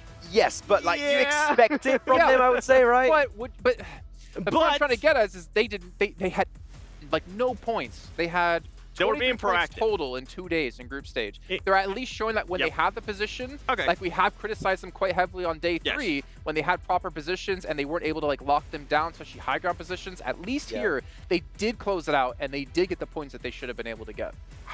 I'm with what you're going, though. Yeah, I'm with what you're going, because they were a team that was very passive, and in the past they used to hold good angles, and teams would just run over them. So it's good to see that they are being a little bit more proactive. And with Nurzed, I'm happy to see him there, because that was a big question mark for me. Because what they were able to do in the matches that they did end up playing. And look at this overall ranking. What Kalara said, right? Bottom of the table, one decent win. He gave himself into fourth place, ahead of TJP, ahead of Besiktas, Brute Force, Moneymakers. And then obviously Moneymakers with their, I think, 11 points able to get into the front page. But this is some big shakeups here. I do want to go back to DRX real quick, because sure, they were being proactive, as you said, right, in that kind of position. I still feel like it was very easy. A lot of the teams were getting funneled in their direction. They just had to take some very easy shots. I do want to see something of a similar caliber when they don't have an easy setup game like that, right? If they do that, top 4 might be happening. I think the reason that we're going so hard on that is the fact that like they had these situations before, and they did nothing from it. They would have like 0 eliminations. They will legit lay down and wait for teams to pass by. So for now, for them to actually be shooting at teams, if they didn't shoot there, like they would never shoot. Like, you have to at that point. You'll be surprised. Well, you know what? We're hearing from us. We do get to hear about when one team does really well in these matches. We hear another set of talent scream. Oh. Team Pandum. Actually, going to be talking with Sandstorm in a quick little interview. We'll be back with our next match of the day. Hello and welcome everybody. We're here in the STC arena after we wrapped up Game 4 with only 2 matches left, and I'm joined by Achul from Team Pandum. Achul, you managed to qualify from PMNC into PMSL, and now you made it to the PUBG Mobile World Cup. So tell me, how prepared do you feel coming into this tournament? Ya Acul, tim Pandum kan itu lolosnya dari PMNC, terus lalu kalian dari PMSL qualified ke PUBG Mobile World Championship. Nah, di situ kalian kira-kira persiapan timnya apa aja buat nyampe di turnamen ini? Persiapannya ya kami kayak latihan terus, kayak misalkan ada salah kayak kami pelajarin gitu, kayak kami benerin nyampe kayak sebagus mungkin lah. Oh yeah, we just keep on improving our game, correcting our mistakes until that we can give the best game possible for PMWC. I like that, constantly looking at what kind of mistakes you may be making and try to improve on them one right after the other. So here's the thing, we love an underdog story when it comes to the ESPORTS World Cup, and on a stage like this, anything can happen. So what are the things that you have been focusing on coming into this tournament? Ya, di PMWC kita nih suka banget cerita orang yang nggak diunggulkan tapi bisa bikin comeback gede, bisa jadi prestasi gede. Nah, di PMWC hampir semuanya itu bisa terjadi. Kira-kira apa yang kita bisa expect dari tim kalian nanti tanding? Ya, kami kayak bakal ngasih game yang seru buat kami bersaing untuk masuk grand final. Yeah, we'll try our best to compete and then to give very interesting games so we can qualify to the grand finals. They have been so far. They're on the precipice of making it into the top 4 with still 2 matches remaining in today's games. And of course, we still have the 6 games tomorrow to find out who will be the 4 teams joining us in the main tournament. So I want to ask you, how has the experience been so far for you at the PMWC? Gimana pengalaman kamu di PMWC? Ya senang banget ya, kayak stage-nya bagus. Semuanya senang lah. Kayak bagus semua lah. We're just happy, the stage is nice, everything is nice. Yeah, we're just happy. I like that. You know, you're still enjoying the vibes, enjoying the atmosphere that we have here in the SEC arena. And personally, I'm looking forward to see how well these guys perform over the next 2 games and, of course, over the course of tomorrow as well. Achul, thank you very much for joining us for the interview. And now we're going to head on over back to the studio to see what happens in our last 2 games of the day on Miramar. Take it away, guys. Well, here we go then. Last 2 matchups of the day. Opportunities to get points starting to slip through the fingertips of the majority of our teams. One team standing above all others. IWNRX has been farming up those points, Blank. They have just been slaying the opposition during these matches, and it's been insane to watch so far. Even that last game felt like not a great one. Still 6 elims. Now, 6 elims is higher than whose points total? Team Spirits. Yes. This is depressing. It is a bit sad. It is a bit sad. So, you know what? If IWNRX can get the entirety of Team Spirit's points pool in 1 game, I'm certain of it that Team Spirit will be able to get at least maybe some points in this match here over on Miramar, or they might just need the full mental reset though. This is the problem with survival stage. You basically cannot have a single bad day. No. And this has been the worst day for Team Spirit. So at this point in time, unless they do something in this game, we're sort of counting them out.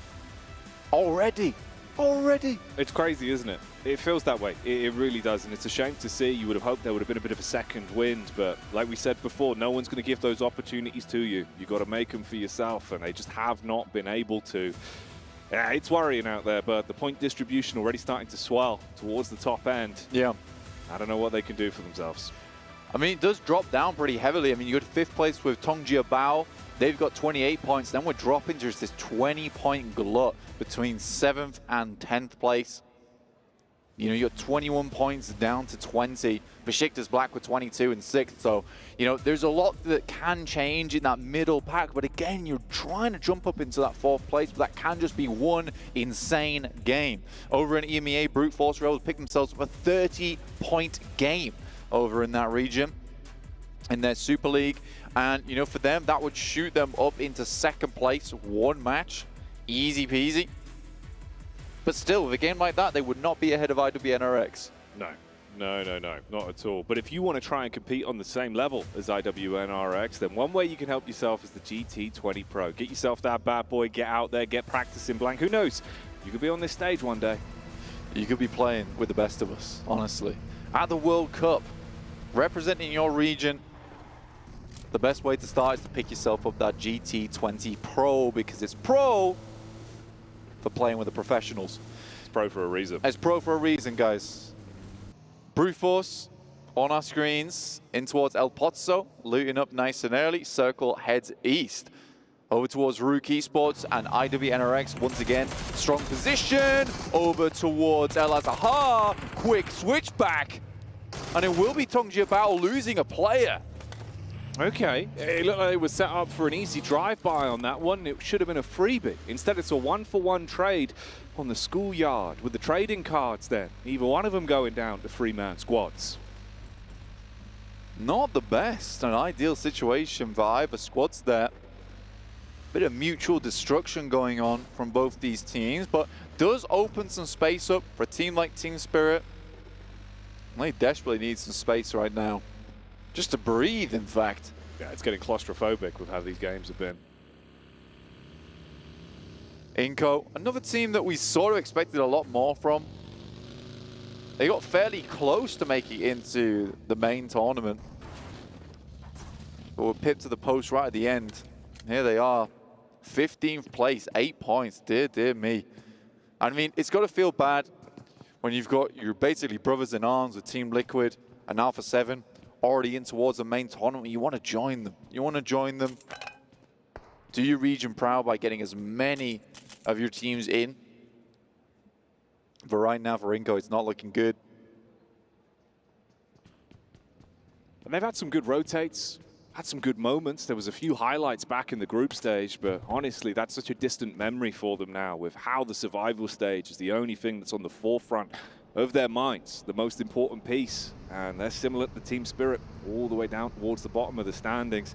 Only a few points of difference that set those two squads aside. So if you want a recovery, it's going to happen soon. One quick peek at the map here.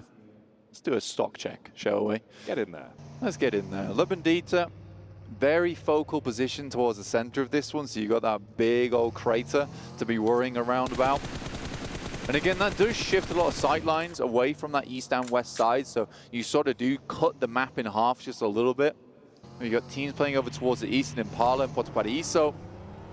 They'll be taking their own fights compared to a lot of the teams pushing in from the western side. Moneymaker's got a hell of a rotate though. I hate this rotate personally. It's a tough one to make from La Cabrera down towards Hacienda del Patron. So a lot of times you'll see teams on that north side try and cut in towards the south and try and rotate alongside teams like Inco and CAG Osaka. That would be a smart move, but again, you got to rotate through the Falcons, who have been pretty fearsome so far, pecking their way at the points total. Yeah, it feels like the Falcons have started to become more of the vultures with the way that they've been isolating fights and really chopping down some of the competition. If it's maintainable, if it's sustainable, it'll be huge for them. Twisted Minds in the last matchup with just a duo. They were able to find opportunities to punish here and there. And it really is just a duo here. And they're thrust into the early fight versus DRX. Good splash damage done on one of them that will soften them up. Paranoid about the peek from the back as well. They sniff out Mad Bulls, have overlook onto them, and try and dip into cover that provides for both. Not a bad spot for the Mad Bulls, honestly, down towards the south side. They've got a lot of oversight towards these teams on the north, but I think they're probably more worried about teams from behind them. Looking at Panda as well as Bro Team on that south side, they need to hold out. The Mad Bulls got awfully close, but in that last game of the group stage, they just did not give it any welly, Jackie. And that was the problem. Like, they had nothing to lose in that moment and just did not go for broke. Instead are now broke over towards the survival stage, desperately clinging on. That's going to feel rough to play from. Realizing that every decision you make has so much stock on it. So many eyes as well from the viewers here in the STC arena, from the people supporting the organization back at home as well, watching the games dialed in. They need to have that upwards draft. Now, this is Twisted Minds that were dropped on by DRX quite some time ago. Since that point, they were able to spread themselves out further with more range to work with. Ooh, Ratto Boy in the back line. That's actually Pandum that spot the opportunity to put some bullets into his back. This is a tough fight now because you're going to expose on the outside and you've got to worry about which angles you're taking, whether it be profitable for you versus DRX, or will they be bad where Pandum can see through. So decisions that are made now for Twisted Minds, a little bit difficult. And DRX looks to punish this as well. They know that they've got the inside track inside these compounds. They're safe from those angles on the outside. It's sort of just pepper away at Twisted Minds, make them uncomfortable. And it looks like they're going to make a smart choice here and try and push away to more favorable footing, realizing this compound is likely not going to be picked up by them anytime soon. So DRX will pick up Longhouse.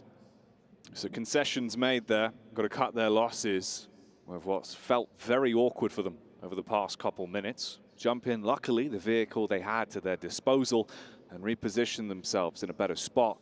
It's also because CAG Osaka were moving in towards the hillside. They didn't reveal themselves, haven't put any presence out, but do have a bit of an assess on the situation. Zone ushering itself further down as well.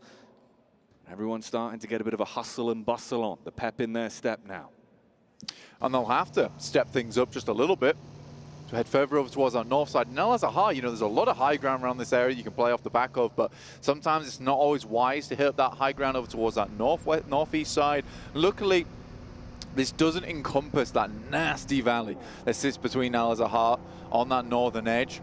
We do have a lot of ridge sides to play around with, a lot of cover that can be had, you know, even up just towards that northwest. There's stages to that area of the map. Oh, obscure. He likes trying to split from the rest of the pack a little bit. We've seen this before, but it's the worst time to do it. With IWNRX hunting down and tapping out warning shots that become real big issues. Exclamation marks of damage done from the Mini 14, making the plays look major and providing opportunities for them to dogpile their way on and clean up a lot against Twisted Minds. Yeah, IWNRX, some great shots there, and Twisted Minds just left with Ratto Boy, literally ratting it out over towards this side of the map. The rest of his team ducked cover and left. Couldn't afford to head towards his position and compromise themselves. Bit of a sacrifice play there, but in the end, it's actually just Ratto Boy who lives this one out. Mad Bulls, good molly. Basically cover the entire floor in fire. We're playing a game of the floor is lava for IWNRX, and they will lose Swain off the back of that. Now Mad Bulls might want to capitalize on this one. It's an ever so central position as well, Jackie, so I think that if there's any time to take a compound, it is now while teams are still crunching in and you have a little bit of more space to play. When they go for that gamble though, show some confidence, show how handy they can be with a steal in these encounters. Or they keep themselves to themselves, play a little bit slower. We get the overall assess on the lay of the land as well, what the rest of the squads are doing for themselves, tanking themselves back up. Whole load of nades being primed in the hands of IWNRX as well. as they are realizing Mad Bulls still locked in close by. Pandum with the lay of the land from the backside, wanting to get involved. The nades going up in the building, setting the stairs ablaze, making it hard for this fight for Mad Bulls to commit off the back of, but that's a huge nade into the tap. The UMP swipes up, and the SMG does some blind work to isolate these encounters, fragment the rest of IWNRX, and the Bulls can close in, close that gap up close. The spray dealing damage on the stairs. A close quarters combat that won't benefit the Bulls as they've been manhandled in the fight. Oh, mate, they keep it going. The backstab with the DBS single-handedly wiping the Bulls down and removing them bit by bit. Zedwolf, man, on the corner, sinks the fangs in. That is an insane play coming through from IWNRX. You just cannot step for this team. Mad Bulls makes the right choice at the right time to try and pick this one up. They knew they were a man down. But I think leaving Zerich on the backside where the windows are just not going to be exposed, right? Maybe he gets one of those engagements during that where he can maybe spot one player through the window, but IWNRX is not a team to allow you to get that done. Instead, they just throw themselves into a 3v3, and it ends so poorly for the Mad Bulls. You can tell Zedwolf is dialed in here.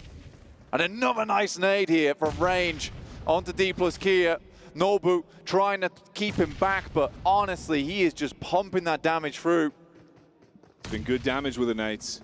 Still more in the back pocket as well. Two of them primed on the close quarters turnaround. They know exactly where he is. Oh, the close nade. Getting some nice splash damage out at least. He sees the head, debating whether or not now's the time to peek up, try to commit to the frag with the actual connection on the primary. Nade over again. Wow. They're keeping it going, Blank. They're dealing so much damage with these bad boys. That's a nice air burst onto Osal as well. Will flush him out before they can get the res through, and they had to back up there. Another couple of air bursts. The shrapnel raining down upon him like an isolated rain cloud. Just consistently punishing them every time there's a peek up and forcing them back into the depths. Ooh, bit of a tag across though. Get your belly down to the ground instantly.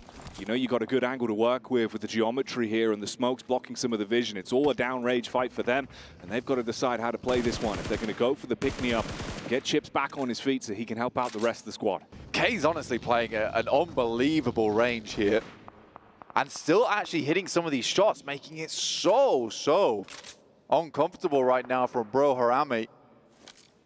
Just cannot deal with this. Effectively a sniper with an AR. Really well done, and that just gives time the rest of DK plus Kia to actually get themselves into a position where maybe they can regroup, maybe they can reassess the scenario. That potential for a reset. The smoke's at least paying dividends, giving them a bit of a shroud. The vehicle was still alive as well, even though it took some damage from the nades that were dropped down onto it. Damage to the paintwork. The engine block's still good for now. Moneymakers as well. It's been quiet for too long for them. We join Rook over on the hillside. That's brute force they're up against. Nice fadeaway. That's a good three-pointer on that one. Easy game, just immediately gets back into the buggy. There is a player still out in the open. They're searching for him, but feels like Yankees just going to get a move on here. But brute force, nice hold out on this western side, but the circle does shift over towards the east, and it's barren land ahead of them.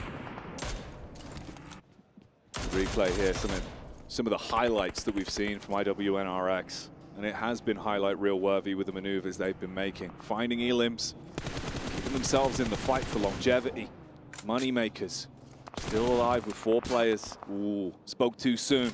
As you get the peek up from Nerzed, he assaults down with the AR and connects onto another one. He's looked good today individually. From range blank, it feels like he's really crisp right now. Yeah, man. This is through on that northern side. Once again, a bit of that rivalry coming through from the Moneymakers and Falcons. Duking it out here.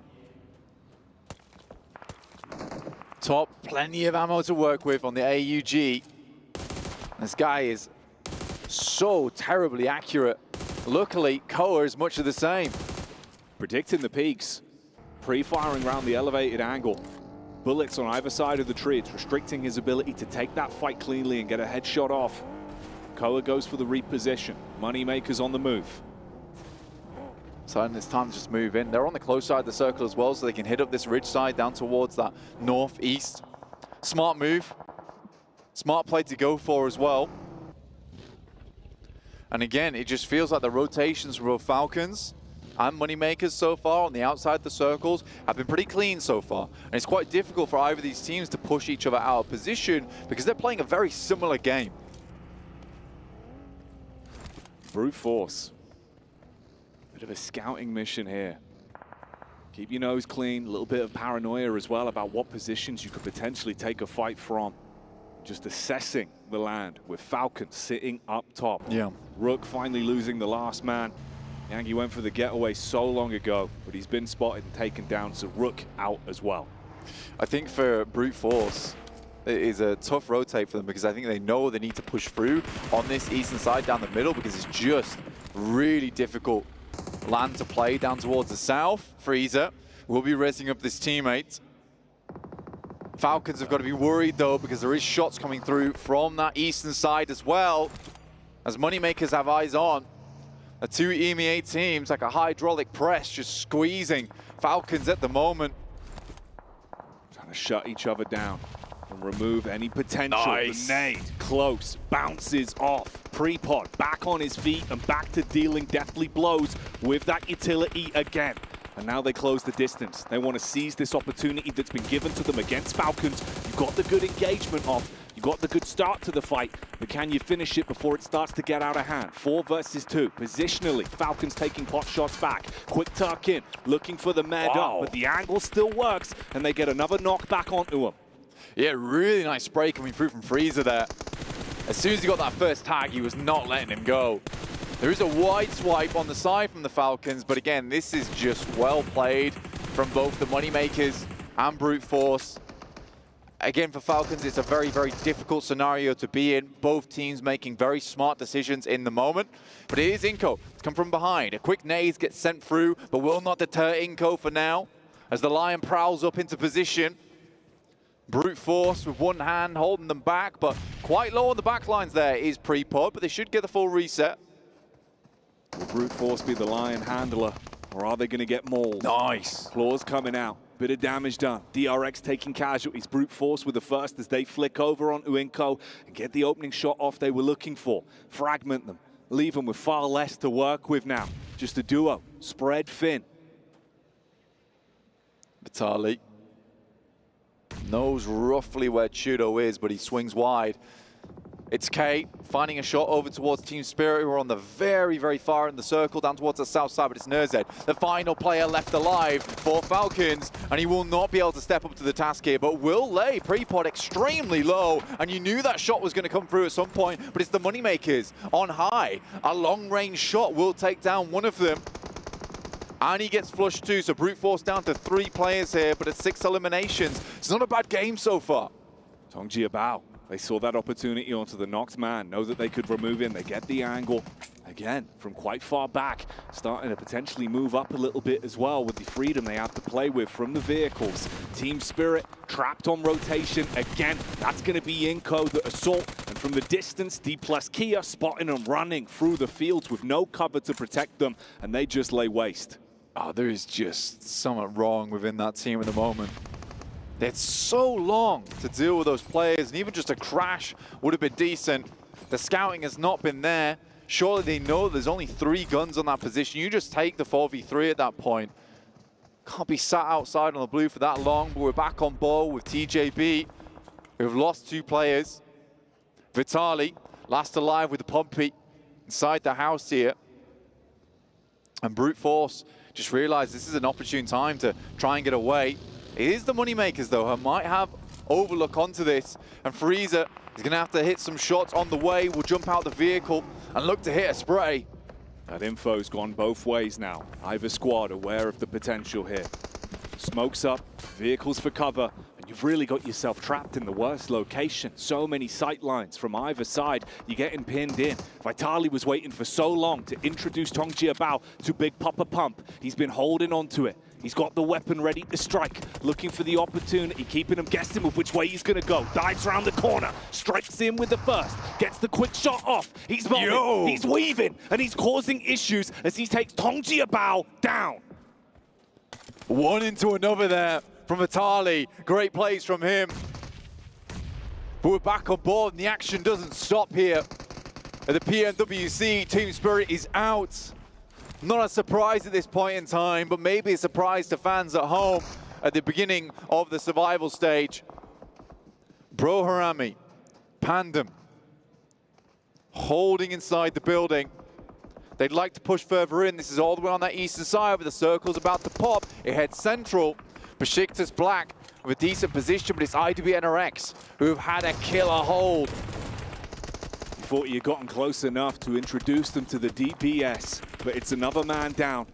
And further, the issues arise. 14 Pandum hitting that fever pitch, that pandemonium, the chaos that's being brought to them by Harami Bro as they start to assault back, looking to see if they can potentially finish them off here.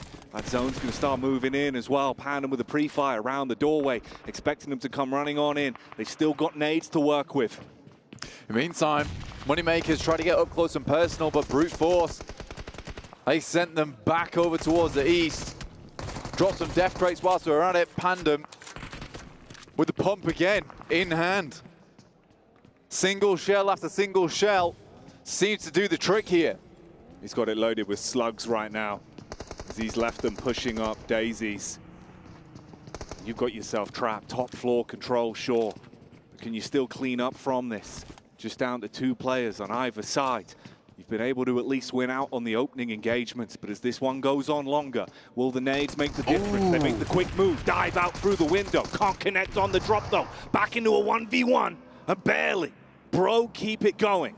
Lovely coordination though from the top side, both jumping out the window at the same time as those nades go through. Almost had it. In the meantime, brute force has been killing it over towards this north side. From what was a very difficult position versus the Moneymakers, they're able to take them down. And again, this is a really strong spot. Start working your way in. This little bit of high ground, this lip to play around with, has so much oversight onto the rest of the map. Inco. It's been awkward for them in a lot of the fights they've had to scrap their way through. Vitali had his highlight with the shotgun, but it might be low lights from this point as they're low down to the ground. The high ground is going to favor brute force from this position. Wide nade chucked across as well. 2 teams they're worried about, just trying to make sure that they backhand them with the nades and keep the distance. The big thing for brute force is they know they have to leave at some point. So they're making the most out of this position whilst they still can. Here's the highlight you were talking about earlier. Through the smoke as well. Just swinging from either side. One nade should hit. None of them go through. DRX holds on by a thread. And brute force finds Vitali. This is what they needed to do. They needed to clear out these players as quick as possible. And what a push out from Judo that is. He'll do it himself. Heads down towards that western side. Now just Besiktas Black, and they have an immediate idea of where they should be. Getting refreshes on the nades, on the vests. But it's IWNRX. Lying like a sleeping beast on that eastern side. How do you shut down that sleeping giant? Now it's roaring to life. 6 eliminations. Brute force currently topping the charts with 11 to themselves. And they're going to want more from this. The squad's finding themselves a small lull in the battle for a few seconds. Opportunities to top yourself back up, have an ammo count, and see where you go from here. But IWNRX, with the remainder of Harami Bro, off of their awkward engagement, they could be in real rough territory here. You've got the clean line of sight, predicts the jump into the vehicle as well. And that one's going to hit home hard. Mate, Zedwolf's on another planet right now. The thoughts ahead there as well. Knowing that he's going to try and move the vehicle, switches from the tire to the back seat. You love to see it. Frozen still putting punishment out. Again, another similar scenario to brute force. IWNRX have had an insane hold on that eastern side, but now they need to create some opening for themselves. Doing good on the defense, but it's got to get a bit more tenacious. Play with that offense. Wide nade in as well. Chips laid down. Takes a heavy hit from that one. IWNRX again, taking these opportunities to get stuck in with the range advantage they found themselves with. You got the quick getaway maneuver for Lewis as well. Reposition and try and get into a better angle, have some semblance of cover. Got Brute Force here. 11 elims. Looking on track for another big game. It's the Brute Force special. Hit the massive elimination count on a Miramar, and they're starting to get bold with it. Moving further up, a nade's immediately thrown. Clearing space. CAG Osaka. Just moving around the side, using these vehicles to bait out the grenades. I like what I'm seeing. Trying as best they can to have that substantial distance so the nades go short. Quick assess here, quick scout. Where are they? Where's our other avenues to be attacked from? Meanwhile, IWNRX laying down the law with the big guns as Bro are finally removed from the equation. D plus Kia start to move in as well. Limited space to work with. Lewis has been trapped in position for quite some time, but he sees the peak on the back. CAG Osaka taking fights now as they're looking for the peak over, and he might want to go for this one. He's revving himself up, scoped in, looking for the fight. IWNRX look over towards D plus Kia. You're kind up front with the nades, looking to push in. Besiktas Black been in the Gladiators ring this entire time. There's been audience members, but now they're forced into the ring with them. Can they hit them with the gladiatorial combat? And get the thumbs down or the thumbs up for the chicken dinner at the end of this one. It's been tough to hold on, but now they have a playing chance. Nice airbus, but not quite enough. There's one coming through now from Zed Wolf as he steps out of the way of this one. Looks pretty on target. Freezer just on the other side. Inflicting chip damage. The shrapnel starting to connect. Meanwhile, Brute Force priming nades once again as well. They're throwing them back. Molotov casting it more awkward for them, but it's a nice nade that buys time. That one's going to be huge to actually play medic, get his teammate back up, but everyone else is sniffing the blood that's in the water, and they start to dive their way in. IWNRX, they go full aggro, dial up the temple, and they go going in. Look at the amount of damage you're starting to find off the back of this now, and causing so many issues with the fragmented Brute Force that you can pump bullets into them. Freeze is in a desperate position. Good molly actually sent into the ditch there, but he's got so much to deal with as CAG Osaka have had eyes on towards him for so long. D plus Kia go down. That's from Lewis on Besiktas, has been hiding out in the trees. Out comes Freezer though, the one-man wonder, the rookie. He's making plays, making money in these situations. IWNRX trying to stand strong, trying to see if they can fight back, but in the constant clash that goes on, we see them go down. More squads being ripped to pieces, and right now you look at the head count. 3 players alive for CAG Osaka. They take a heavy hit onto one of them, but you've got the manpower advantage. If they can play this one out, they could get themselves a huge chicken dinner. Brute Force, goodness me, Freezer puts them on ice in that situation. IWNRX getting a little bit too hot for their boots. Lewis with the big gun. Looking to take down CAG Osaka, get a bit too close. Now, things maybe open up to Freezer, but he's going down. Unfortunate there.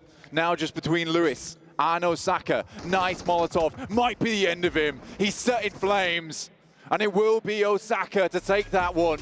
They've had a fantastic day today so far, but that does open the floodgates for some other teams here. Besiktas Black jumps up a lot. Brute Force jumps up a ton with their 14 elim count and a 3rd place. Massive moves again on that one. Playing the angles, smart in the engagements they took. And when the carnage came, they were ready for it and thrived in the chaos. Lewis, try as he might to have a heroic play towards the end. It's denied. The MG9 could have been absolutely insane there. But to be fair to you, look, what I will say is that the boys on Besiktas Black were playing a really long game there because they had one of the strongest positions if the circle kept closing like that. And they bided their time. Honestly, I think they played it out quite well. It was just unfortunate that 2 players up front get rolled over, mowed down. by the guys in IWNRX. It was an incredible push. Again, for IWNRX, they are playing so different to how we saw them in the group stage, because it felt like that they were scared, that they were nervous in that one. Here, they're just realizing, look, we just need to play as if we own the lobby. And that's what they've been doing. They really have just been taking these fights again and again. On this one, you know, you saw that opportunity, that switch in their mind when they could see there's low HP on a few players. They just went for the swoop in, unload a barrage of bullets, and caused so many problems, mate. It looked terrifying. It did, yeah. I will say one thing, though, for sure, is that Freezer has been one of the most incredible new talent pickups this year for Brute Force. What a player that guy is. Just continually putting up numbers, pumping out those points for Brute Force. And I think that game does put them into the top 4 now as well. So this gives them a chance. It gives them an opening, and it's typical Brute Force fashion. It really is. We'll see if they can keep it going or how things are going to shape up at the end of the day. We'll see you after the break.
If you're out there watching and you're like, hey, Jason, would you ever expect the bottom teams from our group stage to not have only one, but 2 chicken dinners in our survival stage? I would say get out of here. There's no way that's possible, but Kagasaka and IWNRX have been able to do so and are at the top of the table at the moment. And if we stopped right here, right now, 7, do you know what would happen? Yes. They would qualify. They would qualify into the main event. And this has honestly been a stellar performance here out of these two teams. Obviously, Kagasaka taking this final win here. But gentlemen, walk me through this last game. Like this, if you're this team, you're like, they can taste it. They can almost grab it. It's like holding up anything, you know, over shoulder height for me for 7 to grab. It's just right out of his reach, but it's there. It's almost there.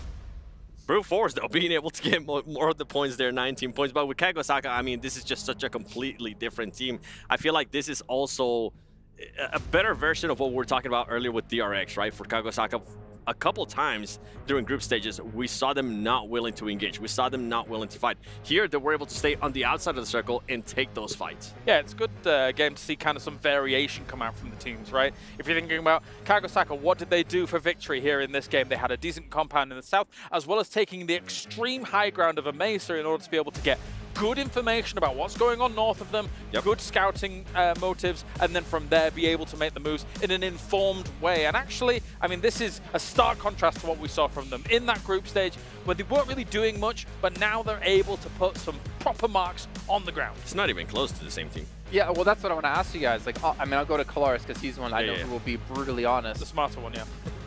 More better looking, bigger biceps. Yeah, bigger biceps for sure. You know, hasn't been nominated for an esports award though. Right. So, look at those shoulders. Jeez. But I want to ask you though, is this like IWNRX and Kagosaka playing that much better than they previously were? Or are other teams just not performing up to scratch that we'd expect out of them? I'd say from what I've seen so far, they are performing better, for sure, no doubt. Like, looking at them being able to take from that Erangel win, especially, and kind of move into this one in a bit of a stronger way. The Erangel win kind of came to them a little bit. It could have gone right with losing 2 in the compound, but now I'm seeing a bit more of a strong formation out of them. Yeah, with the performance IWNRX is doing, though, I think it's safe to say now that unless you're going to be going to the main stage, because we're going to have what now 7 games left, and with how some of the other teams are playing, I don't see them being caught up, especially with the way IWNRX is currently playing. I mean, we saw Seawolf just getting absolute bangers of shots with that Mini 14. Well, this is the cool thing, right, about the variation that we've seen and the fact that we're seeing Seawolf now with 1,400 damage. Oh, there's your noise. That's insane. But again, it comes off the back of a Mini 14. Variation in playstyle. They knew they had a great compound. They can make use of a DMR where, honestly, we're not in the DMR meta right now, unfortunately. It does kind of happen every so often on Miramar because it's a great map for it. We saw Z-Wolf as well as Kane on the team making excellent use there. Well, especially for Z-Wolf for me, because as we looked at PMSL EMEA, he was hands down the MVP. Oh, yeah. Look back to our group stage here at PMWC, and I couldn't even tell if he was playing or not. Like, this has been such a drastic change that they desperately needed out of him in particular to really step up. And it's been great to see because we know how good he can be as an individual player. Finally being able to see it is like a sigh of relief for them. Do you think for some of these teams, right, that didn't perform that well in group stage, that now are performing well, like IWNRX, like DRX, Kagosaka, right? Yeah, DRX as well. Do you think it has to do with how well the teams that have already qualified to the main stage were doing, that were kind of making them scared to engage? Because these teams, you mentioned it too, it's a complete different contrast from what we saw during group stages, and I feel like it has to be because of that. It has to be because they're not really having to worry about the performances that Alliance was being able to put up there. I think there was some fear from some of the teams in group stage because people were making moves too late, desperate in movements, and then you crash into 3 teams, and then it's not exactly the best spot to be in. Again, as you're saying, some of the teams that didn't perform, I'm going to have to do it again. South Korea wasn't having the easiest of times. Yeah. Now I'm seeing a bit more improvement from them, from not only DRX, but also D+, who was in Partona, miles away from this circle, and then 7 eliminations early in this game, and continuing to take those fights all the way from the south. So going from fight to fight to fight, and actually having some success. So it's getting better. See, I don't know if I want to agree with the first part you're talking about. Which one? I don't saying like, oh, are they just not as afraid because the 12 of the best teams have already qualified. I don't want to believe in that, but not necessarily saying it's not impossible to be true. But if you want to be a champion, you can't really be afraid of teams. You can't be like, okay, well, 12 of the better teams, they've qualified already. Now we can start to play more aggressive. You have to be confident in your own ability, and yeah, you do have to have a certain amount of respect for some of these best teams in the world, but you can't let that, I would say, necessarily define the way you're playing if you want to be a world champion. But I kind of feel like Team Falcons showcased that in their earlier matches, especially during the first Erangel, where they were just fighting whoever wanted to come along. There is, I mean, 1 point that match. Also, technically speaking, with the amount of games we've played so far, it's still technically a small sample size. Yeah. And variance can happen in PUBG Mobile. I mean, you're seeing it here with 2 teams who were previously in the bottom 4, now are rocketing up the board, right? Like, so you've got these opportunities for these teams to say, okay, reset things. We know we're okay. We know we're good when it comes to international play. Let's try and just kind of wipe the slate clean. Well, we are seeing here our current overall rankings in IWNRX. Are we going to say it? Do you guys feel confident enough to say that, yeah, they're going to make it 100%? Yes. Yeah, they're going to make it 100%. Yes, they are. Yeah. Okay. So now we're going to have to be worrying about 3 spots, right?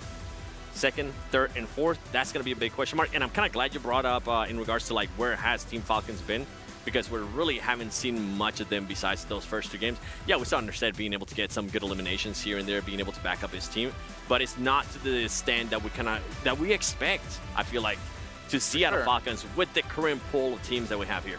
It just seems like they're resting back on just their elimination game, as I obviously pointed out before, and so did Max Van. The 1 elimination, or 1 placement point to the 20 eliminations. We can see they have 7 places to the 29 elims.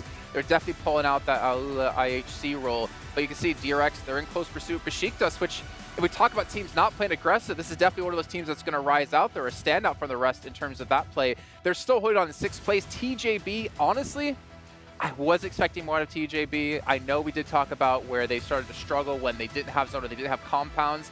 But for a team of the caliber of this who plays in PEL, one of the strongest regions in the world, which you could technically argue against nowadays, I guess, I expected them to be a lot higher, a lot better results. And it didn't really help, right, in this game. Losing, I think, GK first extremely early to DRX. They kind of go blow for blow, the teams, and then back off from one another. But even both teams losing just 1 early is going to stunt the growth of them throughout that game, especially when you're in an open area like this and all the teams are already situated, ready to go and punishing you as soon as you're coming into this open area. Well, you guys at home who are watching, make sure you guys open up the game, head into the esports client, and check out PMWC and subscribe to that to be notified whether PMWC goes live, because you do not want to miss a single match. And a single match is all we have left here today in our first day of the survival stage. So let's head back to our commentators of Jackie and Blank to take it away.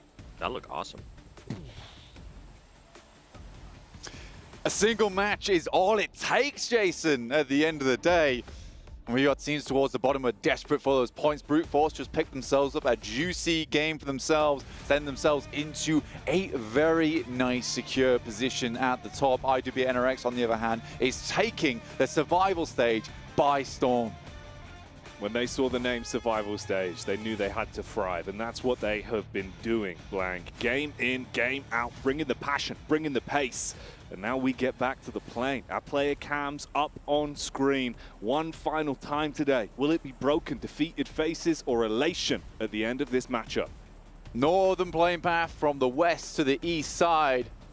But I'll tell you, that's going to send you direct north, true north, the best north. It's the GT20 Pro, which is going to direct you in the right direction every single time. And that direction is towards the top with the best.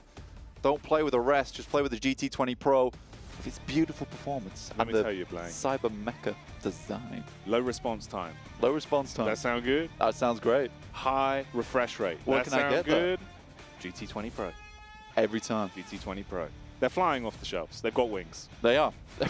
That is a new addition that we brought to the phone. Yeah, that was all you. You cooked that one up. I did. I was like, that's going to be like in Harry Potter. You have to catch it. Like the keys like the flying keys, around. The keys flying around, yeah. You don't just get to stamp your name on that trophy. You got to catch your trophy first. You got to grab it with both hands, never let it go, and fight for every single point that you are able to get your hands on. So let's get into it then. Let's give this one some gas. Last game of the day. Hopefully this is going to deliver on all fronts. These teams need to come out absolutely swinging. You do not want to leave yourself in a position where someone else can decide your fate for you in tomorrow's matchups. Some teams desperately need to connect on that swing during this game. We've got teams towards the bottom. We're counting Team Spirit out at this point in time. 4 points over 5 matches, a diabolical result for them. And it's not one that they should hit. And I think that's all I need to say. This is not the performance from Team Spirit that we're used to seeing, or one that they should have displayed here, because they have so much more in them. Hopefully we'll see them again next year, but I just don't think they can make it in, barring some kind of miracle. But even then, it's going to be tough.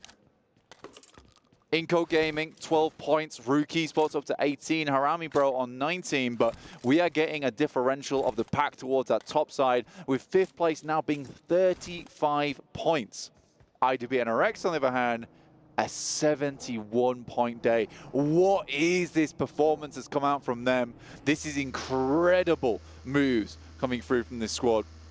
What have they been eating, Blank? How I have don't they know, just dude. changed their entire play style? And I'll tell you what, they're feasting on these lobbies. That's what they're having for dessert today. They just needed to, like I said, they just need to play like they own the lobby, because that's their play style. They play very aggressively. They have strong positions. They hold those strong positions. And look, I just think for a team like IWB and RX, they cannot be playing scared. Because I think as soon as you put in a position where Zedwolf has to hold back and isn't able to channel that energy, yeah, he's going to suffer in terms of performance. So it feels like, look, they've just let them reign free, do what they want, and in these games they perform. It has helped that some of the circles have headed their way, and again, for the second time on Miramar, we're getting an eastern shift on the circle over towards El Azhar, which is where they start their games. But again, at this point in time, they are just sucking up points towards that top side, making it so very difficult for these teams underneath who are starting to sweat bullets now, trying to get in the lead. DRX spotting out the drive-by, TJB.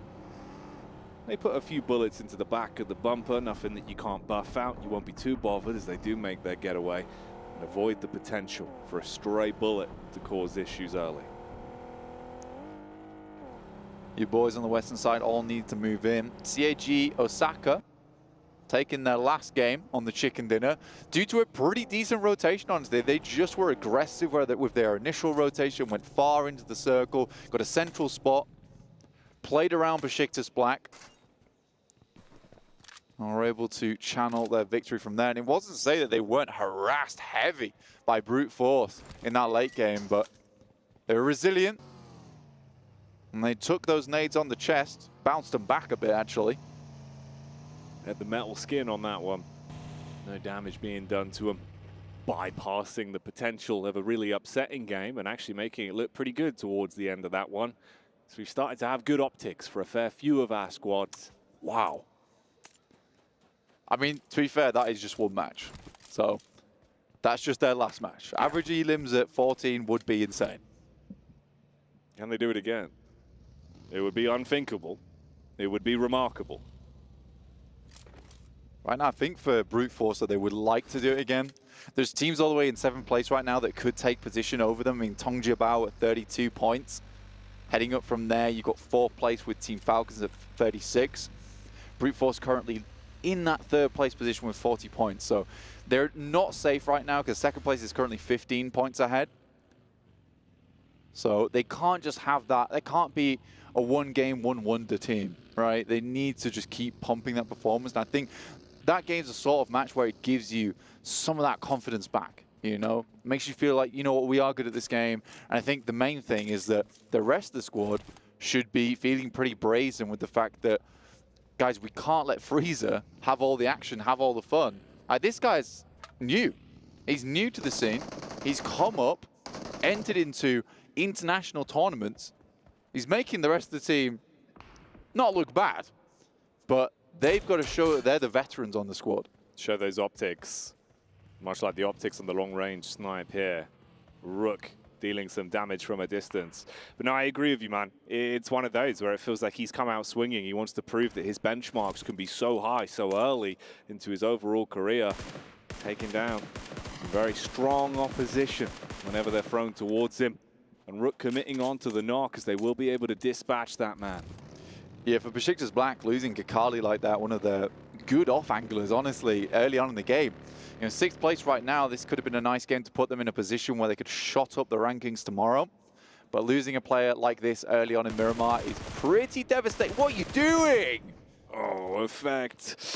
Completely exposed. It's easy for the backstab and Spirit. You're going to be reeling to recover. You close the gap on this one. That's only going to lend into the hands of the DBS, but he does mind a quick turn and burn. He's able to at least trade back and take 1-for-1 blows. Man, Naomi's got to be furious in that situation. DRX just leave. But they were so unawares. Quick switch in the back seat there with the bus, making sure he doesn't get hit. Doing their best at least, but that thing might go up in flames. I mean, Naomi's spray is pretty on point here, actually. Consistent damage done. Even Inko taking a piece of the pie as you go from bad to worse on the rotate in. DRX hemorrhaging players now because of the angles that they're exposed to when committing to their getaway.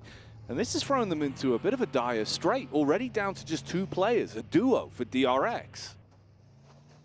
Yeah, tough state of affairs. Team that's in will on that boundary in 4th place going through from the survival stage. Not particularly how you like to end your day here. So a lot of our teams that are up towards the top side of the lobby are hemorrhaging players right now. Arinko's got eyes on, Mini 14, long range. They're stuck inside these concretes. And the blue's going to push them out as well. So I'm pretty sure right now DRX is done. You're going to have to run through that gauntlet. That is the Inco players ahead of you. One in the back line, taking shots as you roam. The rest, the trio that's just lurking up on the hillside, edge guarding you as you have to make your way in through the blue. Yeah, it's not looking good for DRX as everyone starts to make their move now. Wow, big shift on the circle here, over towards the eastern side. We even have an island finish potentially with it heading all the way up towards that edge, but I don't believe that that will be the case. Inco is looking for more points here. They know that these are basically 2 freebies. Good burn on the Molotov too, it's QXZ. We'll get crisped up a little bit. There is a return fire though. Gary going down is really bad for them. Ooh, survival of the fittest as well. Just as Nate goes around the corner, he's able to get the meds back out, top himself up, quell the bleeding, and recoil into a better position to play with the DBS. Inco wanted to clean up, tie up any loose ends on this one and make sure they scavenge these points and shut down DRX inside of this matchup. But the longer it goes on, they're starting to take damage back. You sit yourself up on the close angle, hoping they're going to come round and the big old pump can do some damage back. Quick bandages as well. Circle's closing now. Both these teams getting very, very far away from the zone. It's a zone you typically want to be in early. Honestly, Jackie, not a whole lot of room in this one. This went from Inco, potentially thinking they get some freebies. It's becoming a lot harder. QXZ on a dirty angle with the DBS.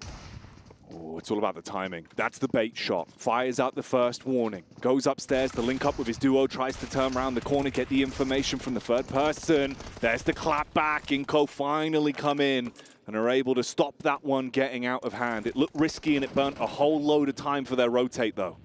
Yeah, clean fight there from Inco though at the end. Did, like you say, look pretty risky at the start, but they clean it from both sides.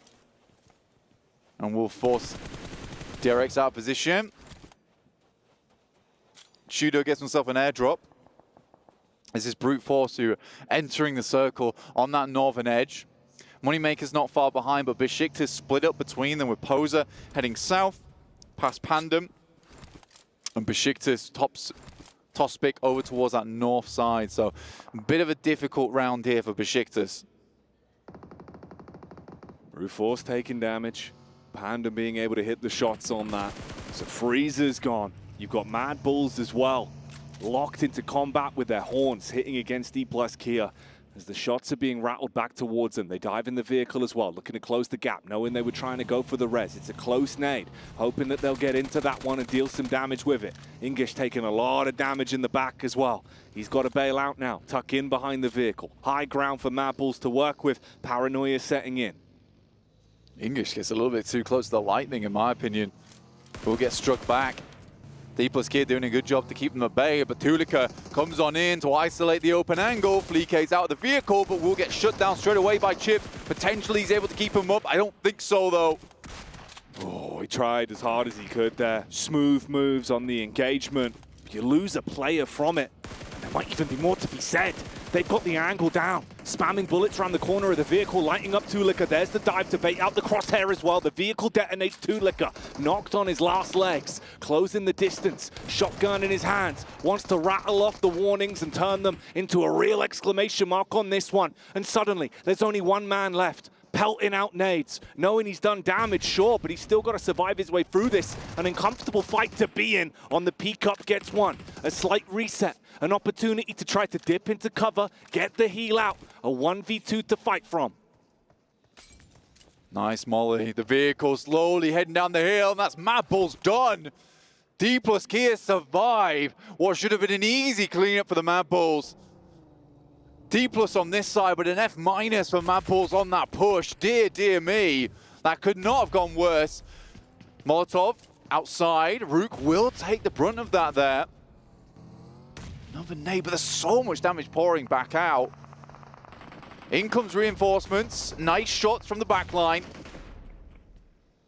It's clean trades at the minute.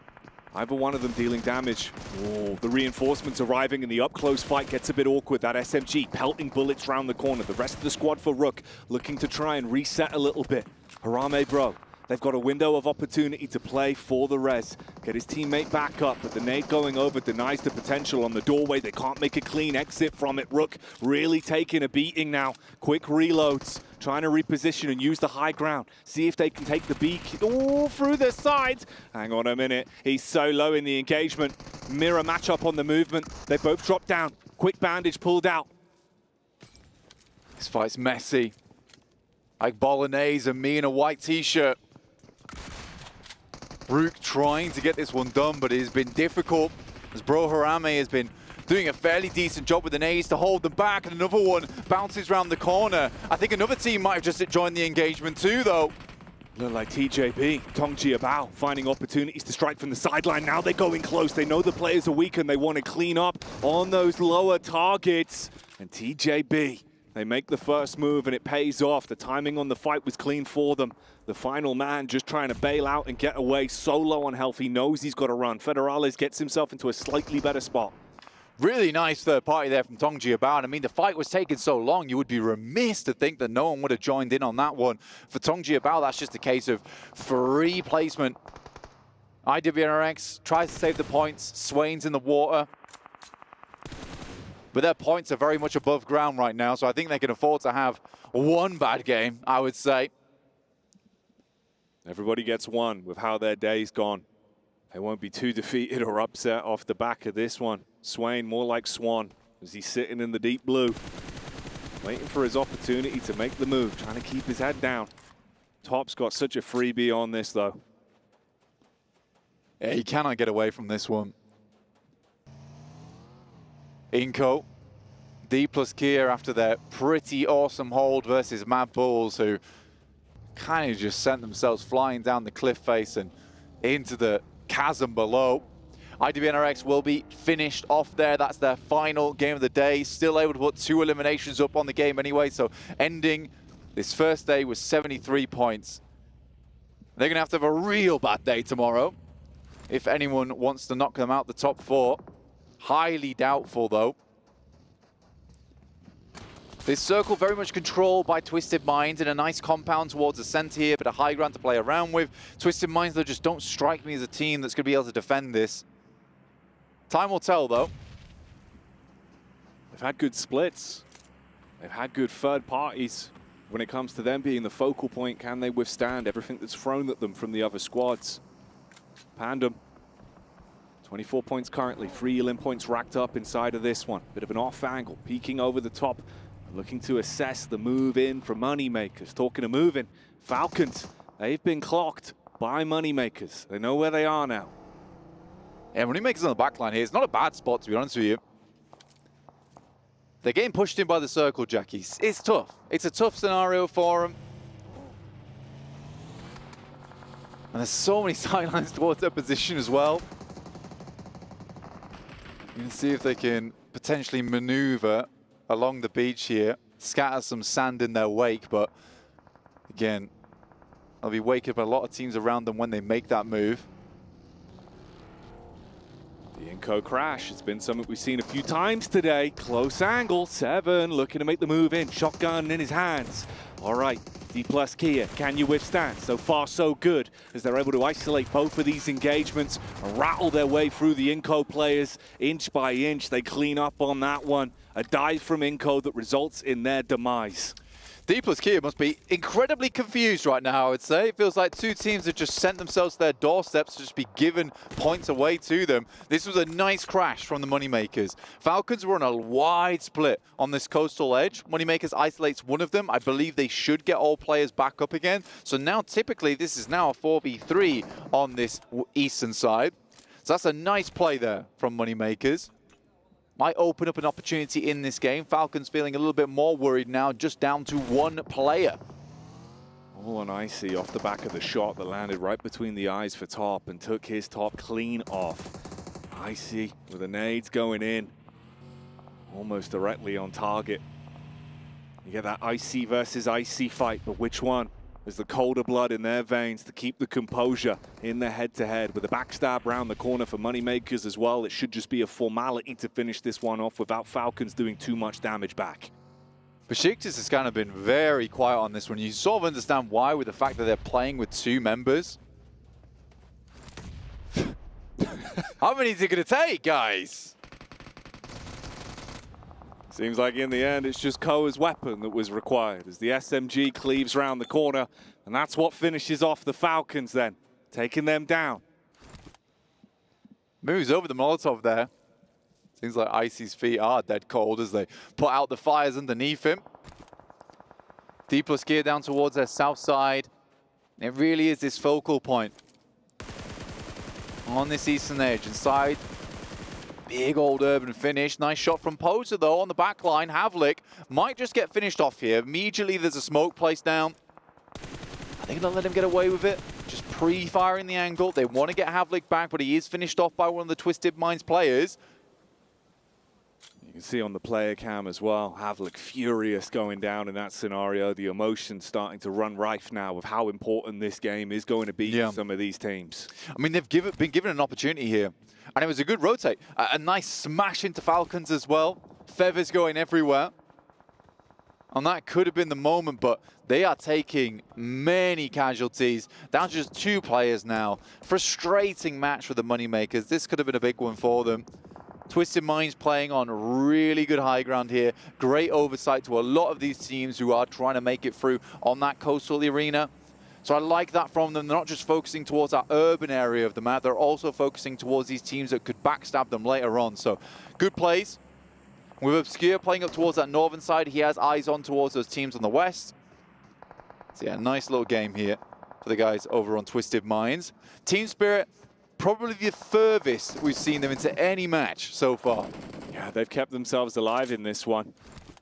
But as we've seen over the course of the day, it seems like the second they're on our screens, the opportunity for them to start to dissipate is right round the corner. This time, no Nomi does get the nade off into the TJB compound.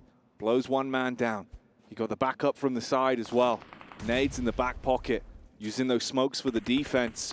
What remains of brute force is also lurking just on the outskirts of all of this commotion that's going down. And CAG Osaka are moving in, closing that distance, and seize the opportunity that's been presented from the engagement from Team Spirit to get a couple more points from this one. D plus Kia also get the knock back onto Old Boy. Cleaning up the final members here of Moneymakers. Just one left in Icy. D plus Kia has had a hell of a game here. And it just feels like everything's fallen into the right places at the right time and the puzzle sort of completed itself for D plus Kia on this match. I mean, I bet they're pleased. Give them a lot of points here they really wanted. 9 elims so far. And again, here's this angle from Twisted Minds. Once again, being very, very instrumental in this game. Proactive with their peaks. They saw the opportunity. Wheeled the attack from a distance. Got a nice little bit of chip back onto the DK Plus side. Zone moving in as well. Kagosaka just on the outskirts. That lone ranger for brute force. He has just been keeping his nose clean. Does not want to get stuck into any fights. And this has been one that's going on for quite some time. You saw the initial opener that came out from Team Spirit, but since then, TJB reset. CAG Osaka couldn't commit to it. Besiktas as well. Further down now. Just a duo to work with. They could still have a good day of things if they play their card right. Yeah, I think it's reasonable from Team Spirit as well to back off on that one. I think as soon as they started to see the nades coming from another team, they didn't want to be locked inside that compound. We saw what Tongji Abao were able to do when a fight broke out in that area. It's a good nade immediately, and a great molly as well to cut him off from the escape. That is very nice from Tongji Abao. It's a massive follow-up. Great use of the utility, and the comms are clearly on point for them, even trying to split their minds between 2 of the fights that could potentially come from either angle, focusing heavily onto the CAG Osaka side with the constant barrage of utility that's going over, forcing them back. Nomi still just lurking on the sides. I mean, they could push up, could Team Spirit, actually, whilst Tongji Abao has focused so much of their attention over towards this western edge. There's still an angle from behind here in Apollo. And just trying to spot out some players that overstep maybe the boundaries. Funnily enough, not able to clean out that player just yet, and there's potential now for maybe a res, but the TJB util does not run out. They're putting an X on their backs. So much commotion, so much noise in this one area. D plus Kia seeing another opportunity to start to make their way in. That would be the backstab onto Team Spirit as well. And the high ground of Twisted Minds could still find some more lucrative success throughout the flow of this one. You talk about high ground though. D plus Kia putting themselves into a pretty good position. You've got a bit of a block from the backhand side. Up close and personal though. TJB, again, it's the nades that open up the engagement versus CAG Osaka. They don't want this team getting anywhere near another second chicken dinner today. Got it.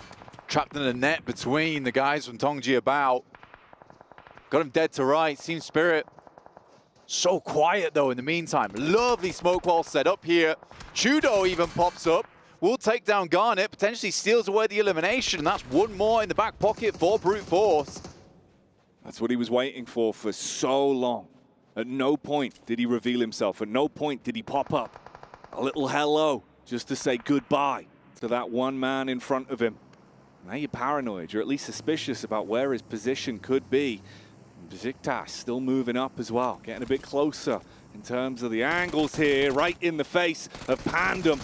And they're going to be able to make quick work of that one, diving around the corner and denying any sort of shenanigans. Yeah, Pandum sort of in a situation where they look confused there. Besiktas Black come up very quickly from that location. And two-man team that's been playing on this edge for quite some time.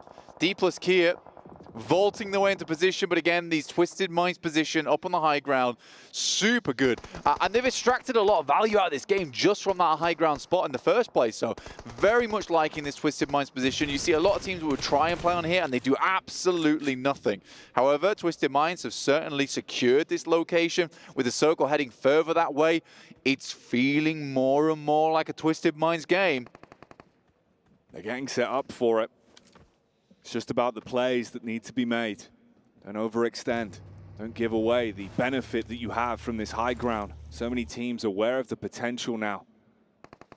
And it's a hard rotate here. You can see on screen, trying to actually bypass them, using the smokes to make some kind of temporary cover to get yourself out.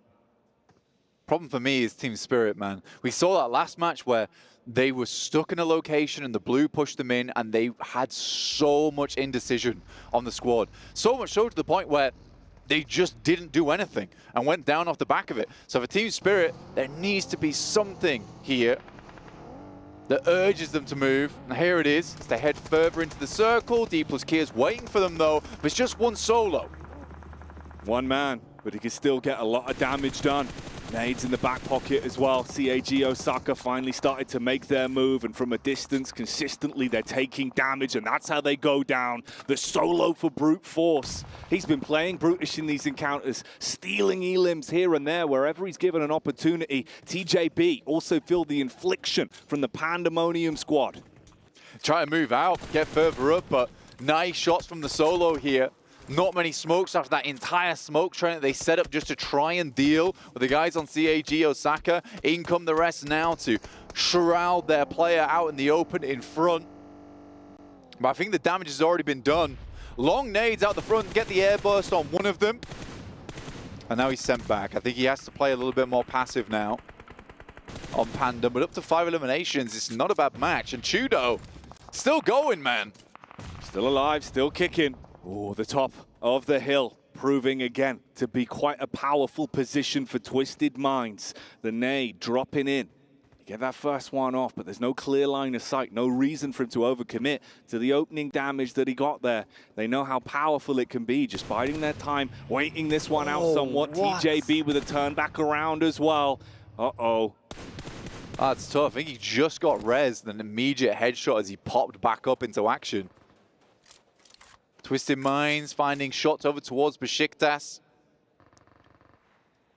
Question for me is just how much ammo remains. We saw that Hygor is out of nades now. Chudo living on a prayer right now, literally. In comes GK first to finish off this player. Could be a nasty nade that comes out the window. Tries to rebound it, fails. There's two more in the back pocket. Footsteps being heard. Ooh, looking for the turn around the corner, baiting out the initial shots, trying to make him waste the magazine. But he gets wasted. No more pandering to be had there as he's down at all eyes. Just on Judo trapped in. Brute force, they've been somehow weaving their way through this. And they are lucky to have this man still alive. So low on health with the nades consistently battling down on him. I mean, a top 5, I don't know how he's surviving these nades, man. They are so close. His buggy is close to exploding as well. Has to drop out. Tries to get the shots back onto him. Obscure's worried. Only has the micro Uzi and it's very little on ammo here. Can finally get a bit of a reset on this crate underneath as they come off the top side. Now Twisted Minds start to play on the low ground. TJB and Team Spirit now in a 3rd place position. This is huge for this team. But again, it feels too late, Jackie. It seems like that expiry has already come and gone. Is this the start of maybe a new day tomorrow for them? Or will it still just be a blip?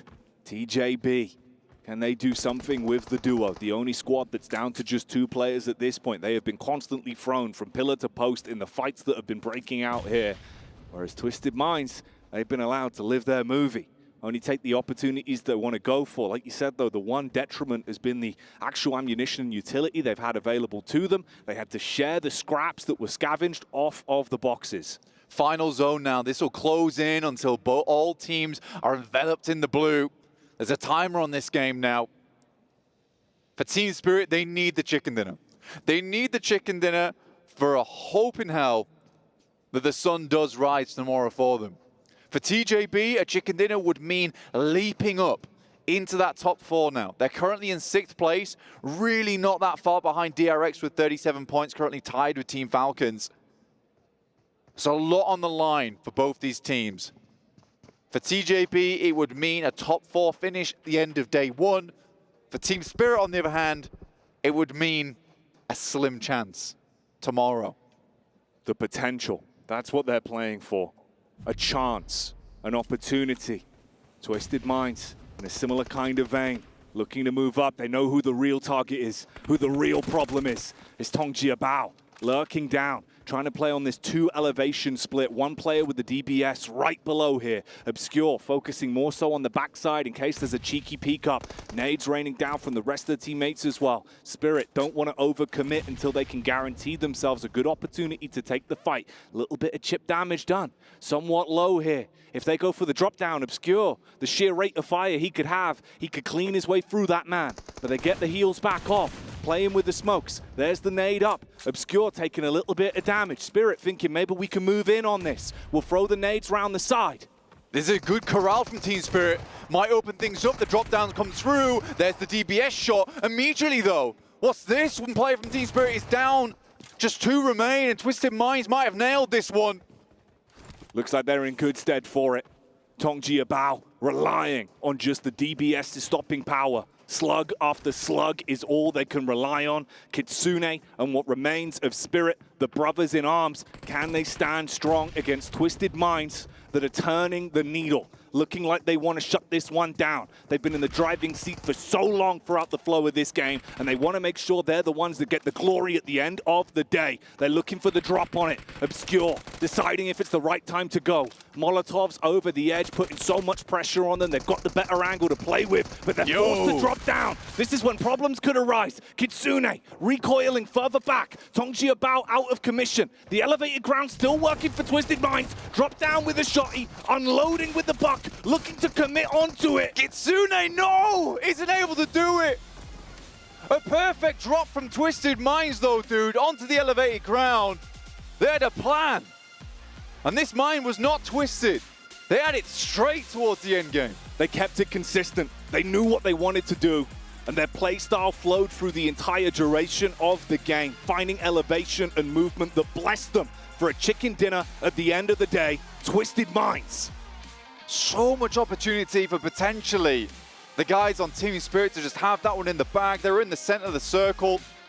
It all came crumbling down as soon as they made that leap like Batman onto the catwalk. That was unbelievable.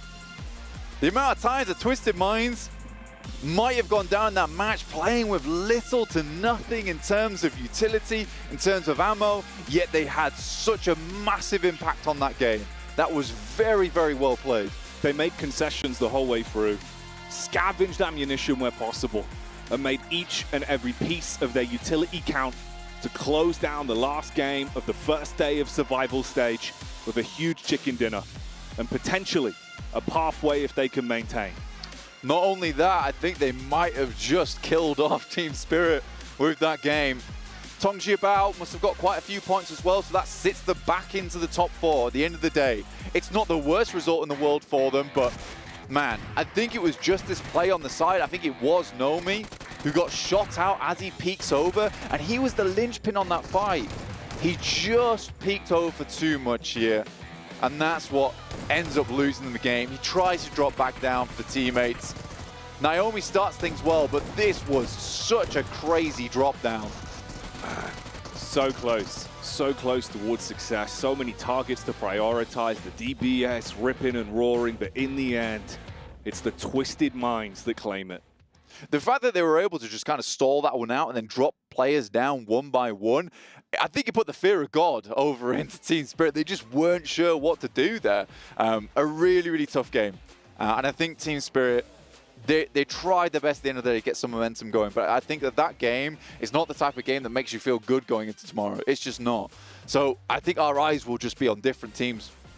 I think so. You know, they had the potential, a bit of an opportunity where maybe they could run away with things, but that one's not going to make you smiley blank. No, it will not make you smiley at all. Look, I feel bad. This was the game for Team Spirit. It's where I had hope, but my hope's gone now. However, I hope that the desk potentially has a little bit more hope for the teams towards the top. Of course we have hope, Smiley, Blink, and Jackie. Thank you so much for bringing us the action here in these last 3 matches. And yes, Team Spirit so close, yet so far, unfortunately, not able to close out this game. Get away. Why can't I come to that side? This is ducks only. Ducks? Yeah. Max, what are you doing? I'm a duck too. Okay. So it's me versus 3 ducks. I think I'm going to lose this one. But you know who didn't lose this one? Twisted Minds! Twisted Minds! I Hooray! think how close actually looked back. Like, where's he Wait, who won? I forgot. Who won? I don't know.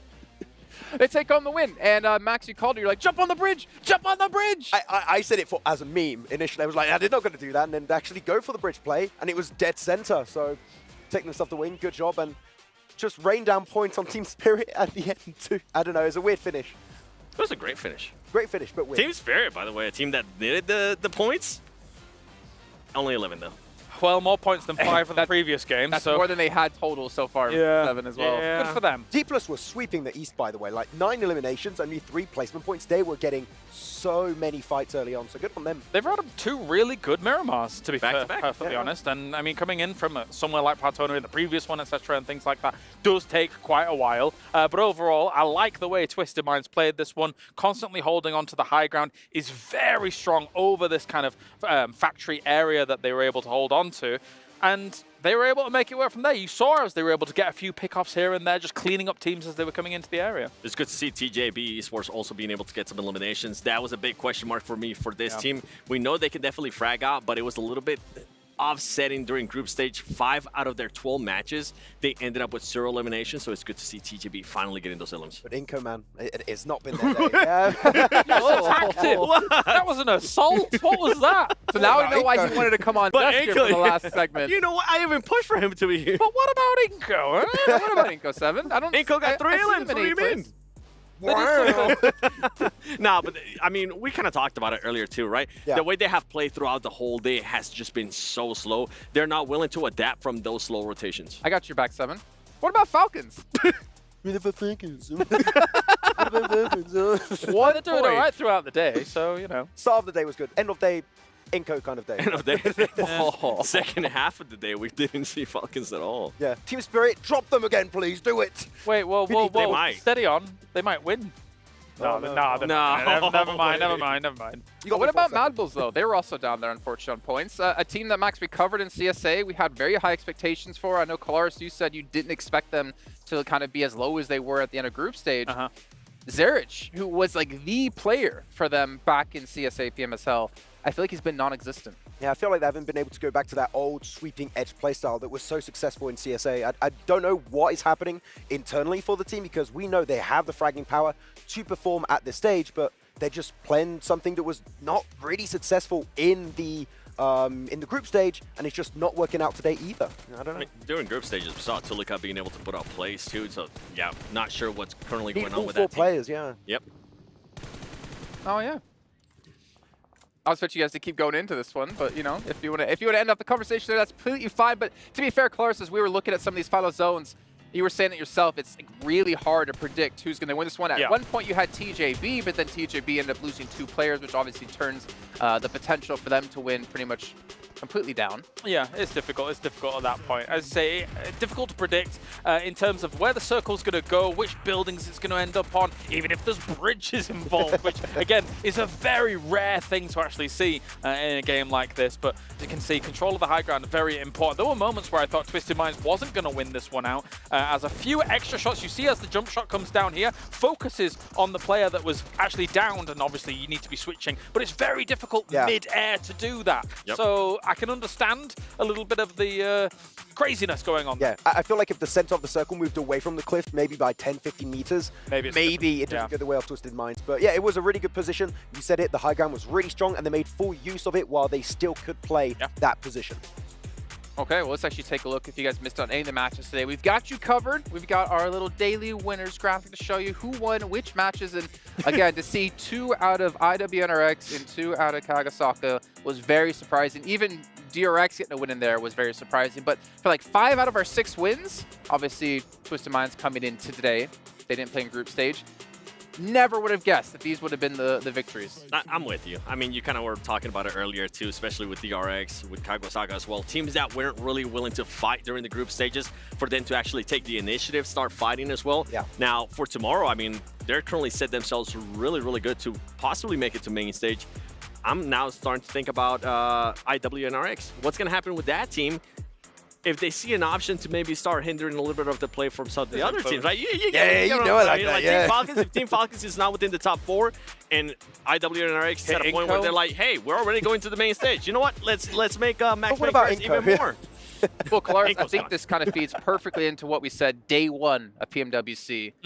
It's unpredictable of what team is going to win this event, and we're seeing that happen just in day 1 of Survival Stage. Yeah, the quality across the board here is, I would say, relatively even in terms of who can come out and who can frag out. I think for teams like NRX, teams like Kagasaka, all they needed was one decent win on the board to really give them that morale boost to take on this lobby. And the rest of, well, I mean, a lot of these teams never really got that morale boost under their wings here. So it's going to be tough for the last day. You know, Twisted Minds, they got 23 points in that last match. You saw them there in 5th place. And I was saying before, like previously known as Death Wolves, seeing them at PMGO is very unexpected to see them perform as well as they actually did. We didn't really have a lot of like background information on the team or how well they play on an international level. Then you go into PMSL Americas, and obviously, yeah, there's NA teams that you can walk over, but to compete with the best that Brazil has to offer, to see them now in 5th place here in Survival Stage, I don't think even they would have expected at the start of the year to be playing like this and to be able to compete against some of the best teams in the world. Yeah, one of the most competitive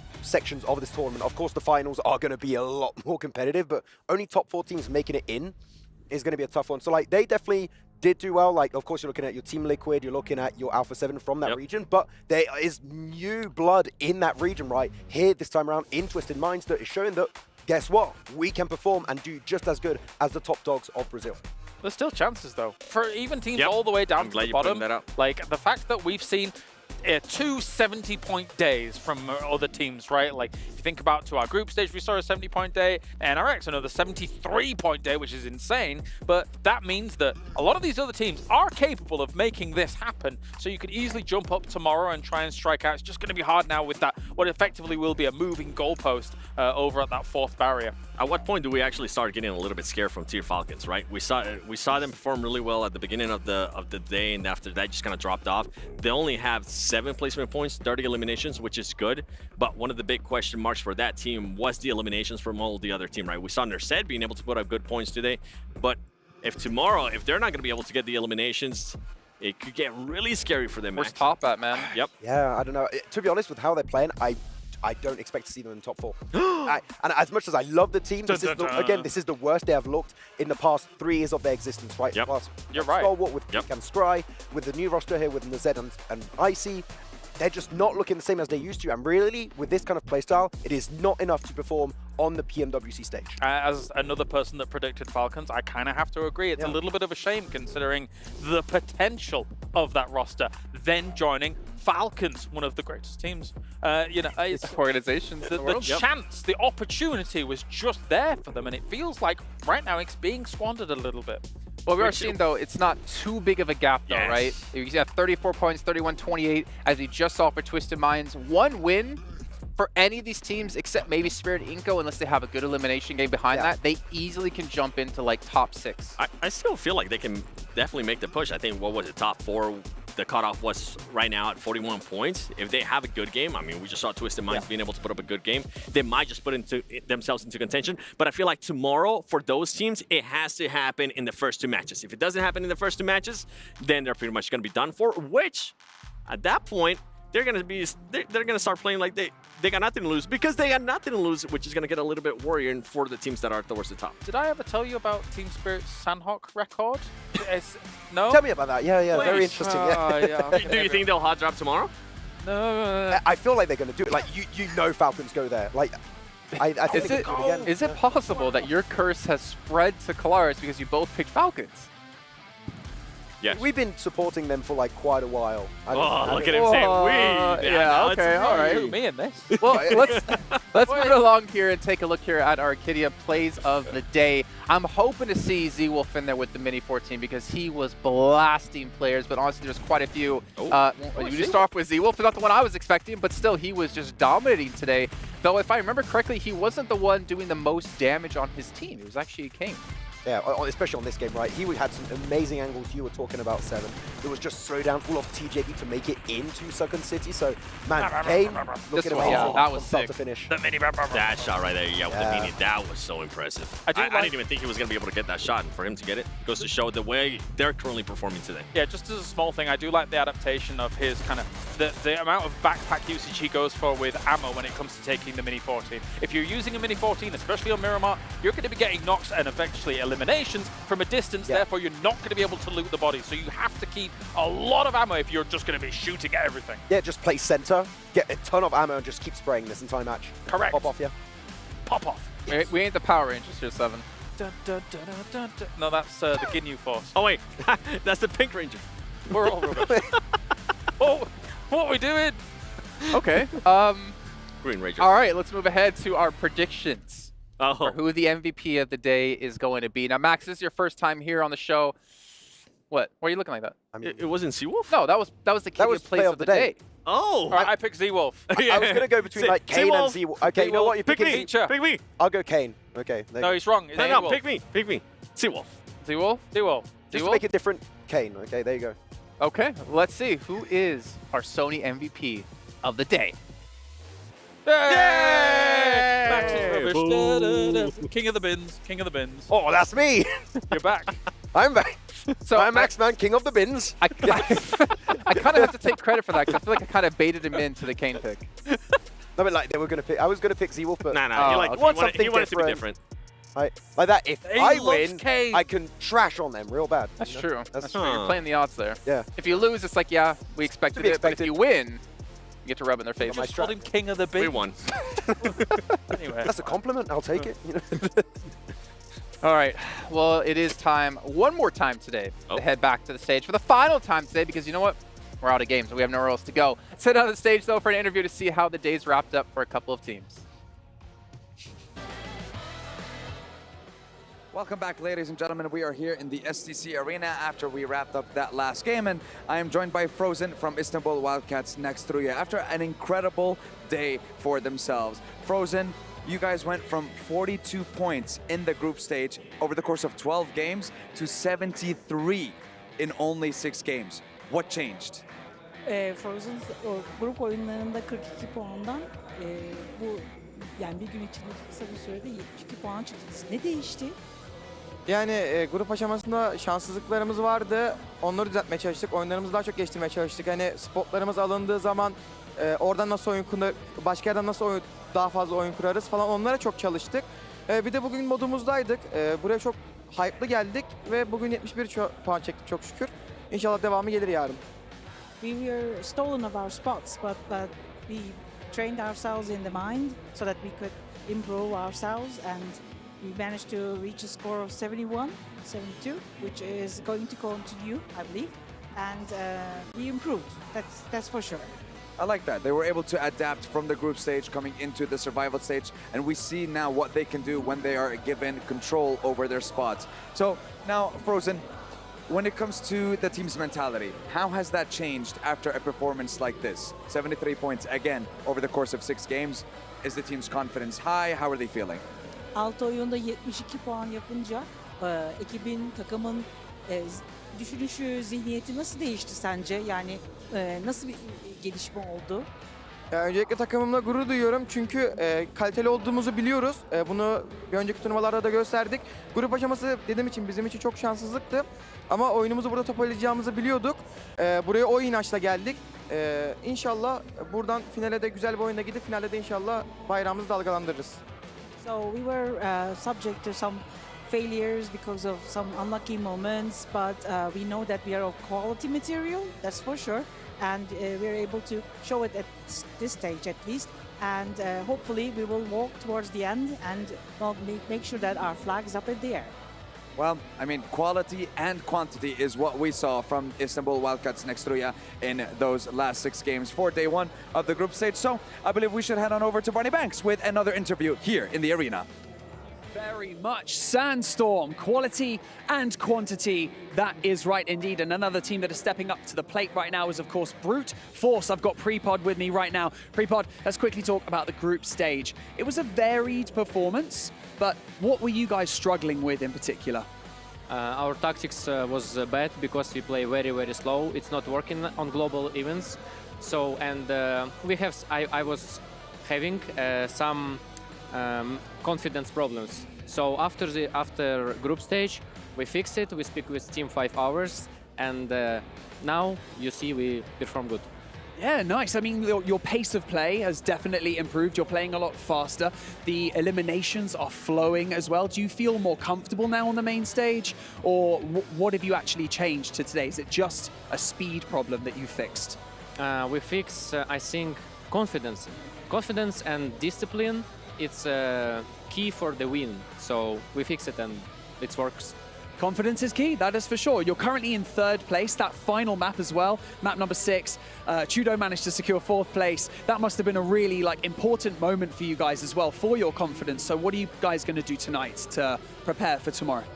Now I think we will go to chill, relax. After this to dinner, and after dinner we will have a meeting, team meeting, check map streams, and go sleep. That's all. Nice, I love the breakdown, play-by-play of what's going on tonight. Prepod, I really appreciate you joining me for the end of day 1 interview. Best of luck tomorrow, okay? Final day of the survival stage. And with that, we're going to wrap things up by going back over to the studio where they can finish off day 1 of the survival stage. Well, I think what Prepod forgot in there was he's going to go to dinner. We're going to come bug the hell out of them at dinner and eat with them and be like, hey, what's going on? Why are you guys playing so much better? Yeah. And then they probably be like, we can't answer that. Just I was going to say, let me eat. Let me cook. And they have been cooking.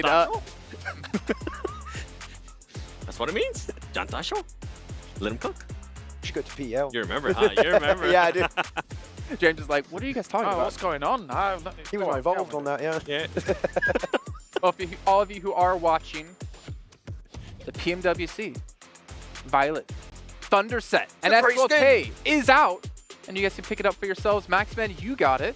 It incorporates aspects of the PMWC trophy, and it celebrates PMWC 2024 and commemorates the players all around the world participating in this historic esport event. Make sure you guys pick it up. Aim high and shine bright. And Maxman, I hope to see you carry me with it one day. I will. You want to play tonight? It could happen, as long as Neptura's not there. And hopefully we get 7, because he's got some sick DMR shots. He's going to carry us, though. We can't play with 7. You're not wrong. It outshines me. My sniper shots are nice. And then we get Claris using gyro, just whee. I do gyro on a chair. It did happen, and it was spray. ridiculous, that spray. Oh, is that car? What can I say? Also, Oh my God. we have a survey going on at home that you guys can fill out. You can see down below on the screen. You can let us know your thoughts about the show. Maybe you want to see Maxman get sick again, come off the show. Oh. Maybe you want to see Seven get a little bit taller, or maybe you want to see Kalaris get a little bit more buff. We can make all that happen. Fill out the survey. We love to hear you guys. He's got the boom. You didn't see it. No, they didn't want to go. Dude, I told you he would be flexing Every today. day, every He day. said, no, today Why I'm do you not want me going to to do flex. this so much? Automatically, ugh. Oh, man, it's so bad when I do it. Don't worry, you got another picture to Photoshop your face on 7 so you can actually have some muscles for once. But thank you guys again for tuning in. It's been a joy, a pleasure having you guys watching. Max, it's been a joy to have you back as well. Hopefully your health continues to improve so we can have you every day for the rest of PMWC, with tomorrow kicking off for the final day of Survival Stage to find out which 16 teams will be playing for that $1.5 million. We'll see you then. Yeah. Alright. I can cross to yellow now. Yes, you can. But my car is dead.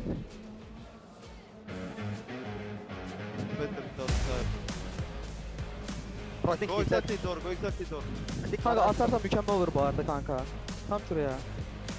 Tam şuraya atarsan şahane olur Burak. Attım galiba bir tane. Dur bakayım. Bunu naklayacağım birine. Nice. Çok iyi biri kaldı. Birini seri atlasın Burak. Nice. Sağda kaldı. Bir... Nice lan. Oğlum ne oynadınız lan? Helal lan. Приемет, братан, у тебя... Нокдаун на втором. Один зашел сюда. Где? Толики помочь, Не, отошел. Давай, второй. Я Второй, подожди. Малый.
You ever wondered how a Hollywood movie is shot?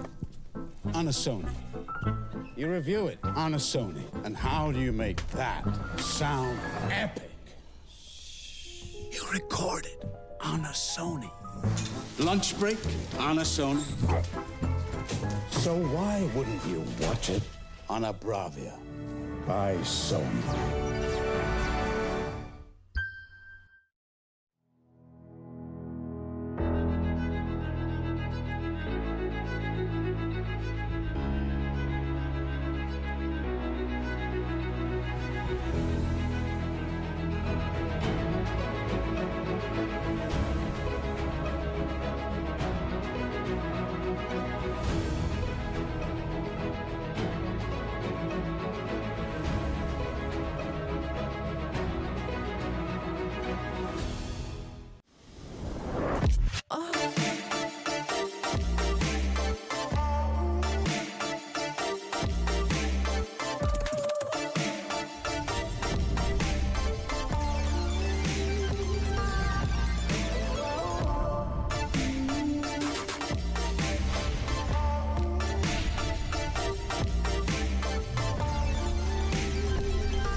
They wanna live for.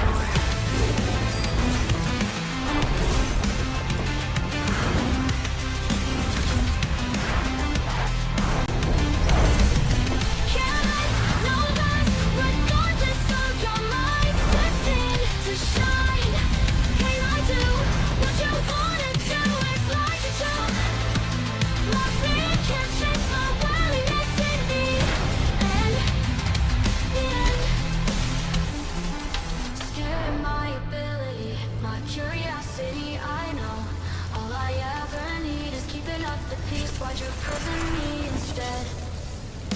Cut it, what's good from us?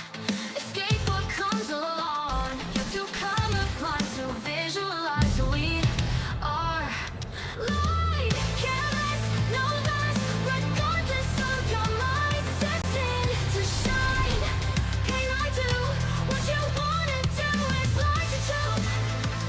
My fear can't change my willingness in me. And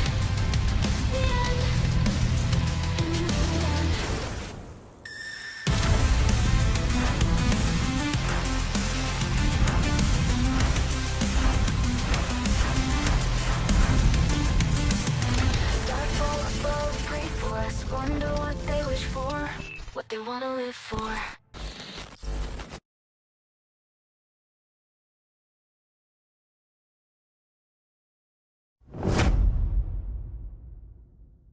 For thousands of years,